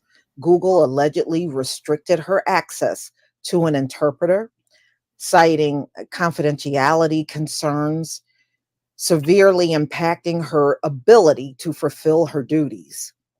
In December of 2022, Hall filed a discrimination lawsuit against Google, citing discrimination and the prejudice against the deaf and hearing and hard of hearing. So Google responded by seeking a dismissal on procedural grounds, arguing that the claims were brought too late. Notably, the company did not directly address Hall's accusation, leaving room for further scrutiny. Now, they were dismissive, but they did not deny it. Listen, they didn't say she was lying. They did not say, they just said it was too late to bring the claim. They did not say she was lying. Hall's accusation finds support in over 24 internal documents seen by Wired and interviews with colleagues. Despite Google's public image of inclusivity and diversity, Hall's experience shed light on the challenges faced by employees who are Black or disabled within the tech giant. The discrepancy between the company and external image and internal practices become apparent through Hall's case. And you know what? The sad part in all of America, these employees that are causing problems, they will keep those employees and get rid of the victim. And you know what that means, y'all? It means WS is way more important than keeping a good employee. That's what it means. All right. So now she said that the lawsuit highlights two broader issues. Number one, underrepresentation of Black and disabled employees at Google. Yeah, because you know what? When Susan Wojcicki was the CEO, she did admit that Google had a serious diversity problem. Less than 1% of the employees were Black. And that's when she was the CEO. We covered that too on Front Line Blacc News. So,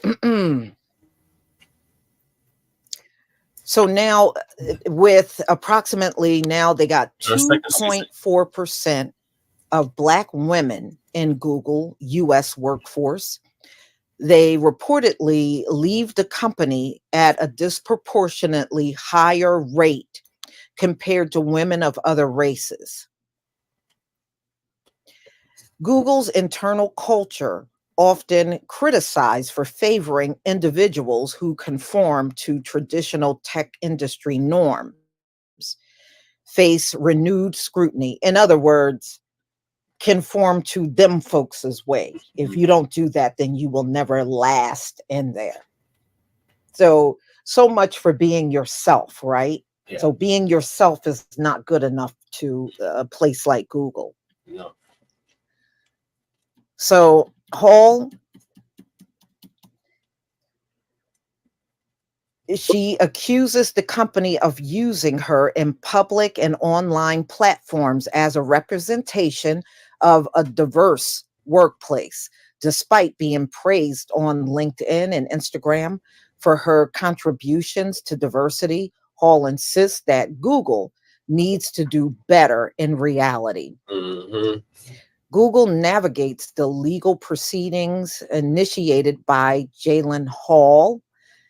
The case calls for the reassessment of the company's commitment to creating an inclusive workplace. especially for individuals with disabilities. Beyond legal implications, it highlights the importance of bridging the gap between external diversity narratives and internal practices. But you know what? This is not the first time I have heard this from Google employees. It's not the first time.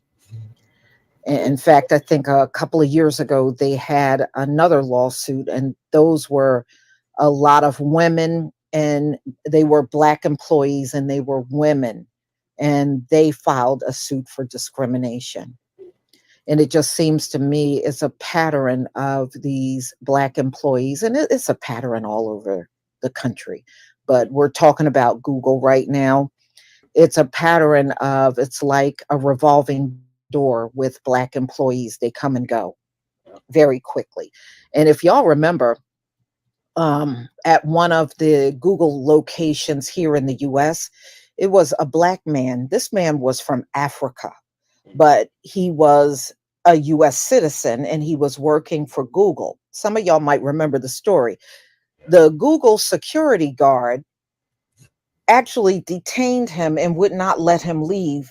He did not want to believe this African man was a Google employee. He showed his badge and everything, and this guard still wouldn't believe him. Mm-hmm. He still would not believe this was an employee until he later found out he was indeed. It was confirmed to him that the man was, but because he was a Black man, he didn't want to believe him. And I believe that man went after them legally too, because that was their hired security guard that did that to him. So they've had a lot of internal problems, especially when it comes down to race. And I'm sure this won't be the last. These companies in America have a pattern of doing these things. And then when you call it out, it's you they want to go after and not the person that's causing the problem and causing the company to lose money. No, they don't go after those folks. They go after the victim and try to victimize the person even further. But y'all, you're going to have to tell me what you think about this video. And I hope, Jalon, I hope she wins her case. I really, truly do.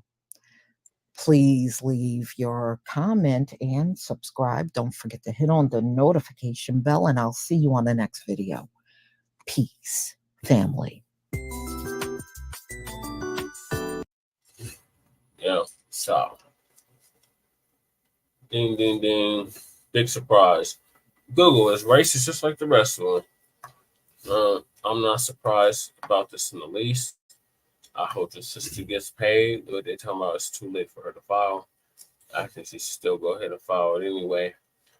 Just send a clear message to these mugs. Not just treat them Black employees like this.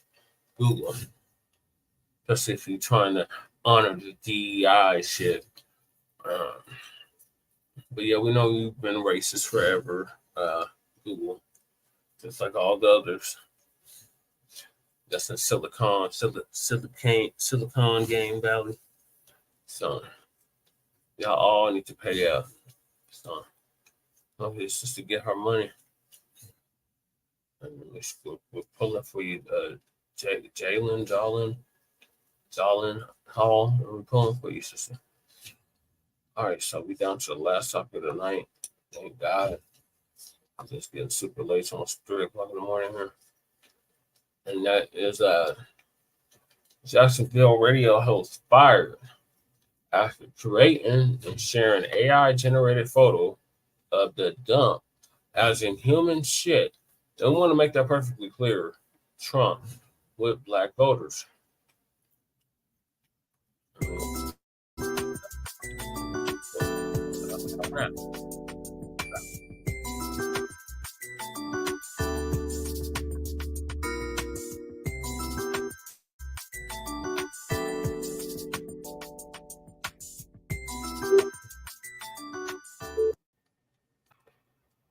You know, a few days ago, I did a video on these AI photos that Trump supporters were putting up to make it seem like, you know, he was really down with the Black community.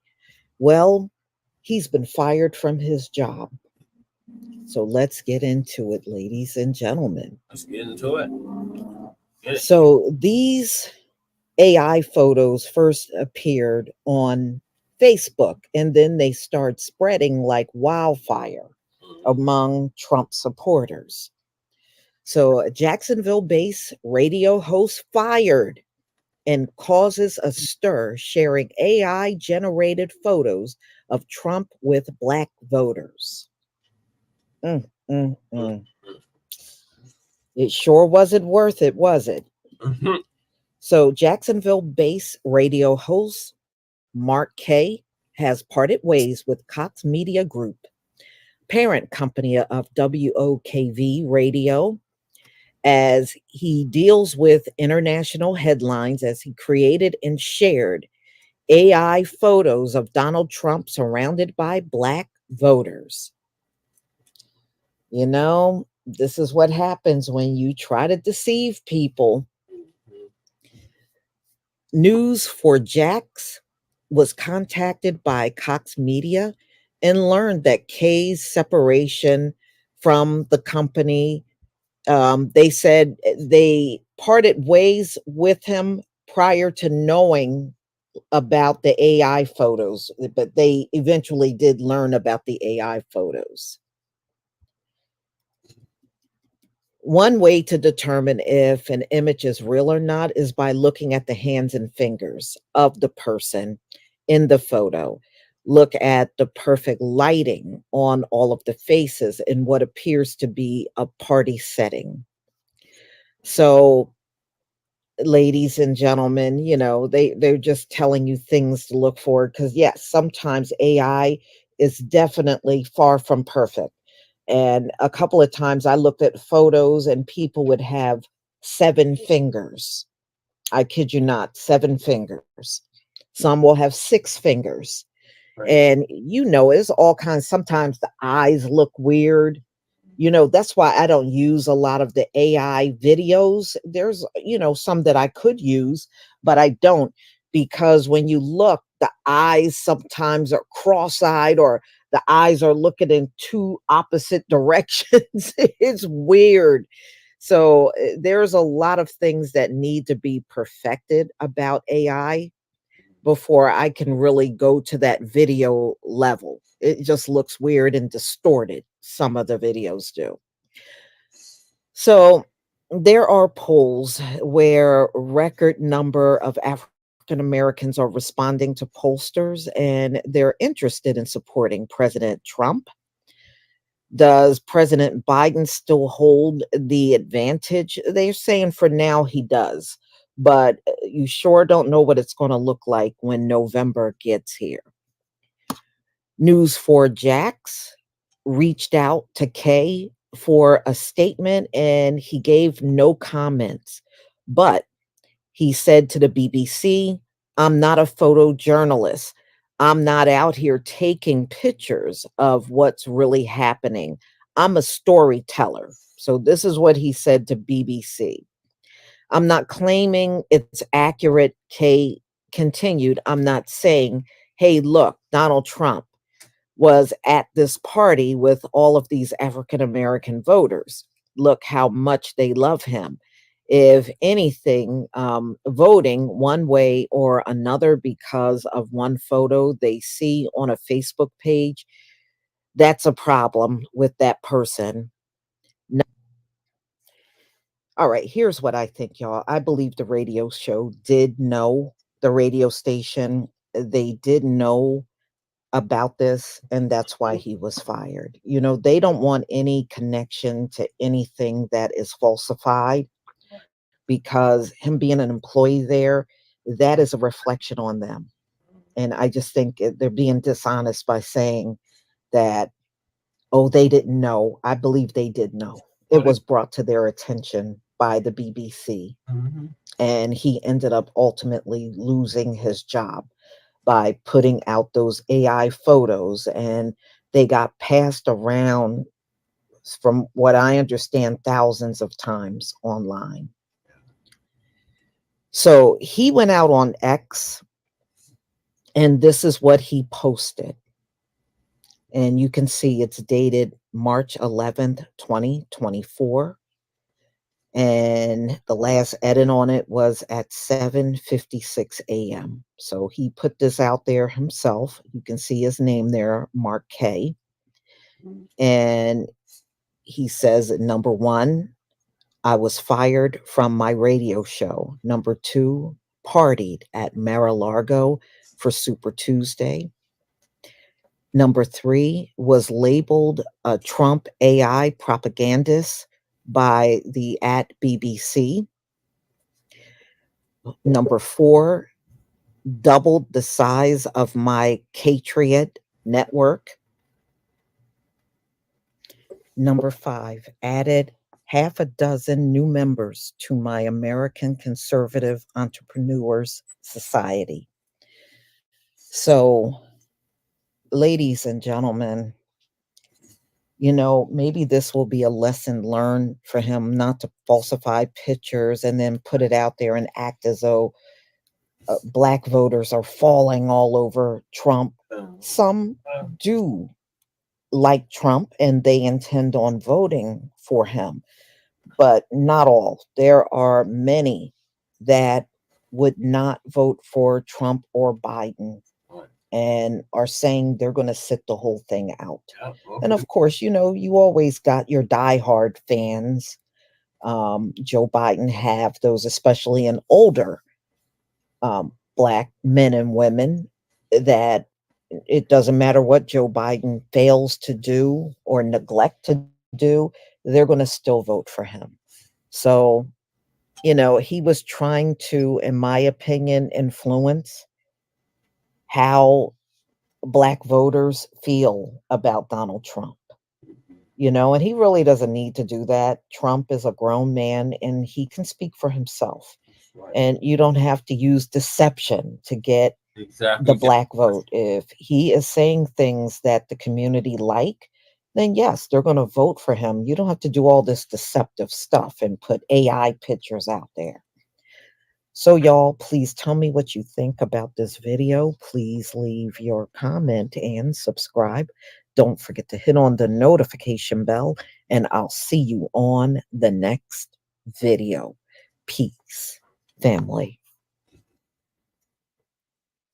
Yeah, they are really desperate. Even the Republicans, apparently, they got to put out fake AI generated photos of Trump with Black people. You know, it's election season. They're doing stupid shit like this. And like the sister said, Trump ain't offering us none either. So, you know, go on ahead and vote for the orange man. Us here at Front Line Campaign, Front Line Black News, Revolutionary Agenda, Shabbat Black Enhanced. We sitting this one out, Black family, until there's something tangible on the table for us. We ain't wasting our time with it, but we provide y'all with the news from the front line. Everybody want to be front line until it's time to be front line, and we've been front line since day one. So we're gonna continue that. So appreciate y'all tapping in tonight. Frontline Black News. This is season 3, episode 50, part 1 of the Frontline Black News. Make sure y'all check us out tomorrow or later on today, part 2. In the meantime, make sure you like and subscribe to all of our platforms, Frontline Black News on YouTube and Facebook, The Revolutionary Agenda on YouTube and Facebook, and Shabaka's Black Experience Enhanced on Facebook and Twitter, now X. So, appreciate everybody that tapped in tonight. Our guest, Sister Jedi, Empress, we appreciate you coming on, sharing a story about your son. Hopefully we can get some justice for your son. And shout out to Jay Militant for tapping in. Shout out to Sister Denise Bauer for tapping in. And anybody else that was tapping in and didn't say nothing in the chat. We appreciate y'all. On our way out, make sure y'all hit that cash out. Help Che out. Keep our lights on. There I go. It's done. When we do that, you can get that as well. So we appreciate y'all tapping in. We will see y'all for part 2 later on today now. So peace, love, light, reparations and separations, and Black empowerment. Stay black, stay dangerous. Keep your heads on the swivel, Black family. Continue to master the tangible for your vote. Chain criminal disappearance. Signing out. Peace.